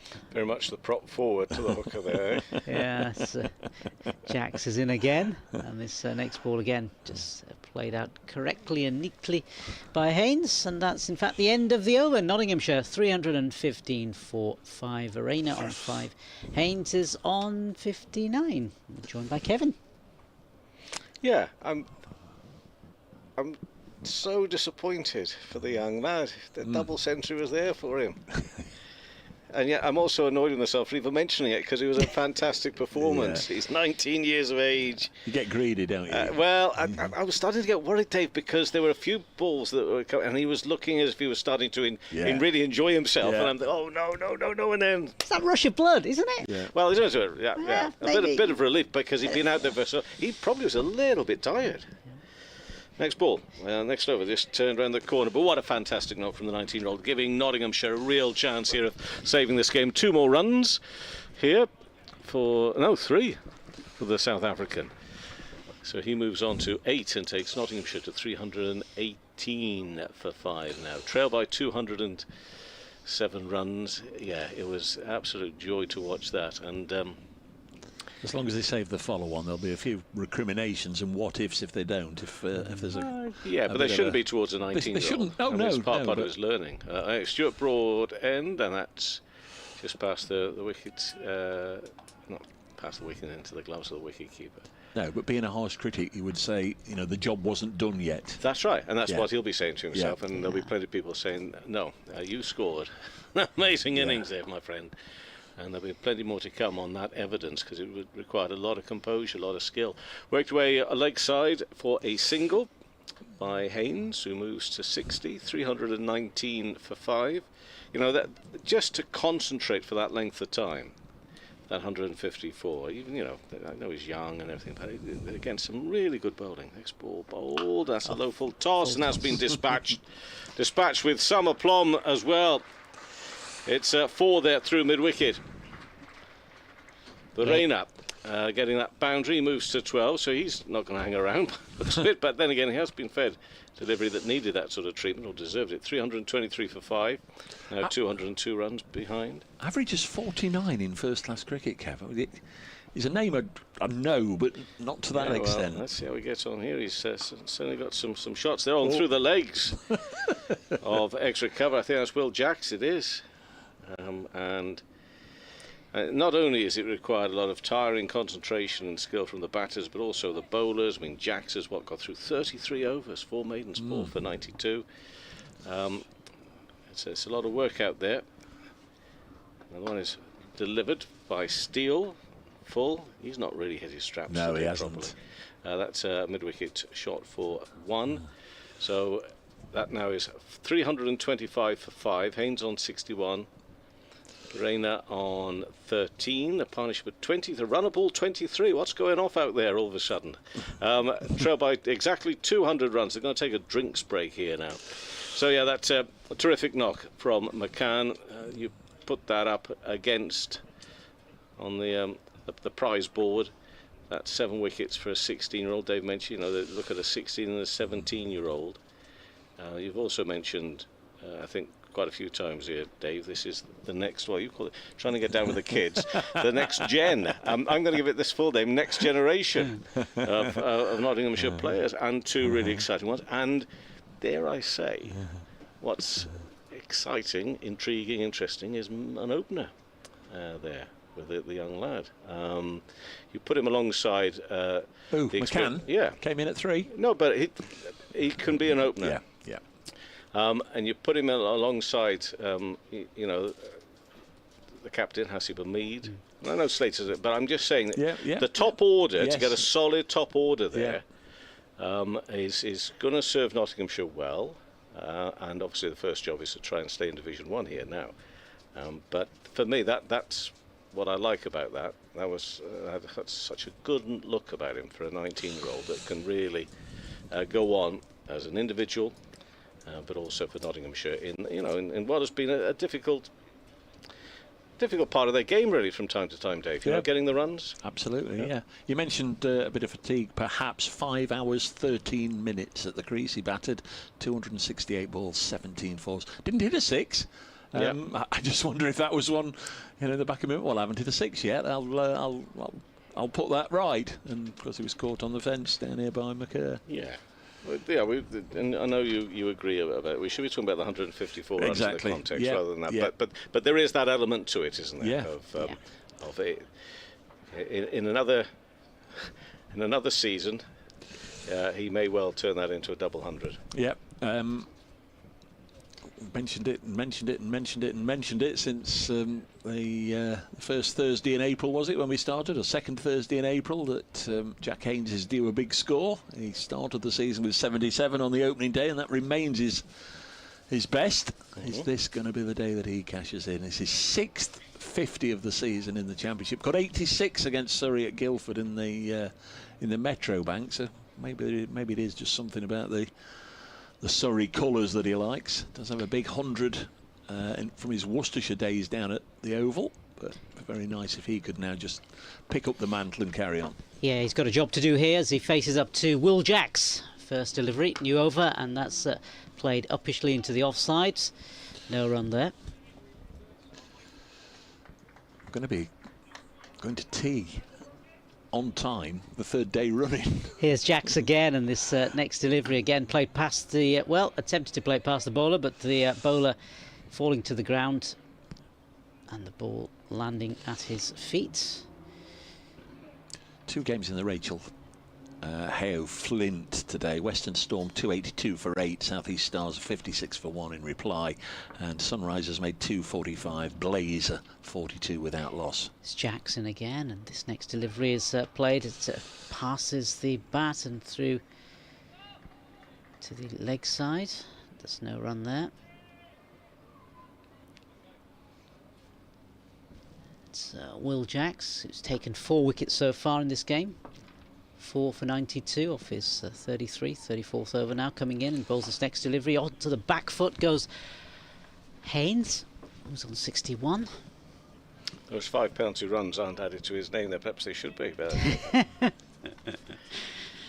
So here he is, Jacks again, and he bowls this next delivery, and this again passes the outside of the bat through to the keeper. Groans and oohs and ahs from behind, but nothing.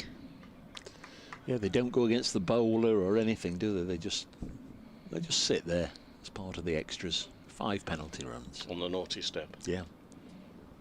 Where they should be. So here's Will Jacks again. He's coming in to complete his over. He comes in and this again pushed to the leg side. There'll be no run. It's the end of the over. Nottinghamshire 325 for 5. It's Haynes on 61. It's Verena on 13. Got that to go away then, didn't he? Or did it straighten? By the way, it didn't spin back as we thought on that 2 balls from the end. Yeah, got a bit cloudy again. That breeze is still blowing. The other thing, and Dave, I don't know if you want to look at whatever weather app you were looking at earlier. I wasn't. Okay. I just heard the lady, Jill Brown, on BBC Radio Nottingham this morning. I was always driving in. I think that the forecast may well have changed for tomorrow, with some big warnings of thunderstorms and rain during the afternoon. Overnight, she said. Well, I think now things might have changed. Doesn't rain here. Doesn't rain on the righteous. We'll be all right tomorrow. Might just freshen things up, that early morning shower, but we'll be all right. Trust me. You bring a coat, Dave. Trust me. You bring a coat. Well, tomorrow afternoon. NASA's brought a coat every day. Yeah, it's feeling a bit chilly in this box sometimes. Thunderstorms. Thunderstorms and lightning. Very, very frightening. And they will arrive mid-afternoon tomorrow. Galileo. Meantime, Verena on 13, and the first cheer of the afternoon we hear from the City Ground and here at Trent Bridge. I don't think it was for that delivery. I mean, it was very fine. It was nicely played. It was for you coming on. But there's no run. 325 for 5. It wasn't the cheer that suggested there'd been a goal scored. Not at 10 to 3. It won't be a goal. Oh no, that's true. fairly sure it won't have cranked up yet. An appearance by the manager or something. That will be them disappearing back down the tunnel. Oh, that sort of cheer. And they'll come back in 10 minutes. Warmed up. And, yeah. Okay. Turns again. There's McCann here in this 10th over. Hasn't taken a wicket yet, but he's only gone for 9 runs. And a little bit of width and cut and carved nicely down here. There's nobody here. That's 4 runs. You could hear it rattle into the board. So, I have to say, it looks a little bit different with the South African out there. I mean, the whole mood and tempo has changed a little. But at the same time, there is still work to be done because it's 196 runs, the deficit. That follow-on has not yet been reached. They've got 5 wickets standing. But he's moved to 17. It's Kyle Verena, 17 off 11 balls. Whilst Haynes has been grafting away for his 61 off 150, thinking, what's going on here? Yeah, he wants to get on with it, doesn't he, Verena? Only 13 runs still from 9.2 overs for McCann. He'll try and keep it tight, put a bit of pressure on if he can. That's a better ball, but still runs to be found, square on the offside. And he will get 1. He'll move to 18, and Nottinghamshire 330 for 5. 195 runs behind. Yeah, the breeze has picked up, and it's... Well, here I agree with you. The fact that it's got a little bit cooler at times, but we walk around the ground and at lunchtime. Oh, you were going for a walk last time I saw you. I went for a bit of a stroll, and very quickly it got too hot for the old layer. It had to come off the jacket. Looking out there now, most people still in their shirt sleeves. But I think if that breeze gets up, it does get a little cooler. Haynes is facing. He's on 61 and defensive into the offside. And no run again. So I think that's the difference. It's the breeze when that gets up a bit. How far did he actually get before he had to stop for a photograph and an autograph? Yeah. I could still be walking, Dave. And I started it just after 1 o'clock. You're idolised here, you know. Well, I know that. But it's understandable, Dave. It's understandable. Marmalised but idolised. Haynes on 61, 330 for 5, and in he comes again. Very tall figure is McCann. But there's 2 catches still at mid-wicket. It's worked on that side, but along the ground. That's an important thing. Get that ball rolling along the ground until you've got a few more on the board here. Nottinghamshire, you've done ever so well. 331 for 5, but you still trail by 194 runs. And you're up against the champions, who can often, as has been said by many a person, I love the sound of that pouring there. Yeah. I think, what's he Having getting a out sneaky there? one. Yeah. It is coffee, everyone. It's not, it's tea. It's tea. It's tea even. Yeah, sorry. Yeah. Oh, there's another cheer. They must have come back out again. Not yet. Not yet. Oh, he's got all the timings there. Reina bowls and worked again to mid-wicket. There's only one catcher in that position. They've had to spread them out a little bit, but it's just turned on the onside, so he remains on 18, and Haynes on 62. 331 for 5, trailed by 194 runs. I don't know if there's a different budget this year, but I know, as I was saying earlier, last year there was a firework budget, and they would set off about £1 million worth when they came out, even in the the afternoon matches, the day matches. And it was like it was the Blitz here. If I'm just warning you, if in 2 or 3 minutes' time they come out to that, you'll certainly know about it. I can see now, for the first time ever, people on top of the Dave Bracegirdle residential care home sat watching the cricket. Oh yeah, there are a few people up there. Well, they can't see much of it, though, can they? They can only see it. You can, Kevin, because there's some workmen up there who were listening to me who sent me some photos, and you can see right in. Jackson again, first ball, brand new over, played back to the bowler, no run. It's deceptive. Admittedly, from here, it looks as if, well, you wouldn't be able to see because of the stand on that side of the ground, but you can see right in, right across the square. Here is Jack's short run off, and this one a bit more fuller, and it's in fact played down the ground and down through long on, and they'll collect a boundary. Well, if that's the case, what are we doing here? Well, exactly. I mean, you won't see any catches in front of the pavilion, that's for sure. Right. But somebody will tell us.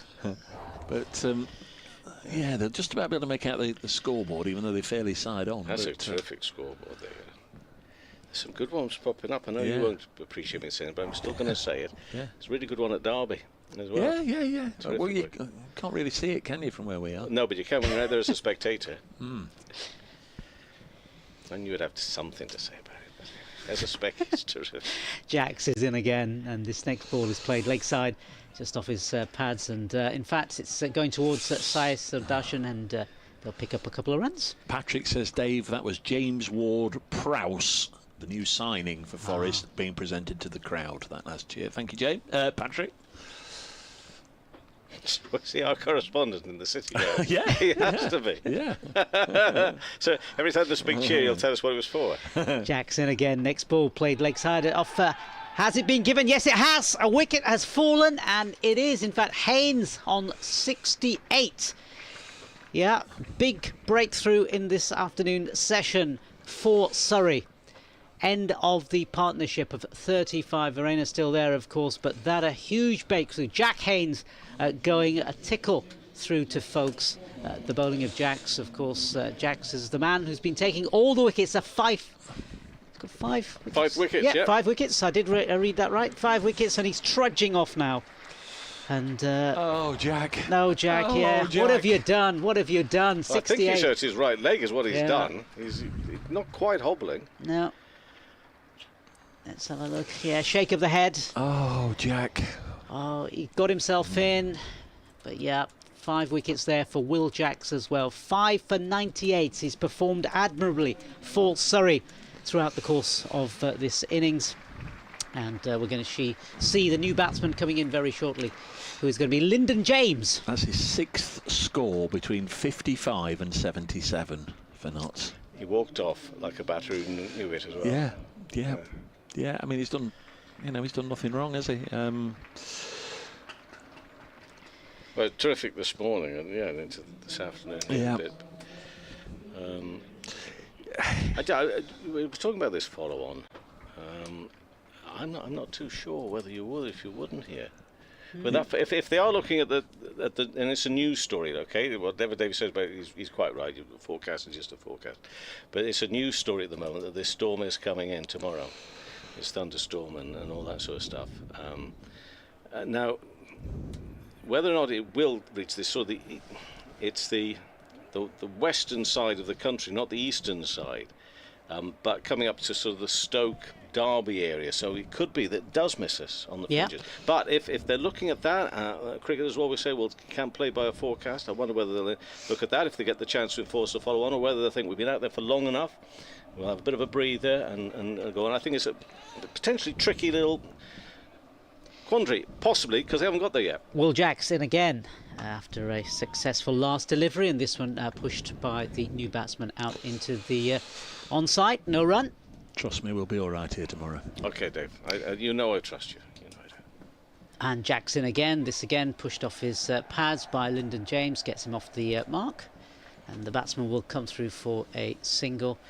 And in fact, that's the end of a successful over there for Will Jacks. 5 for 99 for him. Nottinghamshire 338 for 6. James has just come out, just got off the mark, of course. Verena still there on 18. Yeah, Lyndon James this season averaging 48.5, 1 century, a couple of 50s.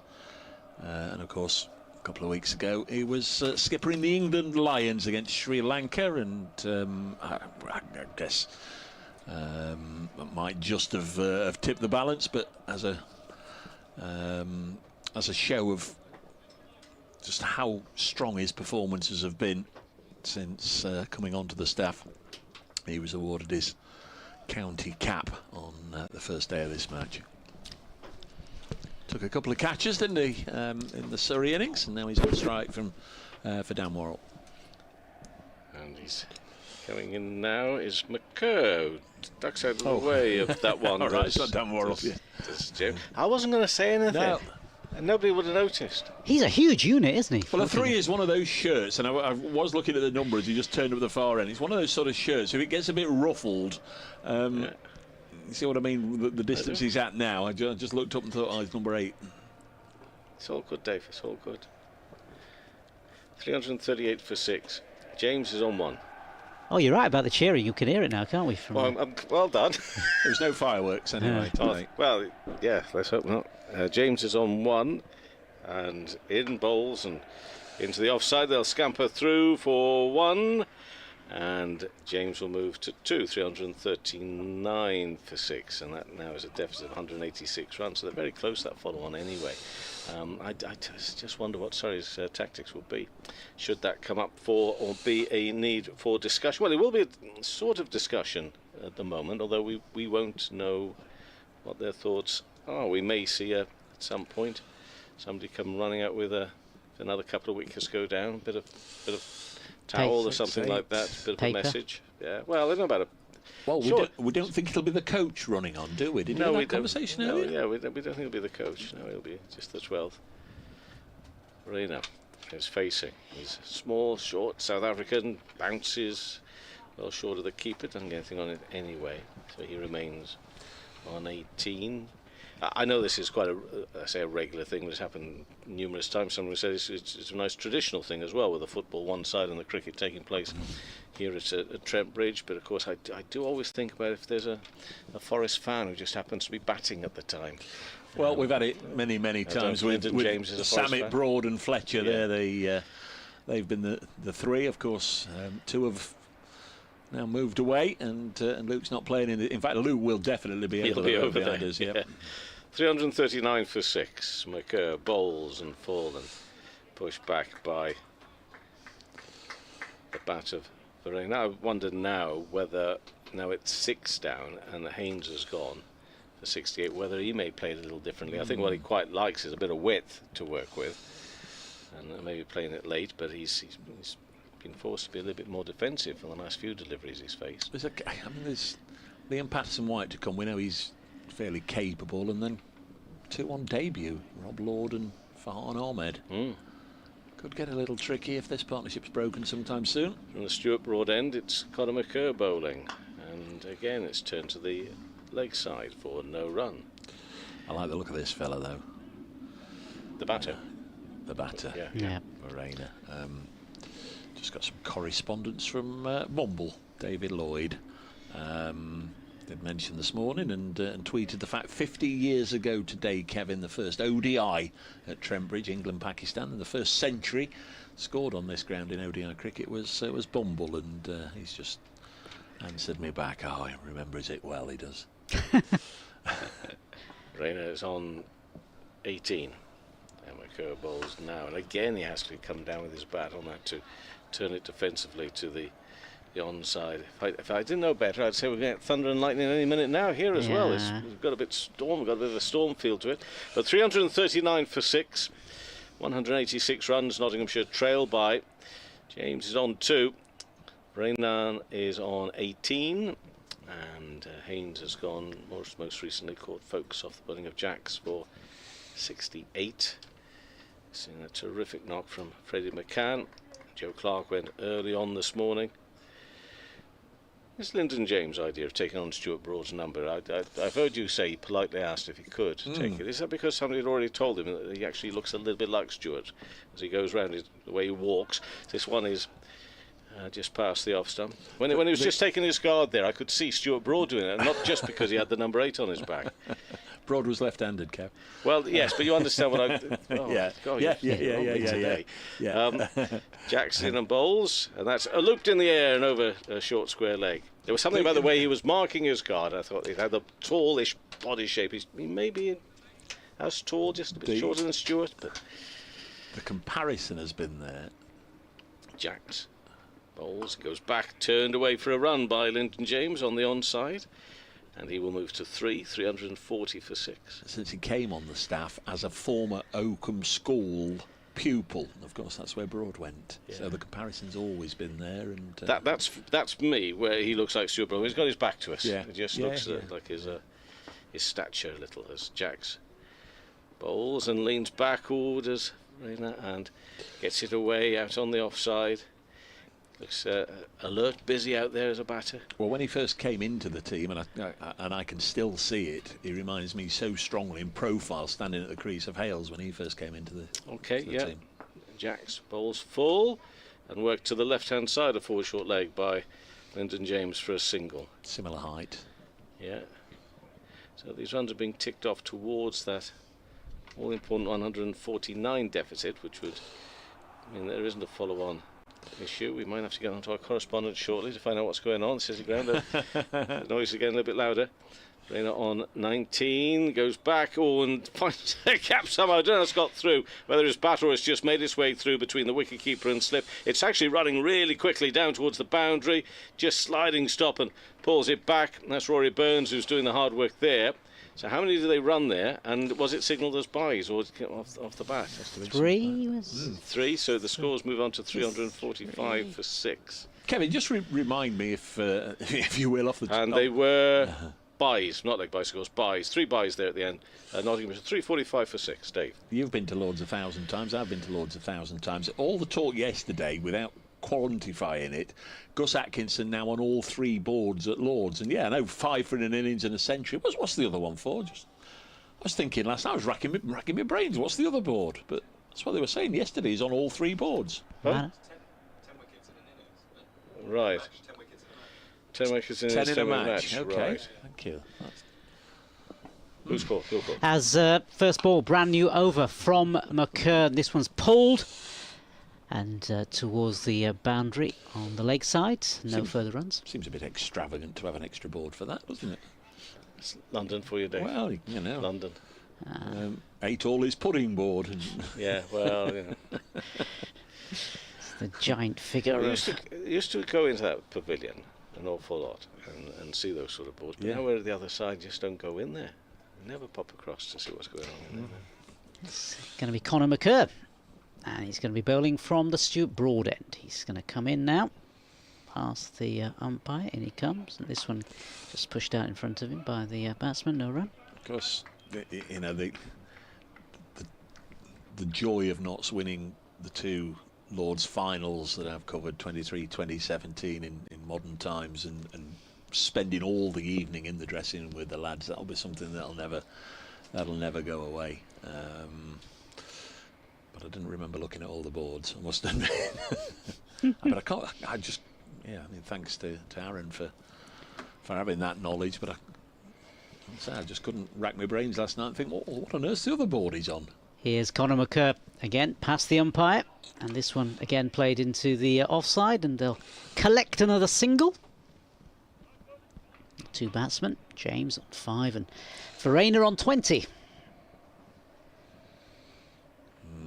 Nottinghamshire 347 for 6 now. Mentioned the other day, the morning after the 2017 final was the morning, you know, when they say mind the gap. That was the morning I got stuck between the train and the platform, minding the gap. But I've told that story a couple of times. Oh yes. And it certainly wasn't drink related. Of course it wasn't. It was Adele's fault. Conor McCann in, next one, pushed leg side, no run. It was Adele's fault. That was the weekend that Adele had all those sellout concerts. A little bit like the Gallaghers at the moment. Everybody had queued for all the Adele comeback concerts in 2017, and London was full of Adelers, and then the concerts were cancelled. Missed. Close. It was just over the close behind us. It's a long story anyway, but well, yourself. What's the connection with Adele? Conor McCann, he's in again past the umpire, and this one again just pushed out, no run. Did she push you? Right, I've got 5 bags of kit down in London for the weekend. Yeah. And when I booked my train back, it was firmly stated that the first one back from King's Cross to Newark was 10 o'clock on the Sunday, because before then there was the bus replacement service. Right.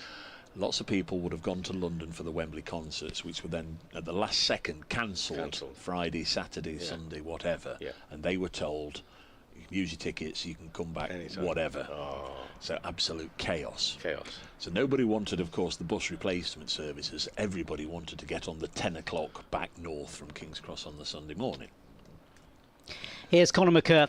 He's in again. And this next delivery down the lakeside through to the keeper.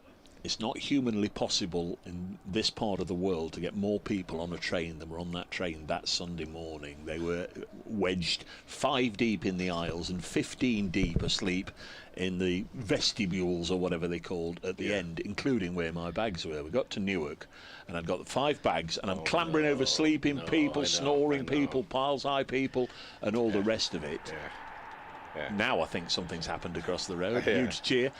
Got off the with 2 bags, plonked them on Newark platform, turned to get my other 3 bags, and the next second I was wedged up to my waist between the train and the platform, and it had ripped my trousers and ripped all the skin off both shins all the way up to my knees, and well, the railway staff had to come and help pull me out. Jacks to James, and into the offside there will be no run. Well, I mean, at least with you, Dave, I know you would have taken it well. Yeah, mind the gap. That's frightening, actually. Yeah. Oh, I don't know how it happened, because there is a little step off there, but I put them down and then turned, and I was so furious because nobody helps you. James facing again, comes down the pitch, but pushes it okay up towards Jordan Clarke, fielding it mid-on. So Adele is poor old Adele. I think in fairness, it's not really her fault. James on 5, and that's worked away on the leg side. Cam Steele doing the fielding again, no run. Yeah, that noise behind us was what you'd expect that noise behind us to be. A Wolves goal. Jacks bowls. Oh, almost! I thought I was going to go into the hands of forward short leg, but actually turned it behind square to their right-hand side, and there's a man patrolling around there. That sort of deep backward point on the leg side, and again it's going in the same area. That's why you hear the noise of the moment from the Surrey players. Bit of pressure being built upon James here. It's from the bowling of Will Jacks. He's got 1 delivery left to the 37th over. He bowls now. Goes back deep. Oh, I tell you, Jacks, that's the end of that over. He'd won that to carry on because he really was on top there against James. But James survives. He's on 5. And The rain is on 20, and 347 for 6 is the score, trailed by 178 runs. I will make my way. Well, thank you, Kevin. It's been a delight, as always. 347 for 6, so 3 runs required by Notts to get that third batting point. But then, where are we? 29? 29? Everybody nodding-ish. 29 to save the follow on 376. Yeah, that is right. Sorry, I had to do the maths myself then, Dave. But yeah, that was a good stint from Kevin, as always. Just to touch upon the Lyndon James point, do you know the origin of him getting the number 8 shirt? Well, it was Broads. As Conor McCurr, we'll touch upon that in a second. McCurr then in towards Verreina, drives that one on the up. It will just beat Rory Burns at mid-off. So that will be a single for the South African. It was Stuart Broads, and you know, he's obviously admired him, looked up to him, former Oakham School pupil. Stuart took him under his wing when he came here, and he asked him if he could have it when he left. Yeah, because, well, I've got to say, a friend of mine, Kieran McCarthy, so we co-host the podcast together, he actually interviewed Lyndon, and he said it's part of Bowler's Corner here at Notts in the dressing room, so it was Paul Franks who initially had the number 8, who gave it to Stuart Broad. It was. And then Broad has carried on the tradition to Lyndon James, which is lovely as McCurr comes into bowl to the aforementioned Lyndon James, plays that out towards extra cover for no run. I mean, that must have been such a good moment for him, mustn't it? One of the greatest seam bowlers of all time, obviously a fellow Oakham School pupil, turning around and saying, do you want to take up the mantle, have this hallowed shirt number? I don't think it was done in quite a ceremonial manner as you're making out. It was over a few beers after the last Can I have your shirt? Last match of last season, if I remember rightly.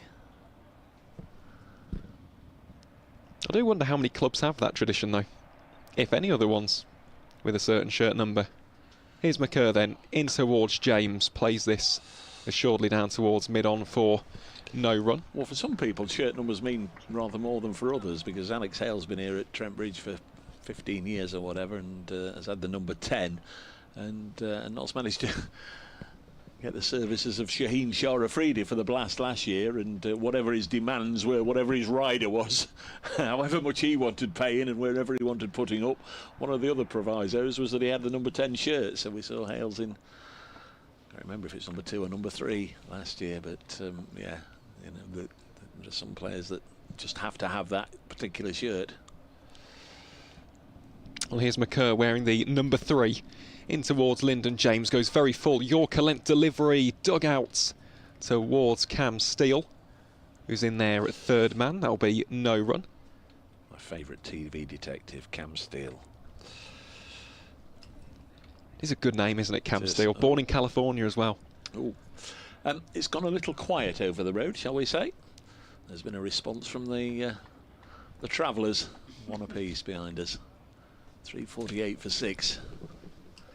There's the score here, so not still required 2 for that third batting bonus point. Inching ever closer though, would be massive in the wider context of the survival race. James attempts to turn that past Tom Sibley. It's backward square leg. Can only find the hands of the Surrey opener, so that'll be no run there. It is incredible though, this is the first time that I've been at Trent Bridge when there's been a football match on. The carry from the City ground is incredible, isn't it, the volume? It is still, you can still notice it. I mean, I'm guessing there's a chance that's just happened then, but it's more obviously outside. I mean, in the tea interval, we're going to sit outside for 10 minutes or 2 minutes.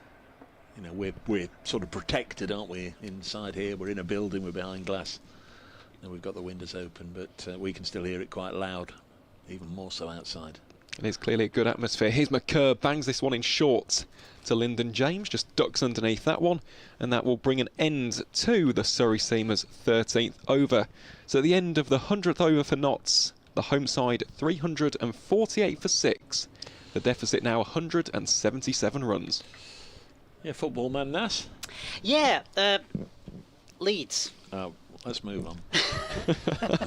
And Liverpool. Can you have 2 teams? I've had this debate with somebody. Can you have 2 teams? Well, There you go. Yeah. You can have whatever you want. Well, because there are no rules about such things. There are things that are frowned upon, but you know, if it floats your boat to follow both Leeds United and Manchester United, then you follow Leeds United and Manchester United. Leeds and Liverpool.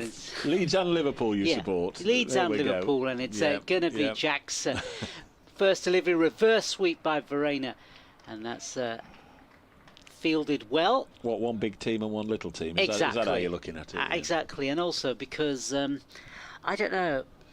Leeds and Liverpool, this is astonishing.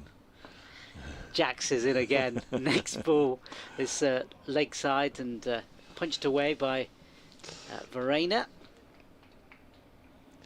Leeds, because it's my home city, so I've got to support Leeds, I guess. Do I? And, well, yeah. The conversation should end there then, shouldn't it? Yeah, exactly. Up to you, mate, up to you. There's no rules. There's just judgment. Jax is in again, and this ball, next one is the leg side, played off his legs, and they'll come through for a couple of singles. And applause from the crowd for the 350. Yeah, good response this from Nottinghamshire. 351 for 6 now. James has made 7. Verena is on 22. This partnership, just the 14 so far. I'd just like to wander into a pub in Glasgow and see somebody in there who wanders in with a half and half Celtic Rangers scarf. Jax is it again. Next one is a punch offside, no run. I like them both.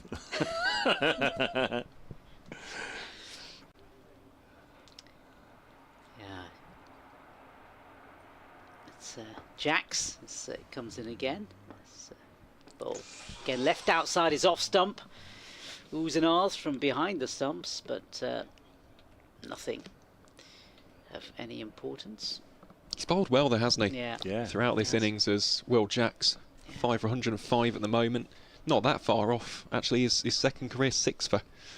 The first one being against Pakistan. What's happened now? We've got some sort of signal from the umpire and something fallen off of Ben Folkes' helmet, perhaps? Or it's maybe hit him in the face. I think they're asking for a physio.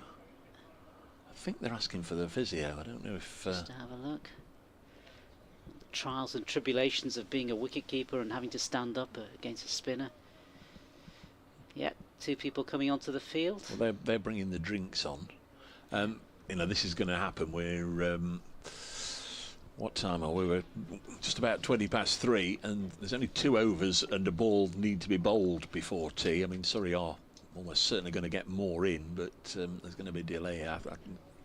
Is this the Surrey physio? Do we know? Can we take a look at? Is that Conor McCurr?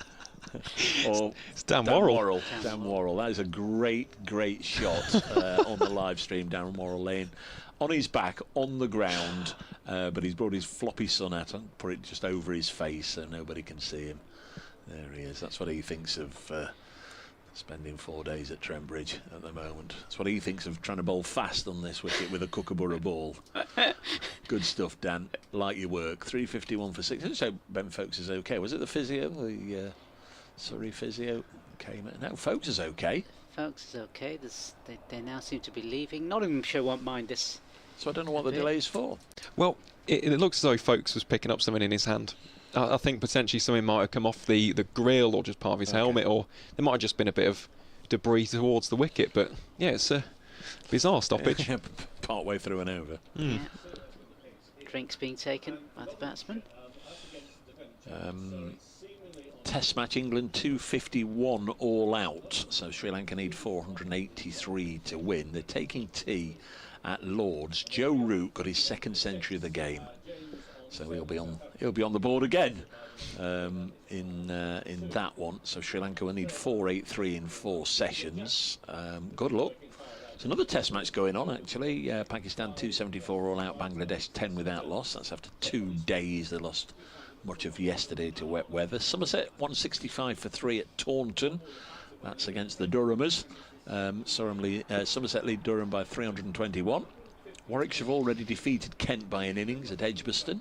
Worcestershire 220 for 6, battling against Essex at Chelmsford, leading by 82 with those 4 wickets left. And here's the final ball of this over eventually. Yeah, after all that kerfuffle, here comes Jacks bowls the last ball, and that's the end of the over. 351 for 6, Nottinghamshire. Great word, kerfuffle. Lancashire 75 for 4, second innings against Hampshire, trailing by 114. Division 2, Glamorgan declared on 550 for 9 earlier, 254 not out from Colin Ingram. Leicestershire 78 for 3, second time around, trailing by over 200. Middlesex 337 for 4. That's at Leeds after Yorkshire 601 for 6 declared. Century yesterday for Sam Robson. Right now Ryan Higgins and Master Davis, Jack Davis. They're going along very nicely indeed. Higgins 62 not out, Davis 36 not out, 337 for 4. And at Hove, Derbyshire second innings 43 without loss, trailing Sussex by 274. Well, there we go. We have a change of bowling now from the Stuart Broad end. It'll be Tom Laws, who's been rather expensive actually today so far. We've seen Freddie McCann taking the attack to the Surrey youngster. Still an excellent young prospect though. Really is a strong proponent of the outswinger, and here he is to bowl to Kyle Verreynne. This one on a good length. Played rather cautiously there from the South African out towards Ryan Patel, extra cover. That will be no run. I'm just interested about that game between Yorkshire and Middlesex because it's so tight in the promotion battle. So Sussex, they look well placed against Derbyshire. They do have that slender lead at the top of the second division, but yeah, that game between Yorkshire and Middlesex could be pivotal come the end of September. So Laws turns round at the top of his mark, goes very full, driven very straight by Kyle Verreynne. Oh, I would say half a peel, maybe quarter of peel. I think Tom Laws knows that he was nowhere near getting a hand on that, but such a lovely shot. It's a shame that it's worth no runs because Verreynne really did get the full meat of the bat on that one. So 2 dot balls to kickstart Tom Laws' 11th over. And again, it's an intriguing field. That's been the word of the day as a plane goes overhead here at Trent Bridge. It's just over there. Yeah, just a little light aeroplane. Definitely hear it though as Verreynne squared up by that one. The ball squirms out towards Ryan Patel in at a shortish extra cover for no run. Yeah, just a little bit of wind picking up as well, as we can see with the flags over at the members' pavilion. Hasn't been too windy today. I'd say it's been breezy. Breezy, yeah. Breezy would be the correct description of the weather here, but definitely has gone a bit more overcast in the last 60 minutes or so. Can Tom Laws just extract an extra degree of swing? Let's see. Laws into Verreynne. Verreynne, very technically correct. Yeah, completely behind that last delivery, wasn't he? And he seems to be like that style of batsman, compact. And, you know, they're usually good at cutting and pulling, that style of batsman. And he certainly probably fits into that category, I guess. He does, and he will love a situation like this. It's something which his coaches at Western Province have always said about him. He's a mentality monster. I think that's the quote from his coaches back in South Africa. We'll see what he's got in the locker here to Tom Laws, who strays down the leg side. A good take from Ben Folkes, diving to his left. That'll be no run. Run that one by us again. A mentality monster. A mentality monster. Good temperament. Good temperament, but he loves being in the battle. So Verreynne, when you look at his big scores for Western Province, or they were formerly the Cape Cobras, they usually came in losses or in draws tough where his situations. team... Exactly. Tough situations where his team were behind the 8 ball. He loves almost being the hero of the narrative. Laws has just got a ticking off for running on the wicket again. Well, here is Laws into Verreynne. Attempted drive finds the hands of Ryan Patel at a short extra cover for no run.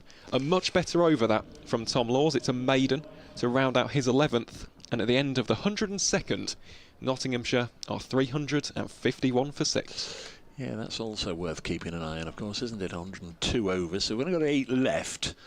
Notts would require 49 to get a 4th batting bonus point. And you know, they need every point they can get hold of, but don't think they're going to try and do anything silly chasing after that. Tea is still 15 minutes away, so don't think they can leave it till tea and then decide on their plans with regards to that. The long game is the important one, but they could really do with this point if they can get there. Here's Jack's first ball, new over, and pushed out into the offside, picked up by the fielder. No run. I guess sacrificing this one batting point to try and make sure of getting the 8 draw points is more important, but everyone counts. Jacks in again. This one again played to the onside, straight to the fielder, middle of the bat. James holding up one end and hoping that he and Verena can see this through till T. Anyway, as the next delivery comes in, and it's in fact it's going to go through the fielder on the offside and through that sort of mid-off region, and it's 4 more runs. 4 runs to Lyndon James, taking him on to 11. Yeah, 1 or 2 shots like that, and then you can look at it again and think, oh right, we wanted, was it 49 from 8, and you get 5 or 6 and over from the next 2 or 3, and then it does become manageable. Here comes Jacks again. Next delivery, leg side, and played off his pads by James this time, and they'll collect a single. Yeah, it's an interesting kind of moment, this, isn't it, for Notts? It's balancing that risk and reward. As you've just mentioned there, Dave, do you try and gamble that extra point, or do you just try and play a bit conservatively, ensure that you get those 8 draw points? They're only 20 away from avoiding the follow-on. Go as quickly as you can without taking any risks. Here's Jacks again, and this time cuts does Verena, and he cuts towards the boundary, but it's going to be pulled in just in front of the boundary rope by the fielder out there, and the batsman will come through for a couple of singles. So a good bit of fielding right on the fence. Yeah, Dan Worrell. Dan Worrell. Yet again, he's been active, hasn't he? Yeah, but that's 4-1-2 off the last 3 balls. Here's Jacks again. Goes through his overs quite quickly, and this one played correctly off his back foot, and no run. And in fact, it's going to be the end of the over. Jacks takes his cap. Nottinghamshire 358 for 6. James on 12 and Verena on 24. 42 required from 42 balls now to get maximum points. 376 is the follow-on mark. So that's 18 runs away. That will enable Notts just to breathe a little bit easier. They can start to think about the amount of time that Surrey would take out of the game if they're looking to back quickly and try and shove Notts back in again tomorrow to try and put some pressure on. But for the time being, Notts are going along nicely under their own steam, under their own power, and looking just to see what they can get to at T, and then see where it leaves them with regards to the 400, I guess. Well, that's the key, isn't it? How will these next few passages of play go? Laws goes up for the appeal. That one far too high. Almost striking the thigh pad of Lyndon James. Just above his off stump. A little bit of chat back to Tom Laws there as well. He's the only one on the field that appealed. Yeah, I'm not sure there was anything going with that particular shout from the Surrey youngster. But yeah, in terms of this field, he's got 2 men out deep on the onside. He's got a slightly forward short leg and a deep backward square leg. And then Saisa Darshan, he's been out at deep point all day long, cutting out a rather lonely figure out there. Here's Tom Laws then again to Lyndon James, sprays it down the leg side, and a diving Ben Folkes prevents that from going for any buys. So that's another dot ball. 8 consecutive dots for Tom Laws, but you've got to say with those dot balls, none of them have really provided any opportunities for the Brown Caps as of yet, and I imagine they'll probably be keeping a close eye on proceedings down in Taunton as well in that game between Somerset and Durham, because Somerset are probably the favourites of any to potentially upset the balance of power, as James drives that one delectably on the up, racing through the covers. Saisa Darshan will cut it off from his position at deep points, and the 2 Nottinghamshire batters come through to make that a comfortable double. Still fancy Essex will be runners-up, but I think Surrey will be comfortable, win it by 40 points, more than 40 points.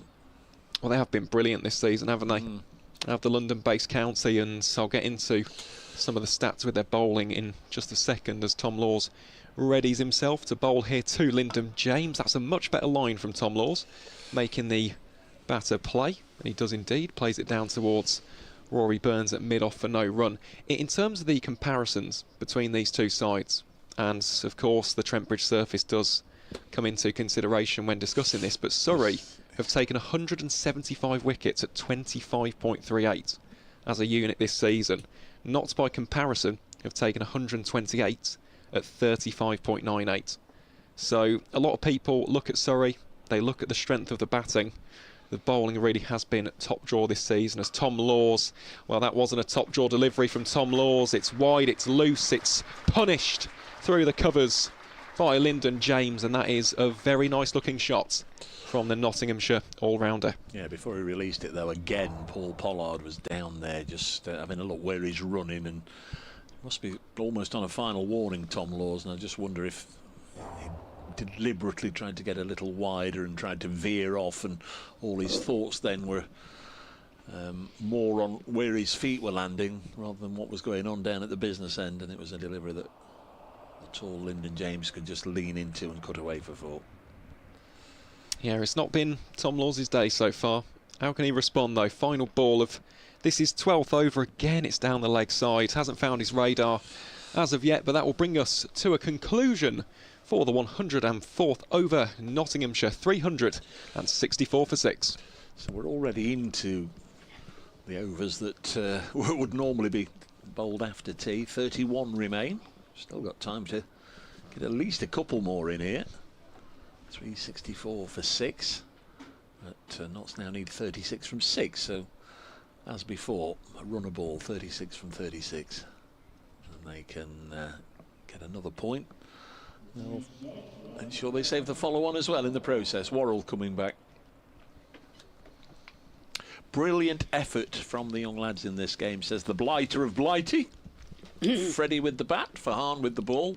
Down here now, back from Cornwall, just too late this afternoon to see any of their efforts so far. It's a long old trek, isn't it, back from Cornwall. Lovely place though, isn't it, Cornwall? If you ever get there, it's a long way, and then a long way further on from that. It's all the A roads as well, isn't it? Yes, that is the problem. Long way. Hope you've enjoyed your break. Blighter of Blighty. It's a glorious place. Really is. Cornwall, Devon, Dorset, South Coast.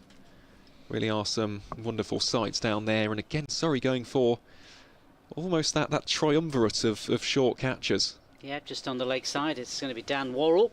Yeah, Ryan Patel, Dom Sibley and Will Jacks. Who's going to be bowling from the Ratcliffe Road end, and in he comes. First ball, brand new over, and this one pushed through the leg side, past out one of those fielders we were just talking about, in fact, just a few moments ago.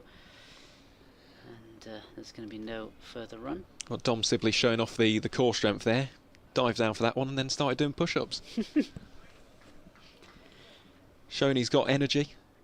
Not quite the same level as Misbah's. No. Of course, he hasn't scored a century on No. this occasion either, but yeah, it was just the one push-up on this occasion from Dom Sibley. As here comes Worrell again, and he bowls. And this next one just played out into the offside. No run. Good little battle this, isn't it? Yeah. Between Dan Worrell and Carver Rayner.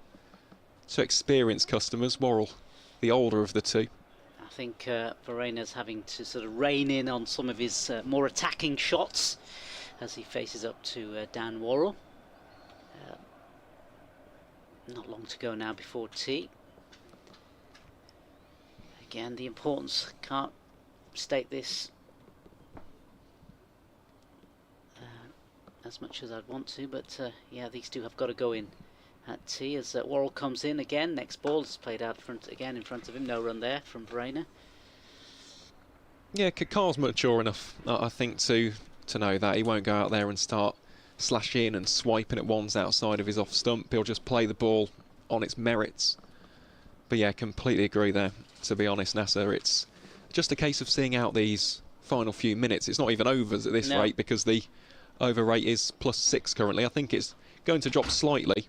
They bowl well, and they've as Worrell comes in again, this next one again played out into the offside to one of the fielders just at mid-off, and no run. Just keeping things tight during the course of this over. Worrell. Certainly is, and I know this is a little bit of a strange point perhaps, because people, especially now in the era of Bazball, they want to see the expansive shots, the cuts, the uppercuts, which we saw from Freddie McCann, but yeah. I always think a good attack stems from a good defence, and Carver Rayner's got a very astute defence in his locker, a very technically correct cricketer. As in comes Worrell again, this next delivery down leg side, it's flicked off his pads, squarish, and the batsman will run through for 2 runs.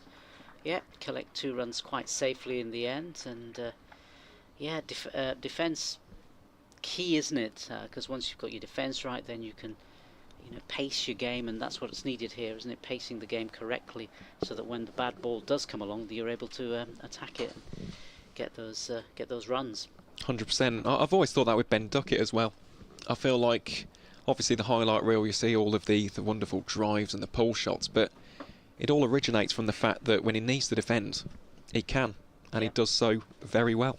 It's Worrell in again to complete the over, and this one pushed out into the offsides, and no further runs. Nottinghamshire 366 for 6, James 18, and Verena is on 26. Yeah, good little partnership developing between these two, and the running between the wickets, we've said that's been a highlight of the Nottinghamshire batting lineup all day long. These two definitely continuing that trend. So the deficit now 159. To be honest, at this stage, from a Nottinghamshire perspective, you're probably just looking at getting past the follow-on, which, as we all know, is 150, so 10 more runs will get them past that mark. And after that, it's just a case of accruing these final batting bonus points. They won't get maximum today, unless they absolutely start teeing off and score 84. I don't think we're going to see that just yet. But they're small victories, aren't they, in the context of the bigger game? 100%. As Tom Laws comes in here, there's a bit of an appeal. It was strayed down the leg side. Ben Folkes raising the right hand. The rest of his fielders not interested in the slightest, though. And it is a good point, isn't it? It's the moral victory at this stage of the game. For Notts, this is about survival. For Surrey, they have got a pretty big gap towards the top. This is not the end of the world if the Brown Caps are not victorious in the East Midlands, but for Notts, if there was to be a quick collapse, if Surrey could capitalise, it could prove trouble heading into September. So this is definitely an important day in the wider scope of Nottinghamshire's season, as Tom Laws comes into bowl here to Lyndon James, who kind of plays around that, to be honest. The ball eventually finds the hands of Dom Sibley, out at backward square leg for no run. This is going to be the final over of the session, and unless a wicket goes down the next 4 deliveries, we'll have had 16 wickets in 8 sessions so far in this match. There'll only be 4 sessions left, and I think the chances of a result are diminishing. Well, a result in favour of either side, clearly Notts out of it, but draw looking most likely. Most certainly is. Lyndon James correct in his defence, plays that past the right hand of Tom Laws, goes to Conor McCurr at mid-on for no run. So 34 required for that final bonus point. I think that's probably slipped them by now. It's the 10 to ensure they save the follow-on, and then it's going to be the end of Surrey. I mean, they're still pressing to take wickets. Say they have a lead of 120 with 20 overs left today. Would they come out and try and get on with it tonight, and for an hour and a half tomorrow morning? Would they risk a lot to try and bowl out, Notts out for a second time? Potentially. Here is Laws again. That one a better line, driven confidently by Lyndon James out towards Sai Sudarshan at deep point for 1 run. So just 2 deliveries remaining then in this afternoon session. It's been a gripping afternoon session, hasn't it?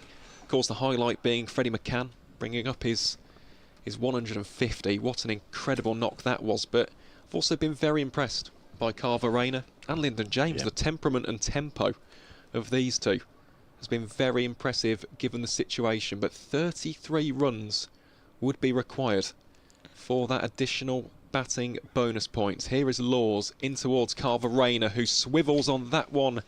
Surrey have got the man out at deep backward square leg, though. Dan Worrell doing the fielding on that occasion. So another run for Nottinghamshire's total. The deficit 157 now, so just 8 required to avoid the follow-on, which is the big thing for the home side here. But a thoroughly entertaining afternoon session. To be honest, it's been a good day of cricket, especially in the batting department. Yes, there hasn't been too much for the bowlers, but yeah, it's been cricket where it feels like every over something could potentially happen. Whether that's a big four or a wicket. Really, really good stuff to watch as Lyndon James attempts a cover drive there. Just races along the carpet out towards Sai Sudarshan for 1 run, and that will be it for the afternoon session here at Trent Bridge. Nottinghamshire 369 for 6. Lyndon James and Carver Rain are the 2 not-out batters. Their partnership's currently 32 from 68. James on 20, Verena on 27, and when we get back underway for the evening session, Nottinghamshire will trail Surrey by 156 runs. Yes, a very engrossing afternoon. 138 runs scored by Notts for the loss of 2 wickets. Freddie McCann out for 154. Jack Haynes out for 68. Carver Rainer on 27, and he's added 32 alongside Lyndon James. 369 for 6 from 106 overs. Notts trail by 156. The players are off for a cup of tea. We're going to do the same, and we'll be back with you in about 20 minutes' time.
Well, a very warm welcome back to Trent Bridge, where we're just about to get underway for the evening session here on day 3 in the Vitality County Championship match between Nottinghamshire and Surrey. The two Nottinghamshire batters emerging out to the middle at the moment.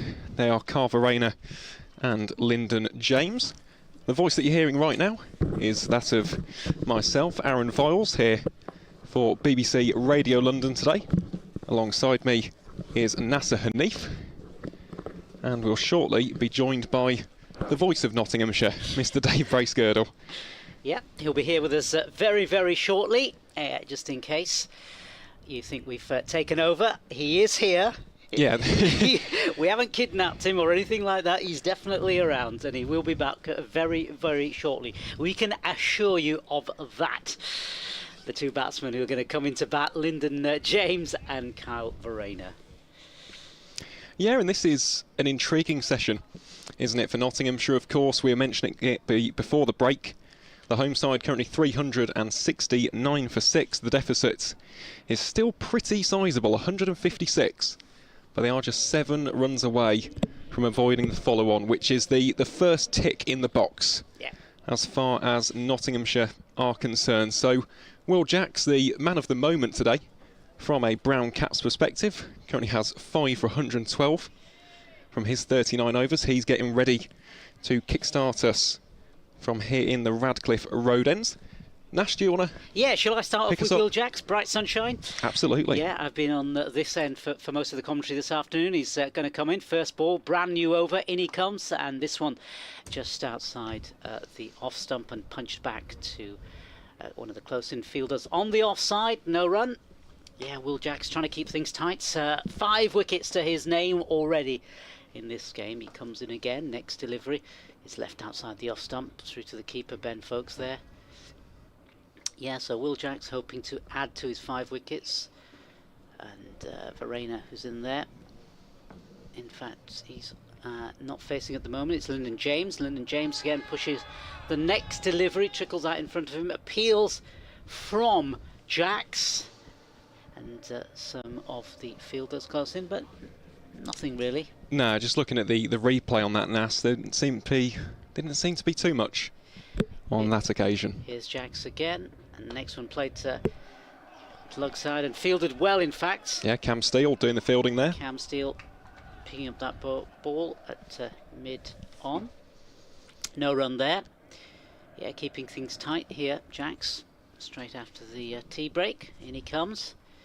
This next delivery is punched through the offside, and they'll collect a couple of runs right out of the middle of the bat. And that'll take James on to 20, Verreynne on to, I beg your pardon, James on to 22, Verreynne on to 27, Nottinghamshire 371 for 6. Yep, just the one delivery remaining in this 107th over, as we're delighted to say that we're rejoined by Dave Bracegirdle. Where have you been, Dave? Yeah, in comes Jacks last, and he falls over as he bowled that ball. Bizarre. But here's the end of the over. Nottinghamshire 371 for 6, and Dave is back with us. That's good news. I was in Kirsty's office, the production office, listening to you two clowns, and Kirsty said, I wonder how many buttons they will eventually press before they get on air. Luckily we knew. We've got enough experience in the comms box, but no, we've held down the forts in your absence, Dave. Don't worry about that. Like I said, I was just next door. We've not missed a deal. In fact, not missed anything. Cam Steele's going to bowl. Strange.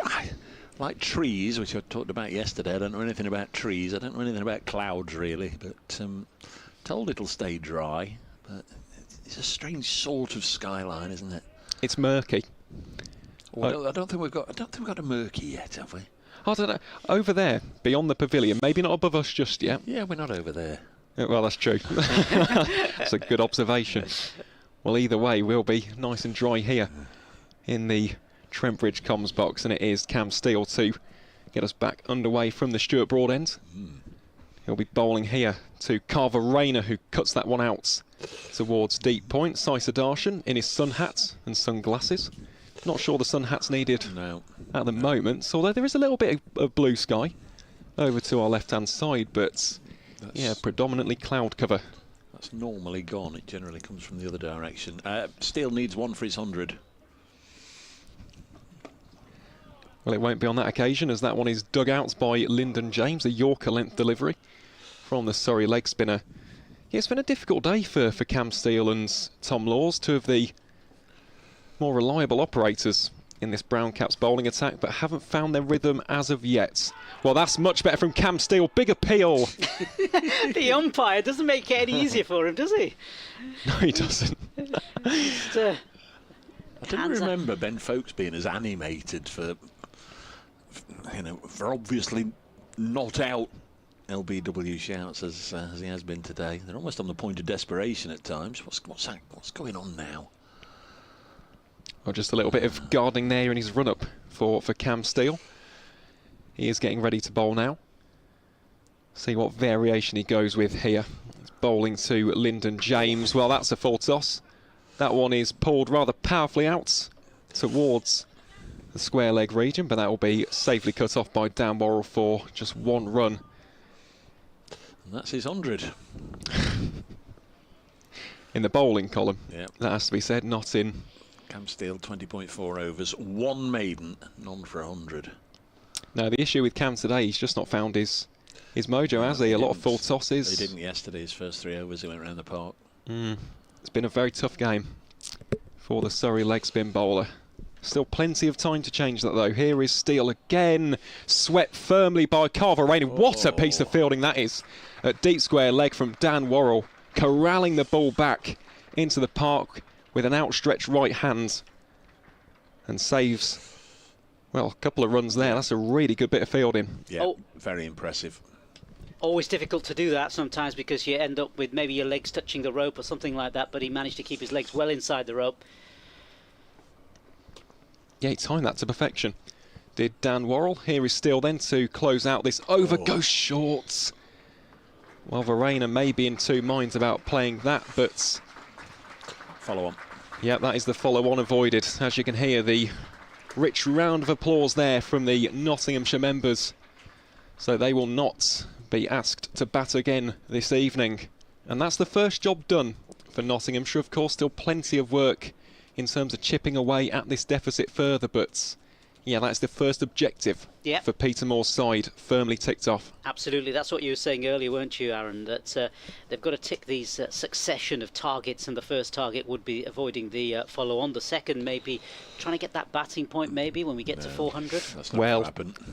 Well, you never know. All it takes is one over, someone going ballistic. 2 overs, 24, overs. Fair enough, it's 12 runs per over, right?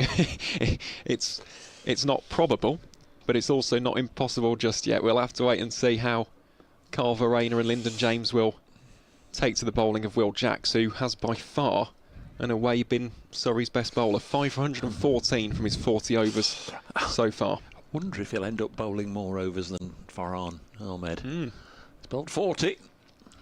Yeah, certainly spin has been effective in this game, whether it's been Farhan Ahmed or Will Jacks. 5 wickets for Jacks, 7 of course for Farhan Ahmed. And it's going to be Jacks who's going to come on and bowl from the Ratcliffe Road end. And just a look around the field before he comes in. And he's in now. Fairly short run up, and out comes Verreina, well out of his popping crease. He's trying to smother that ball. I don't mind that from Kyle, though. He's just coming down the pitch, closing down that angle. Taking LBW out of the equation, of course, as in comes Jacks, and this one down the leg side and tickled round by Verreina. They'll pick up certainly 2. It's cheeky, that, isn't it, from Verreina? That will be it, yeah. It's a good little shot, a couple of runs. Little shovel. Yeah. Just round the corner. Sometimes with diminutive batsmen, they can play those little shots, dainty little flicks and off the pads and cuts and pulls. And here comes Jacks again, next delivery, and this time it is cut, and it's cut to the fielder out on the boundary at point. Charlie's very impressed with Carver-Rainer. Looks a quality bat here, he says, and that's not to forget the brilliant keeping we saw over 150 overs. You made that point earlier, didn't you, Dave? He was very good, assured with his wicket keeping. It's Jacks again. Here he is. And he bowls this next one, and this time James goes onto his back foot and just plays it into the leg side. No run. Yeah, it is beginning to look less and less likely now in terms of that 4th batting bonus point for Notts. I think I was Jacks again, and this time James comes out to meet the spin out of his crease just a little bit. Yeah, 150.4 overs the Surrey innings, no byes. Wow. Doesn't tell you everything, but it tells you an awful lot. Here comes Jacks again, and this next delivery is played leg side again, and they thought about taking a single, but in the end decided against it. It's the end of the over. Nottinghamshire 379 for 9. James has made 23. Verena, we've been talking about, he's on 34. They're chatting, but I'm sure they're not chatting about, right, let's go for it. 21 off this over. Yeah. I think perhaps I was being a bit over-ambitious there. We'll see. Now that we've said that, Verena will dance down and hit first ball for 6. If it's the first 2 for 6, then we might see. Surrey over 8. Oh, it's a paltry +9. Remember, Notts finished +12. We're on course to finish at 6 o'clock for the 3rd day run. It's never been heard of in 3 full days in the county championship, ever. Don't quote me on that. We'll have some statistician somewhere who will disprove that, I'm sure, as Cam Steele gets ready to bowl his 22nd over of the innings. Currently has figures of 0 for 103 from his first 21. Again, he's just dropped that one slightly shorter. Needs to just pitch it up slightly fuller than that. That's kind of the area, but Verena goes for the sweep and sweeps sublimely. Goes for 4. That's an excellent shot from the South African wicketkeeper. Gosh, he looks a good player, doesn't he? Yeah. I mean, he bats, what, 4 or 5 for South Africa. Averages, as we said, almost 50 in first-class cricket. Western Province Player of the Year. But even so, just to step off a plane and a couple of light practice sessions and to go out there after 150 overs keeping and play like this, looks a really, really good player. I mean, it's probably, with all due respect to everything, not the most demanding of surfaces that he's ever going to face, but my word, he's playing well. He certainly is, Dave. Here's Steele to Verena again, opens up the arms, carves it out towards the deep point region. Sai Sudarshan picks it up and throws it back underarm for just 1 run. It is impressive because it is difficult, of course, to, as you've just mentioned, come off the plane and hit the ground running right from the off. How many overseas players have we seen have a couple of failures before they cash in? That one dropped short by Cam Steele. It was the leg break, and Lyndon James watches that behind for no run. But it's not just the runs itself. 39 from 50. He's scoring at a pretty brisk rate. But it's also the shots. The mix of cut shots, sweep shots, drives down the ground. That's a great delivery from Cam Steele. Beats the outside edge of Lyndon James. Half appeal from Ben Folkes and Steele, the bowler. But yeah, no connection on the willow of Lyndon James's bat there, so that will be a dot ball. Bit of bounce. Bit of bounce. That's what you like to see as a spinner. Yeah. Bit of bite, little bit of bounce. Fizz in the air as well as James. That's out.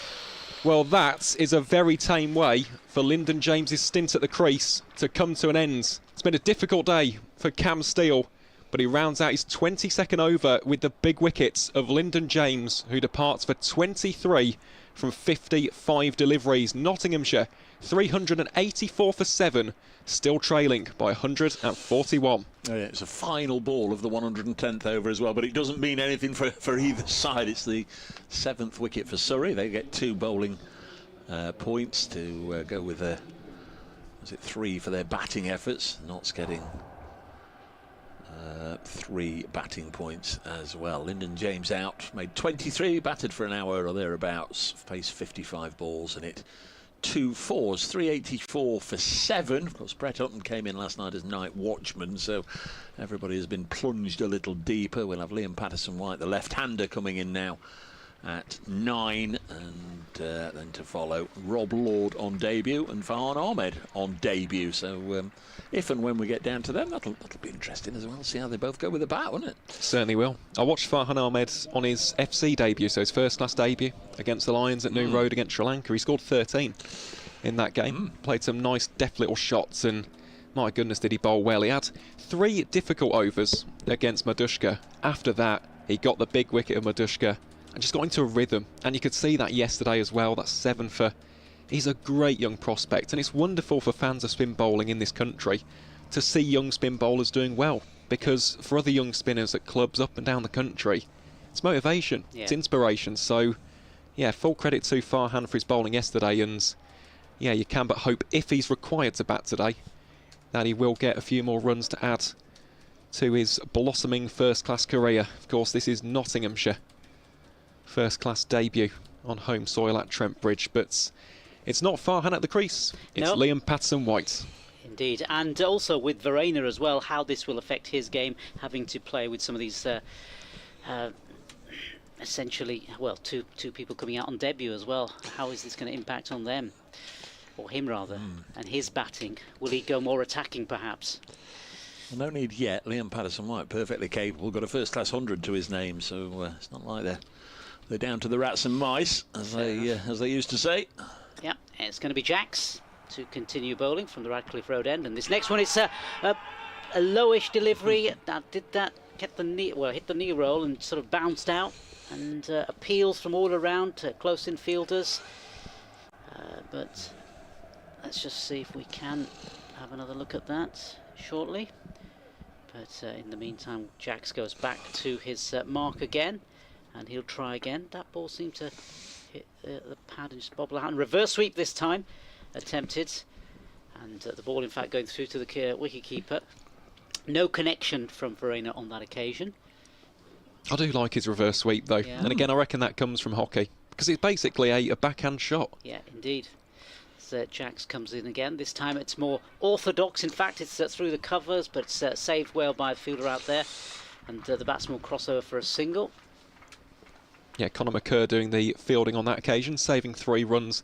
Yeah, as soon as I found that out in terms of the mechanics of the wrist, that completely changed the way in which I viewed the reverse sweep. I think it was A.B. de Villiers or Kevin Peterson who said that in a YouTube video. But yeah, it is staggering, isn't it? The different connections that you can have between sports and how that actually helps. Yeah. Yeah, Owen Morgan. Well, hockey he played, was it? Was it tennis? No, hurling. Hurling. Yeah. Joss Butler played tennis. So it's Jackson again, and he bowls this time. And this time there's an appeal from the bowler, and he's been given. Yeah. He's been given, and that will mean the end of Patterson-White going without troubling the scorers, which does mean that Verena is going to be left with 2 of the less experienced batsmen, 2 players on debut. And there is a possibility, of course, that Farhan Ahmed's 7 for could be eclipsed, because Jacks is now 6 for 118. Just watching that back, that was absolutely plumb in front from Will Jacks. Had everything going for that dismissal. Patterson-White just playing down the wrong line in that instance. And Will Jacks, how about this? For a spell of bowling, another 6 for in his career. Yeah, great bit of bowling from Will Jacks. Crikey, 6 for 118. And certainly through the course of the game, it's the spinners who've done all the damage. Obviously, we talked about Farhan Ahmed a lot yesterday, and now Will Jacks taking all the accolades. Short run up, gets through his overs really, really quickly actually, and he's been very, very effective for Surrey through the course of this game. Certainly has. Just his 2nd game of the season as well in the county championship. I guess this is just reinvigorating Surrey's hopes. If they can knock over this last 2, say inside the next 10 overs, you know, they're going to have a lead of 120 maybe. I mean, we don't know what's going to happen, but if they've got a lead of 120 with 20 overs to go this evening, you know, they might just think it's worth the challenge of pressing on, getting a foundation tonight, and then throwing the bat for an hour tomorrow, seeing where they can get and see if they can put Notts under pressure. The floodlights are coming on, so there's just a flavour of how gloomy it has got, relatively speaking. Just got a little darker, I think, since tea. I sort of dismissed your comment that it was what did you say, murky? Yeah, Jacks is in again, and this one again squeezed out by the new batsman, by Lord, goes down past the leg stump, and they'll pick up 3 runs by the looks of things. So he's hit his first ball in first-class cricket, away for 3. Not a bad strike rate either, 300. It's not, and if he can carry on doing that, of course he won't. He perhaps won't get another 3 for, well, who knows how long. So now the pressure on Verena as he plays with 2 inexperienced batsmen. 2 players on debut. So a lot of responsibility on his shoulders. He'll love that though. It's that kind of character is Carl Verena. Will he go for his shots? We'll find out sooner or later. So he goes, this one just pushed out, and they'll collect a single. He'll be farming the single, see if he can get a single off last over and keep the strike, keep as much of the strike as possible. And maybe try to go for some shots when in, if he can, off some of those bad deliveries. And we have seen a few during the course of the day. We have, yeah. That's spot on, especially from Lawes and Steele, unfortunately, from a Surrey perspective.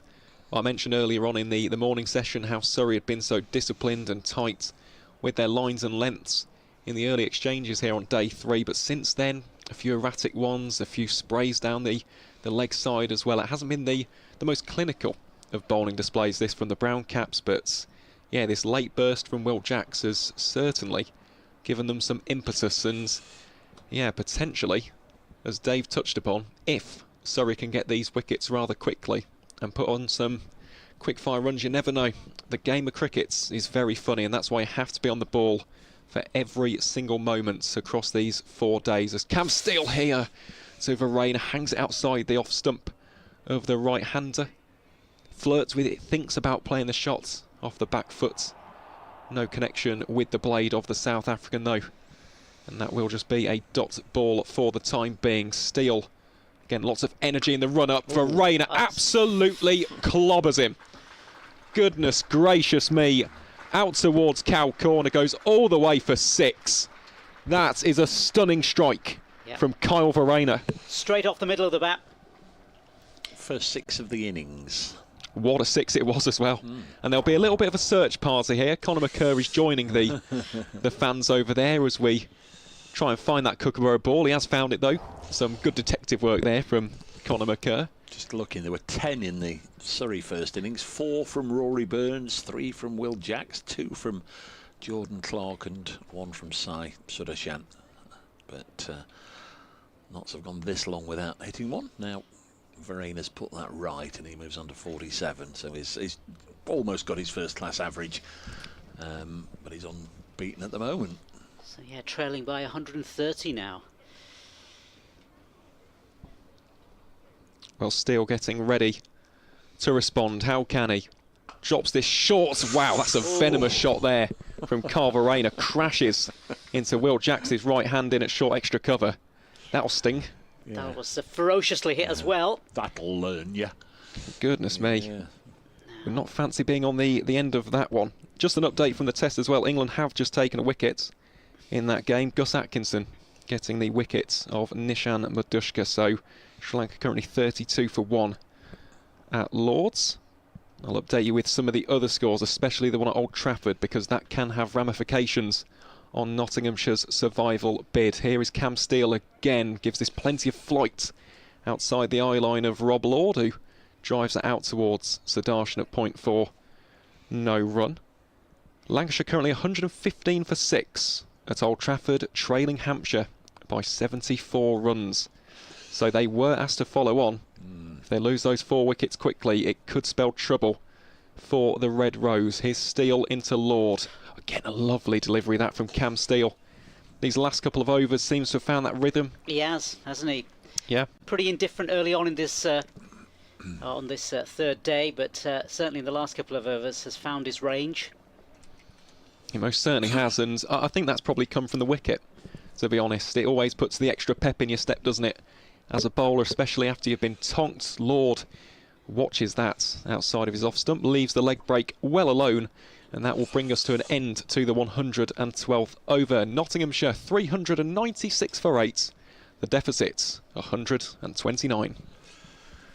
Yes, it's interesting little challenge this for Rob Lord on debut. He's batting with an experienced player, a test player who's been out there for the last whatever hour and a half or so in Verena's case. He's just getting a little bit of advice. He's facing an off spinner and a leg spinner, Kookaburra ball, New ground for him.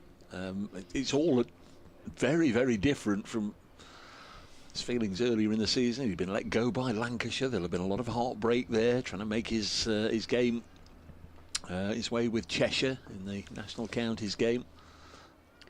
As in comes Jacks again, first ball of a brand new over, and this is punched down the ground. A look for two, and will they come back for the second? No, they won't, which was what Verena was looking for ideally. He wanted himself to face the very dangerous Jacks, who's already taken 6 wickets, but he's left a Lord exposed a little bit now. Well, he has, and that wasn't ideal there for Notts. Great fielding though, wasn't it, from Jordan Clarke? Came across like a whippet. Oh, good shot. Squarish off the next delivery, and in fact 4 runs. Beautifully hit by a Lord there. 4 runs straight off the middle of the bat. So all valuable runs these for Nottinghamshire. And if there was any thought that he was going to just play delicately and play defence, that certainly last shot didn't show that. But let's see what happens now as Jacks comes in. This next delivery off his back. That's always dangerous when you see a batsman going onto his back foot, because you're giving that ball an opportunity to do something a little bit more than perhaps it might otherwise. So going back is going to be dangerous to Will Jacks as he comes in and he bowls again. This next delivery, again he's going onto his back foot, but this time played more firmly down into the ground, back to the bowler, and there's no run.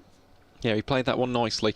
Yeah. Did Rob Lord. Full face of the bat behind that one. See if he can do it again as in comes this again off the back foot, and he's clipped off his pads to the leg side, and they collect a single. And now Verena, perhaps he will look for a single as well to see if he can retain strike. Yeah, on the verge of a 33rd career first-class half-century is Carl Verena in just his 82nd match. Top quality player is the South African. He faces up to Jacks. Interesting, he's coming around the wicket now. He's coming around the wicket into Verena, and Verena this time just pushing it onto the onside. They're not going to get a single there. It's the end of the over, and Lord has 8 on the other side. Verena is on 49, 1 short of course of his 50. Nottinghamshire 402 for 8. Yes, we've still got a minimum of 22 overs to bowl, but 6 o'clock scheduled finish.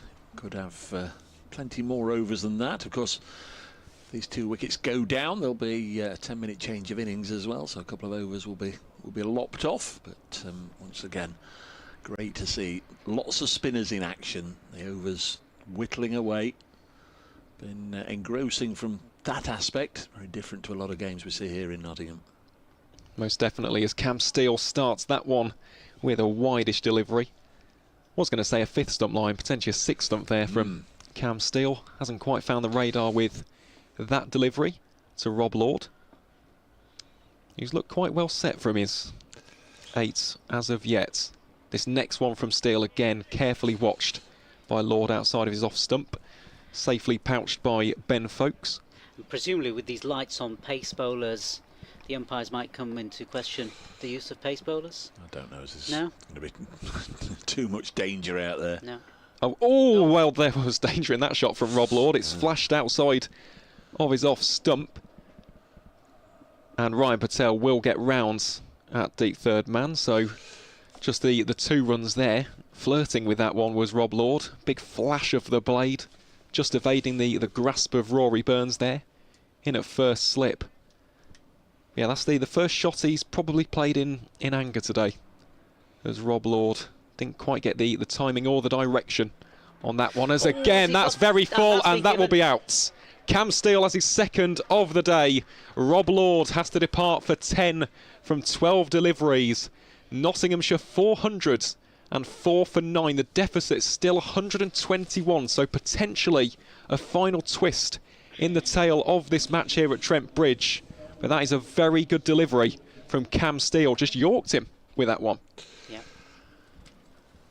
And as you said a few moments ago, didn't you, that Cam Steele was getting his rhythm right, and certainly he's been more effective in the last 10-15 minutes than he has been in the earlier part of the day. And yeah, another wicket for Campsfield, the wicket of Rob Lord there. One fine shot on the onside earlier, on the offside, I beg your pardon. But apart from that, nothing really to write home about, just the one boundary off his, for his 10. LBW in the end, and he walks back to the pavilion, and it's going to be Farhan Ahmed who's going to come out. The man who took 7 wickets in the game so far, of course, yesterday. And he will now, of course, join Verena. He will, and this is a great moment, isn't it, for Farhan Ahmed? Yeah. You think of all the hard yards that he's put in over the years in club cricket. He will have dreamt of this moment when he walking out onto the field here at Trent Bridge. Maybe not the situation per se, with his side still trailing by 3 figures, but this must be a tremendously special moment for the youngster walking out onto the hallowed turf here in the East Midlands. He bumps fists there with Carver Rayner, and he will have 1 delivery, well, 2 deliveries actually, to survive here and try and see Verena across to that 33rd career first-class half-century. He's been very good so far as Verena, looked very tidy, making a name for himself already amongst the Nottinghamshire faithful. Looks like a serious player, so fingers crossed for those of a Nottinghamshire persuasion that Farhan can see out these final 2 deliveries and get Carl Verena back on strike. We have a slight change in the field here for Surrey. Jordan Clarke coming into the slip cordon. So we've got Rory Burns in at a first slip. Dom Sibley's also hanging around in the slips just to the right-hand side of Rory Burns, and Jordan Clarke is in at a short backward point. Ryan Patel also being shifted. So Rory Burns playing the metaphorical game of chess here with his fielders. Ryan Patel now getting the helmet on. And I think he'll come in at silly point. Let's have a look where Ryan Patel will go. Well, again, very close. Very close in, isn't he? 3 very close infielders. Well, what can Cam still do here? That first shot from Farhan Ahmed squeezes it out towards Jordan Clarke at backward point for no run. So that's half of the job done here for Farhan. Just 1 delivery. Just 1 delivery. Yeah. Exactly, Nasser. Let's see. Or can Cam Steele bamboozle the youngster?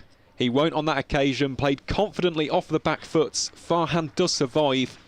Nottinghamshire 404 for 9 after 114 overs, and Carl Verena will be back on strike with the opportunity to register that 33rd career first-class half-century. Yeah, that's what Nottinghamshire will be hoping for now, is that Farhan Ahmed can help the more senior batsman, and it's going to be Verena who's going to be facing, of course, the next over. Little shot there of the 2 of them chatting, both with identical bats as well. Out there, same make, same manufacturer. Nice to get Farhan with one of the local Nottinghamshire companies in the fullness of time. But for the time being, he's got one with the red stripe on, the same as the South African. Here's Jacks, in he comes. The first delivery, brand new over, and it's flicked off his bat, and that is going to be the 50. 50 for Carl Verena. Fantastic little knock from the South African, and in doing so, he is going to leave Farhan to face a strike. But anyway, it's Kyle Verena. 60 balls, 4 fours, and the 1-6 in his innings. But he does leave Farhan Ahmed on the other side, so let's see how he negotiates the rest of this over. And there's quite a lot of balls for him to face now, so clearly he has some confidence. They had a little chat before they faced up to Will Jacks. Will Jacks, the most effective of the Surrey bowlers, of course. 6 wickets to his name. See if he can get 7 in the game as well, and to match Farhan Ahmed's stats. Yeah, would also be a career best for Will Jacks. Has never taken a 7-fer in the first-class game, so he'll also be looking for that personal milestone. But yeah, this will be, I imagine, a rather attacking field from Rory Burns. He's having a chat there with Tom Laws.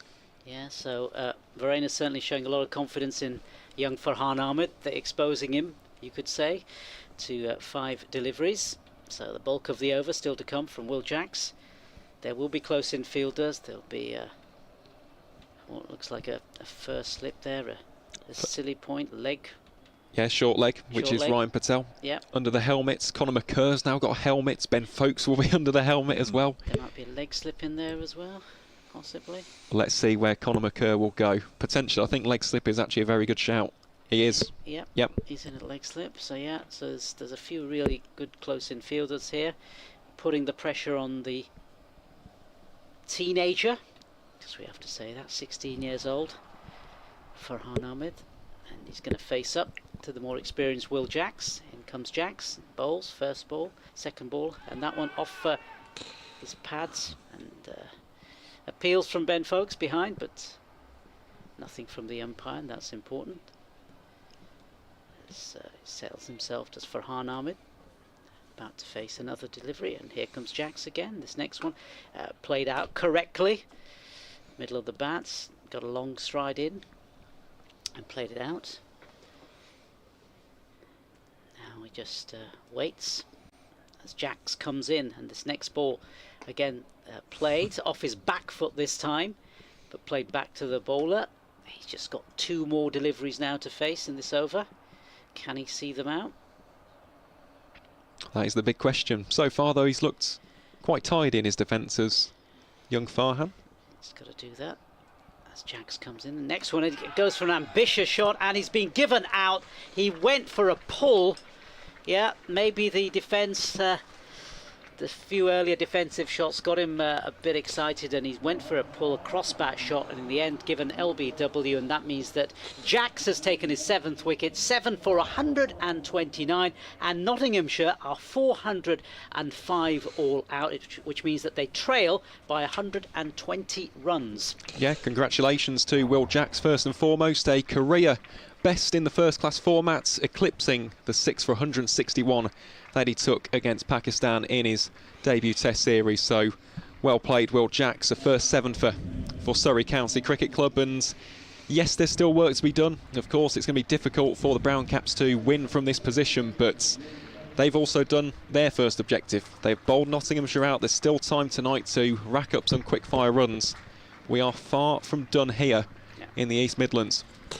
Yes, Farhan Ahmed out for naught. Will Jacks 7 for 129. Notts 405 all out, so they're 120 behind on first innings. Or to put it another way, Surrey are 120 in front. There are 18 overs to go in the day. Were they to come out, say, I don't know, go up 5 and over, that's another 90. They could be 210 in front by stumps tonight. I don't know if that's realistic. If that's going to be their approach, it is actually getting a little, I'm going to say, right over the ground now. It's fairly gloomy, but it does seem as if there's a little bit of brighter weather to come. But we'll have to see their approach. Well done, Kyle Verreyn. 50 not out from 60 balls, 4 fours and a 6. So that very impressive career first-class average just climbs a little bit. So the players are off the field. They'll be a fairly swift change around when they come back. We'll be back with the commentary.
Hello everybody, welcome back to Trent Bridge for the last knockings of day 3 here between Nottinghamshire and Surrey in the Vitality County Championship Division 1 match. Notts and Surrey. Notts avoided the follow-on, but they were winkled out shortly afterwards with 4 wickets going down in fairly quick order after tea. Lyndon James 23, Liam Patterson-White 0, first ball. Rob Lord, one of the debutants, 10. Farhan Ahmed, the other debutant, out for 0. And Carl Verena left unbeaten, the other debutant, on 50. So we've got 18 overs left in the day. The breeze has picked up. It's blustery out there. It's gloomy. The lights are on. Surrey haven't sprung any surprises. They've not sent out 2 pinch hitters with instructions to crack 250 runs this evening in 18 overs. It's Dom Sibley and Rory Burns who are making their way to the middle. 1 cashed in the first innings, 1 missed out, but Dom Sibley, who did fall cheaply, of course he's had his great moments on this ground and a couple of hundreds in the same match when he came here for Warwickshire in 2018. Joe Clarke got 2 for Nottinghamshire, 2019 I think it was. Yes, it was towards the end of the season, wasn't it, that one? Liam Patterson-White up on the big screen, and that's an interesting move because LPW is going to bowl the first over of this innings. We won't have done that too often, opened the bowling. I suspect that's choice from Nottinghamshire rather than the umpires having got them out there saying, well, it's too dark for your quicks. I don't think that would have A, happened, or B, I think if it had been too dark for the quicks, Asib Hamid would have said to Rob Lord, get on and bowl a couple of bouncers, because I think Notts would be quite happy to walk off and not have to bowl these 18 overs. But here we go. It's going to be LPW to get us underway. Surrey lead by 120. What can they do in the 18 overs that remain?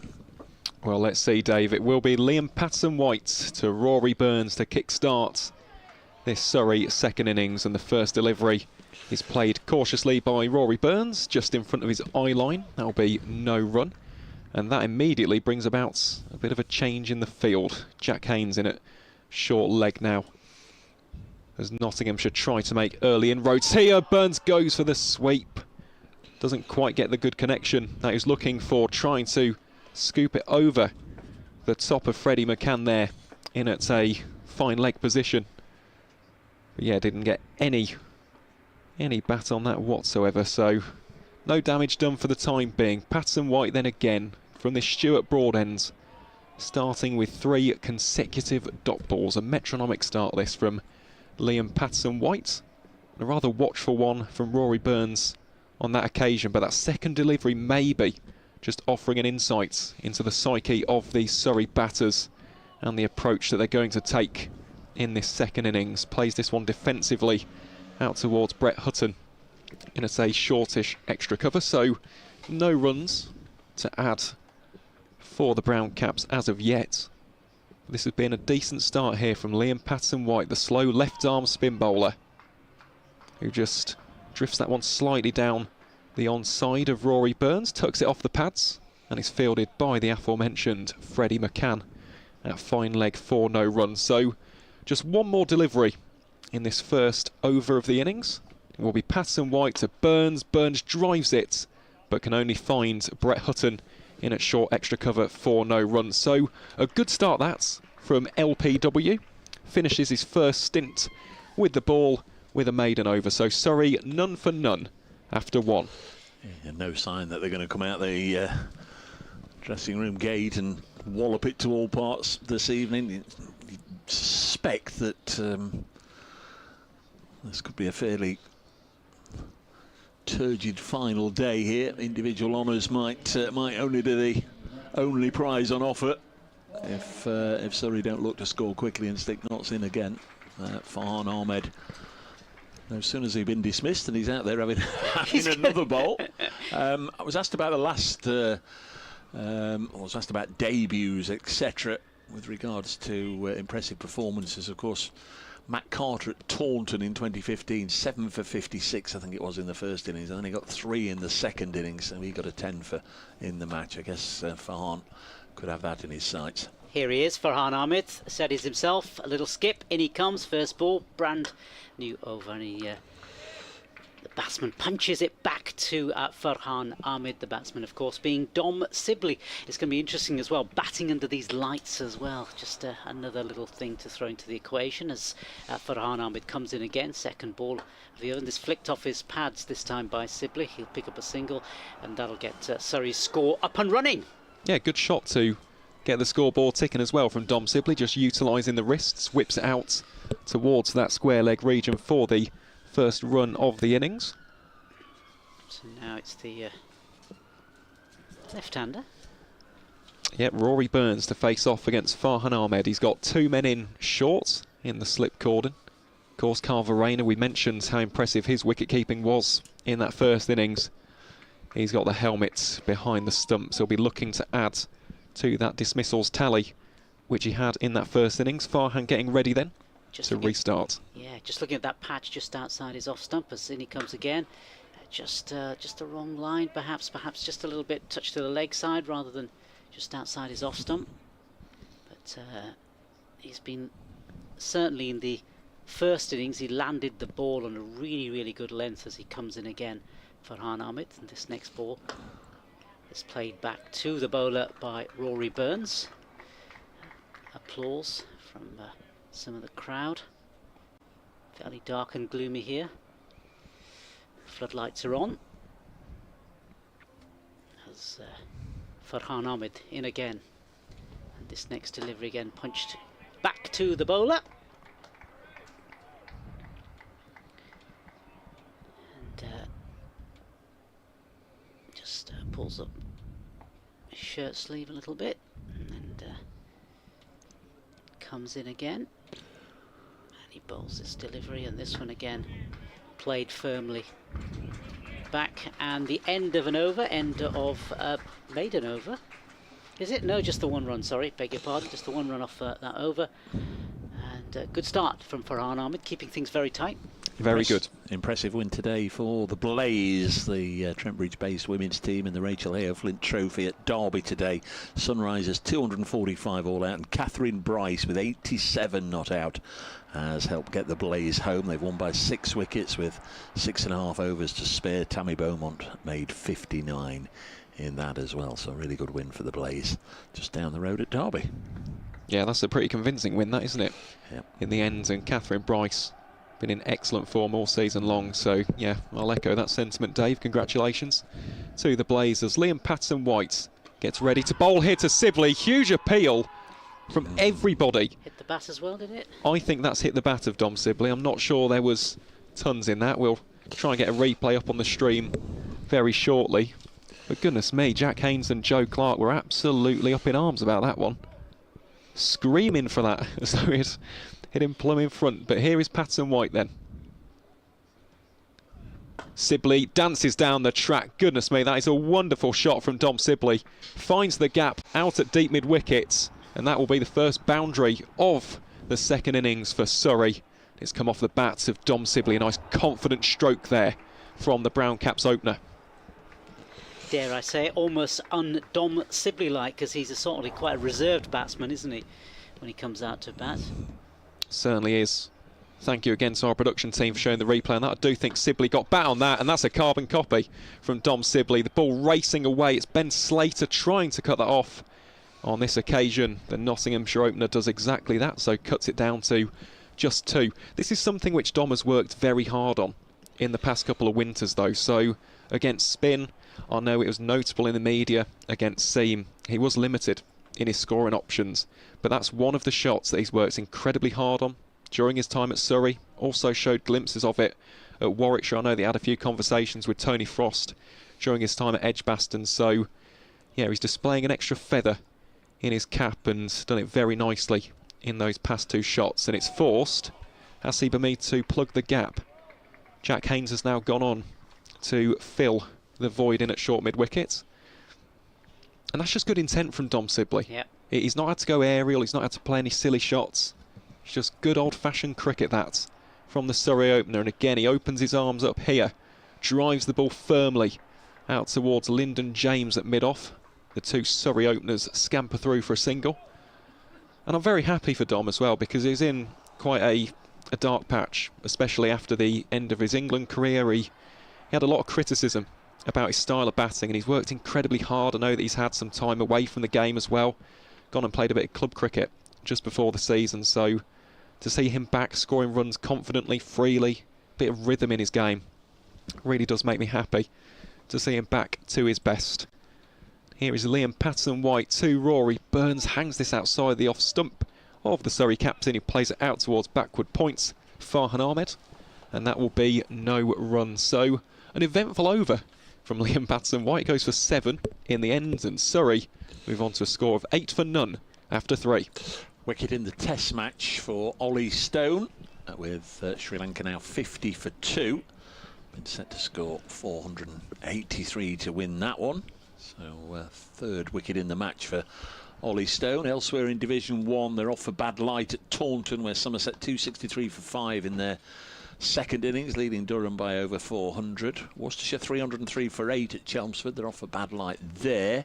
Worcestershire lead Essex by 165. There's Farhan. Yeah, Farhan Ahmed is going to carry on bowling from the Radcliffe Road end. In he comes. And his first reverse sweep attempted, an appeal from the close infielders, but the most important man, the umpire, hasn't raised his finger, so it means that Sibley will remain there. Sibley certainly going for his shots. Yeah, he is. He played that against Keshav Maharaj back in 2020, that was, in Cape Town. So it is a shot that he has in the locker, but yeah, maybe not the right scenario. Here comes Farhan Ahmed again. This next ball played a bit more carefully, and he's been taken. Sibley goes. So Sibley, poor first innings, and now in the second innings as well. He's gone for 8, and Farhan Ahmed has taken his 8th wicket in the match. So great performance, of course, so far from Farhan in the first innings, and he's carrying that on into this second innings. And Surrey lose their first wicket with the score at just 8. Yes, the lead is 128. It couldn't just turn around and flip on its head, this one. Could it? Surely you never know. Can't. Well, you never know. I'll just quickly go through the scores whilst we're waiting for number 3 to come out. Lancashire are only 2 wickets away from defeat at Old Trafford. Lancashire 142 for 8, so they still trail Hampshire by 47.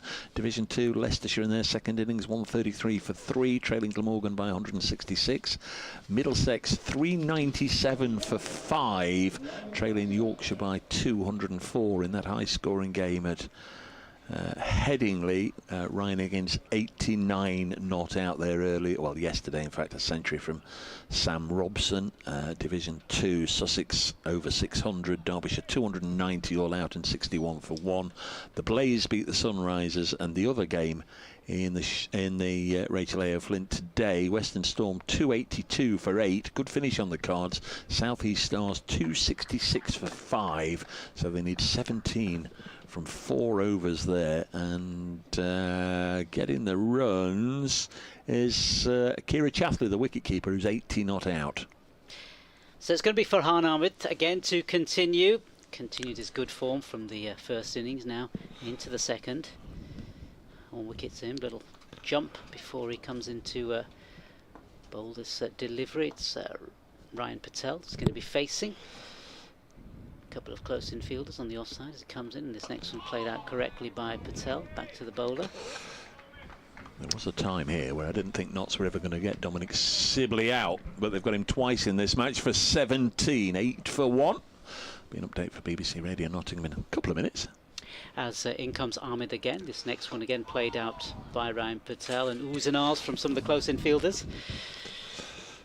Yeah, it's a good start this, isn't it, from Farhan Ahmed? Thoroughly deserving of his wickets as well. He's bowled a lot of overs, but he is getting reward for his toil, and it's great to see such a young bowler making such an impact. Shiny new ball in his hand. Next delivery as Patel goes onto his back foot and plays that to the onside. Mid-on. No run. Floodlights on here at Trent Bridge. As Farhan Ahmed, in he comes.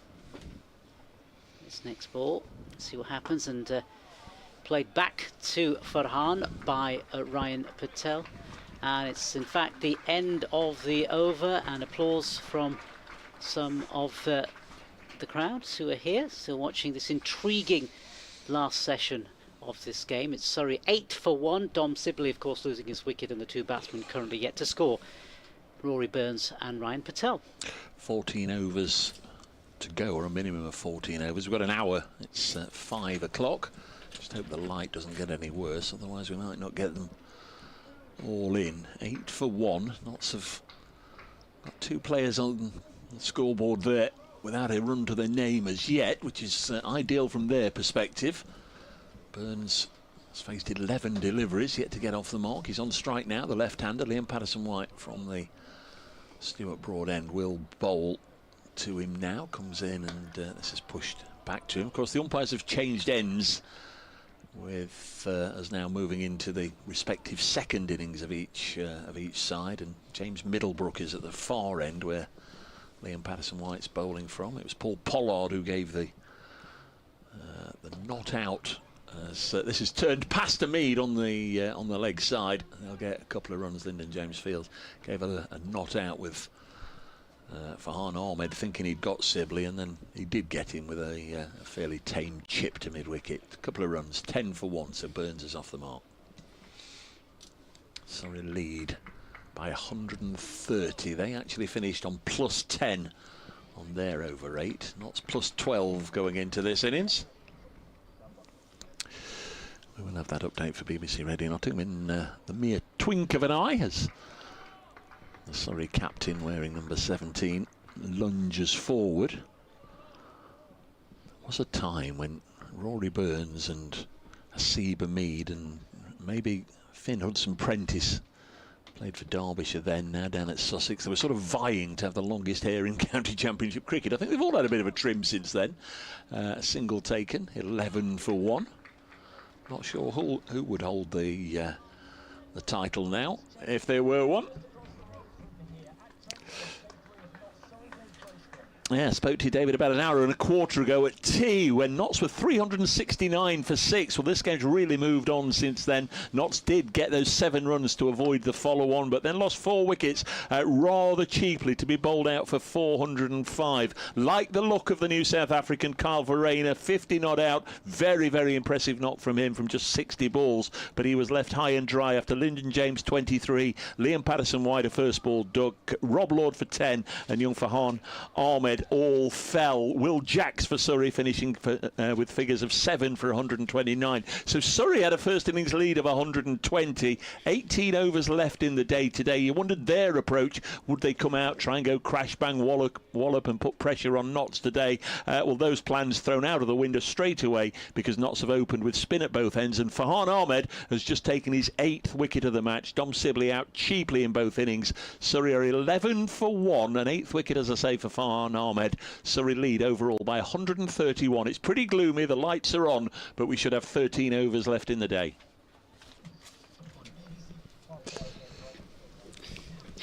Yeah, lights are on here at Trent Bridge. It does feel a bit gloomy. It feels a bit more gloomier than it did earlier, certainly, yeah. 15-20 minutes ago. It's going to be Farhan Ahmed to continue. Yeah, and I'm going to shortly give way to Farhan Ahmed, but not after this over. Let me give you the first ball of this over. Farhan Ahmed bowling to Rory Burns, no run off the first ball of the over. And after this over, I will give way to Kevin Howells, who's, I know, somewhere in the... He's loitering. He's loitering, isn't he? As in comes Farhan Ahmed again. This time it's Rory Burns again, pushes back to Farhan Ahmed. It's picked up by Farhan, so 8 wickets in the match for him. And in he comes again. He's just past the umpire now, and he bowls. And this one is sort of cut, but sort of picked up back to the fielder. Ball just dribbling back along the ground. Umpire comes out. It's Not uncommon for Paul Pollard just to be having a look where the bowlers are running. Get off my land. Yeah, Farhan steadies himself, got a bit of a rhythm, a pattern every time he bowls, same sort of pattern, same sort of delivery, or same sort of way he comes in. That next to ball, just push back. No run off that one. Need to have a count up actually, because Farhan's got all his wickets from this end. Will Jack's got all his wickets from this end, so that's at least 15 of the 21. I'll have a little think on the others. Yeah, Radcliffe Road end as Farhan Ahmed comes in. This next ball is again played correctly by Burns. Back to the bowler. The other three in the Nottinghamshire innings, Cameron Steele and with 2 and Jordan Clarke with 1 were from the other end, so that's 15-3. So I need to go back to the Notts innings. And here's Farhan again, and he comes in and bowls, and this one again played out by Rory Burns, and that is in fact the end of the over. Surrey are 11 for 1. Burns there 3, and Ryan Patel still to get off the mark, and I am going to swap seats now. Nas, great to work with you again. Thank you very much. It's your last stint of the day. Three tough days in the commentary box here at Trent Bridge. Don't leave it so long next time. Hope you'll come and see us soon. Safe travels, and many thanks for sharing the commentary box and your company this week. I will do, and thank you very much for looking after me, Dave. Always a pleasure. Nasser Hanif, who's going to go off and try and beat those pesky Wanderers from Wolverhampton fans to the trains, if he possibly can. 11 for 1, and he'll be. Where's Brett Hutton got? He must be going to fetch a helmet. I was a little concerned there because Brett Hutton went running off. The 2 umpires are getting together. Maybe that Nas actually has been here for the last ball of the game, because the umpires are getting together and have a little bit of a chat. So if there's some dark weather about, what you need is somebody with a bright disposition, and now we've got one with Kevin Howells. Hello, everybody. Gloomy, Kev, gloomy. Take your glasses off. Yeah. Get it. Keep them out there. Get on with it. Yeah. Exactly. Pollard and Middlebrook, they're made of stronger stuff than that. They're going to keep them out there till 8 o'clock tonight. They can play an extra couple of hours. Do you know what Brett Hutton's just done? He's been asked to go, and he's just handed it over to James Middlebrook. He's just been asked to go and fetch the light meter. I'd say go fetch it yourself. But he has fetched it for them. So now he's having a word with the skipper. In fact, the 2 skippers are there, of course. Yeah. Although I do believe it's absolutely naught to do with them these days, isn't it? But he's got the meter, but he's not actually going to take a reading. I mean, it's ridiculous to say you can only bowl spinners in this light, because both sides just want to bowl spinners. Anyway, my sunny disposition seemed to do the trick, David. It did. It's brightened up. It did. Cloud has moved across. Not quite. But anyway, we carry on. We certainly do. It'll be Liam Patterson-White from the Stuart Broad ends in towards Rory Burns. Burns plays this one off the back foot. The 2 Surrey openers do scamper through for the quick single. Brett Hutton was alert to the danger through it towards the non-striker's end, but doesn't connect the ball with the timbers on that instance. What's going to happen, Kev? The fact that I don't know is one of the best answers to give here, because I am genuinely not excited at this Are we stage, fearful that it might be a dull day tomorrow? No, not at this stage. Patterson-White then into Burns. Plays that confidently up towards mid-on for no run. I mean, that quite clearly could be the outcome. But I'm going to hold my thoughts until 1 o'clock tomorrow, David. And I think Surrey will be holding their thoughts until 1 o'clock tomorrow as well. Patterson-White again into Burns. Hangs this outside the off stump of the left-hander. Just guides it out towards Farhan Ahmed, who has been one of the players of the match, of course. Will Jacks also matched him with a 7-fer. So we've seen some wonderful exploits with the spin from the 2 off spinners on either side of the coin. Here is Liam Patterson-White again going for that 4th stump line. Burns just shuffles across to his left, plays it on the back foot and defends it for no run. Incidentally, I did finish my adding up. 15 of the 21 wickets from this end, 5 from the other, and of course there was a run out. It's an interesting split though, isn't it, that, compared to other venues? Just having a Another discussion here, the umpire with Liam Patterson-White. I just sense they'd all shake hands and call it off for the day if they could. There's an awful lot of nothing going on. Well, Asiba Mead has just wandered over, hasn't he? Try and ascertain some more information. 3 Nottinghamshire players surrounding the umpire there. Brett Hutton, Liam Patterson-White. I'll make that 4 now. Well, what on earth? What on earth can be going on here? It's a bit of bad light around, isn't there? I mean, that Chelmsford game, they're off bad light. Worcestershire 303 for 8, lead 165. Bad light at Taunton. But we've got 5 players at this end having a chat. We've got 4 players and the umpire at the other end having a chat. And our other umpire... They're sorting out who's going to go in goal, I think, for the 5-a-side at the end of the day. New bat being brought out. I hope it's successfully gone through the gauge. Bad light at Taunton there, Somerset 263 for 5, lead of 419. So, I mean, the Worcestershire situation, of course, a little bit of the Durham, but certainly the Worcestershire situation has an impact on Nottinghamshire, Essex and Somerset on Surrey at the top. If Surrey can only get a draw here. Oh. Well, they've delayed the fireworks. It was before the game, now it's the end of the game, Dave.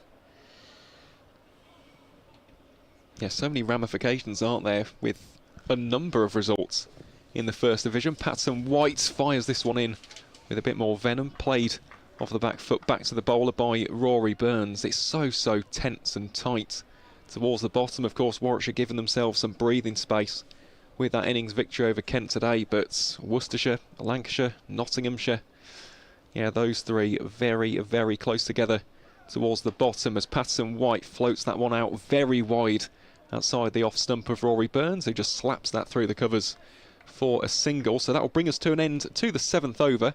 Burns on 4, Patel on 1, Surrey 13 for 1 in this second innings, and that lead now stands at 133 as the umpires again come out for another meeting in the middle. They're taking them off. And that will be that. It may well be. That was a definite statement there from Aaron. That will be that. And I know what you meant, but you might actually be right long term. We still have 11 overs left to bowl, and it's a shame because it's been a season where we've had more than our fair share of rain, I think. But although probably the meteorologists would say, "Oh no, it's been dry, Dave. It's been dry." But a lot of places have been. It's been pretty blooming wet. But it's dry. It's fine. Lights are on, spinners are on, but off they go. It's one of those instances, I think, where people will say cricket doesn't help itself. Surrey lead by 133. I did say a moment or two ago, I think if both sides could get themselves off the field, they would. Asiba Mead is chatting away with the 2 umpires. He's not the sort to, there's a lot of nodding and sort of understanding and all the rest of it, but it's a little bewildering that he doesn't want to run off. He thought he'd run off with his team. Thank you very much. Off we go. Notts would take a draw here. Highly unlikely that they can force a win, get 9 more wickets and chase down whatever Surrey lead them. So I don't understand if there should be any deliberations whatsoever with regards to, we want to stay out, we want to stay out. Surely they don't want to stay out. A win would be nice, but you can't win from here, surely. Anything can happen from here, Dave. That's why we're here, because we don't know. But I think in the end, the skipper was coming back wanting to smile and nod to keep on the right side of the umpires. He might have had a bit of a grumble. They've put their side of the story, and now Polly's got his hand around the captain's shoulder, saying, "Lad, we've all been here. It was a long time ago for me, but and that umpire Middlebrook has taken a reading with that light meter now. Took one at this end.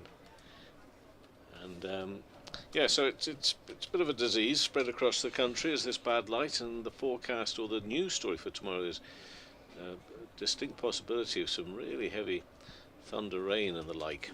So it may all come to nothing. Lancashire will be wanting to certainly get up there to Manchester at 147 for 8, trail by 42 runs. So they've got some bother. Warwickshire win there, and then at the top of Division 2. Yorkshire Middlesex is going to be a draw at Leeds. Middlesex 413 for 5. As you've just said, Kevin, you never know what's going to happen anywhere. No, well, I can't see why Yorkshire Middlesex being in the third and second would want to risk too much there. But Sussex could get themselves an even bigger and better gap at the top in the first slot. I think Yorkshire, Middlesex already think they're chasing that second promotion spot.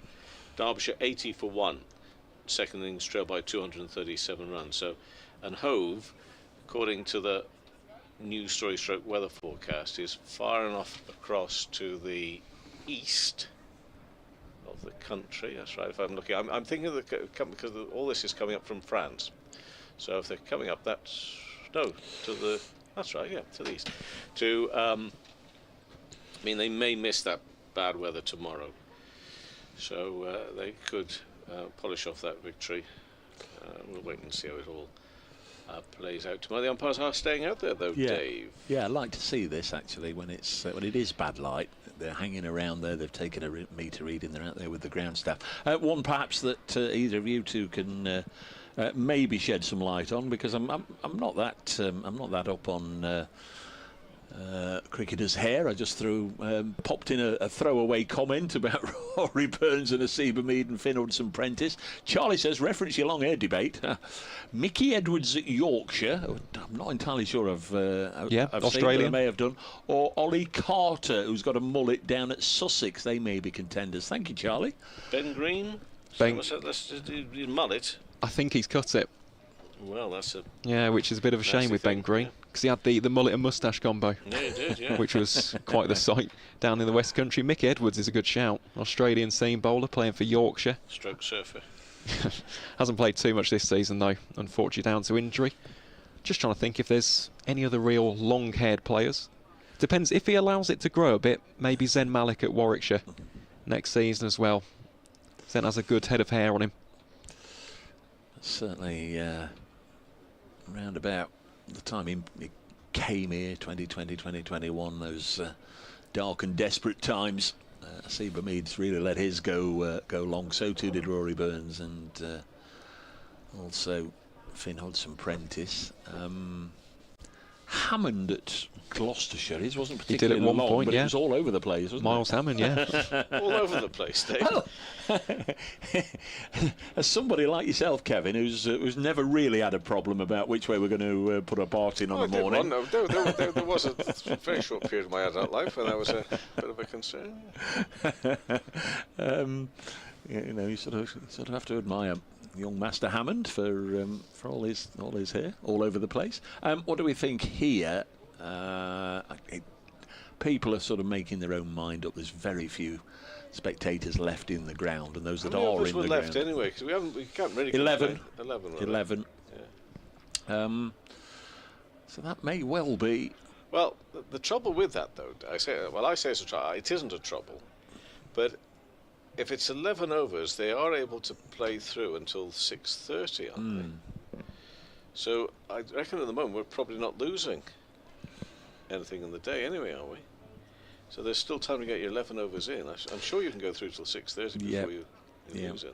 Well, certainly they can't. Or do you need to be back on at 6 for that to happen? Well, either way, that's still 40 minutes from now, and as it's not raining, they can't just say that's it. Pull the stumps out, get the covers on, let's go home, because, as you say, it could be that we've got a spell of brighter weather just around the corner. It might not, but it may well. And the screens here at Trent Bridge just saying play suspended, bad light has stopped play, and obviously going to remain like that for the foreseeable. But I don't think there's an awful lot else we can add to the pictures. Those of you that are watching on the wonderful pictures provided by Trent Bridge Live, although I don't think today I've actually thanked our camera crew. I don't do it often enough, and I do apologise, ladies and gents out there in all weathers, all season, around the ground, for providing the pictures and generally giving us some fabulous views of the ground and the cricketers, and just obviously doing what you do in a thoroughly professional manner, absolutely top notch. And also to Kirsty and Aaron, who pop the graphics on the screen. Oh, hello. She's listening to us because, the commentary team, woo. But yeah, thanks to Kirsty and Aaron. They spent all morning trying to get Oasis tickets, unluckily, so that's a bit of disappointment for them. But with regards to everything else, save them some money. How much did it save them? 280 quid? Well, yeah, apparently so. 140 was it? General admission tickets. And the 1,000 quid for a hotel room? Goodness me, that is extortionate, isn't it? 25 quid. quid. Money on instead. 25 quid for a hot dog. £40 for a pint. Yeah.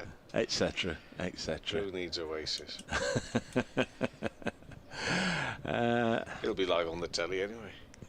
Well, they say not, don't they? They say not. But hey, we might be snuggled up together in a marquee, somewhere, watching a little bit of Metro Bank 50 over Cup cricket next August when they're on, Kevin. There is always that to look forward to over the dark days of winter. I'm sure it's going to keep Kirsty and Aaron going tonight, thinking that they'll be there with us. It's got to that point, folks. If the players come back out, we're not going anywhere until it's called off, obviously. For those of you listening via the BBC Sport website and app, the audio version, your ears are obviously key to all this. Just try and be aware, leave on your device, or keep in touch with social media or whatever. If the players come back out, we'll bring you the commentary, and same with the pictures. I'm sure Kirsty and Aaron will leave the live feed on until something happens. But as Kevin quite rightly pointed out, there is every possibility that we might have some brighter weather wafting across, and then they'll be asked to go back out there with Surrey 13 for 1, and that's a lead of 133, so effectively 133 for 1. Not bowl them out for 200 tomorrow, knock them off, job done. Maybe.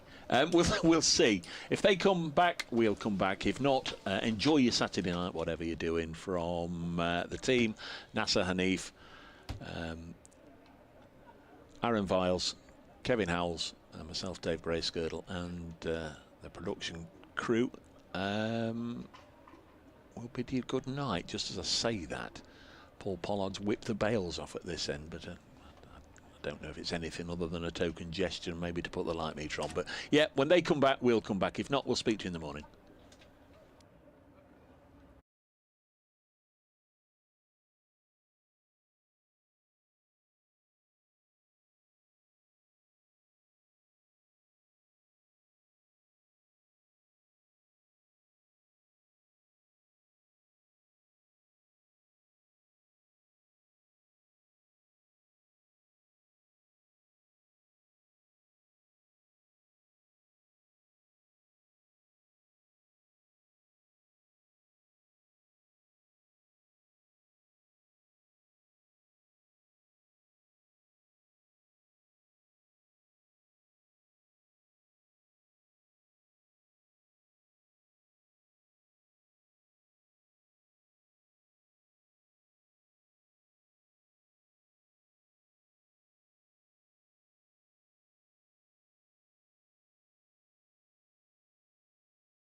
After the weather will not improve over the next 40 minutes, and therefore players been called off for the day. So Notts today all out for 405. They saved the follow-on. They got within 120.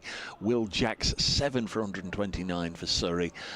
For Notts, Freddie McCann, just his second match. 154 he made, so Notts 120 behind on first innings, and then they winkled out Dominic Sibley for 8 before going off for bad light at 13 for 1 with 11 overs unbowled. We don't get those back in the morning because it's the final day, so it'll be 96 over day, but we're done and dusted here at Trent Bridge. So once again, from the entire team, I'll bid you all a very good Saturday night.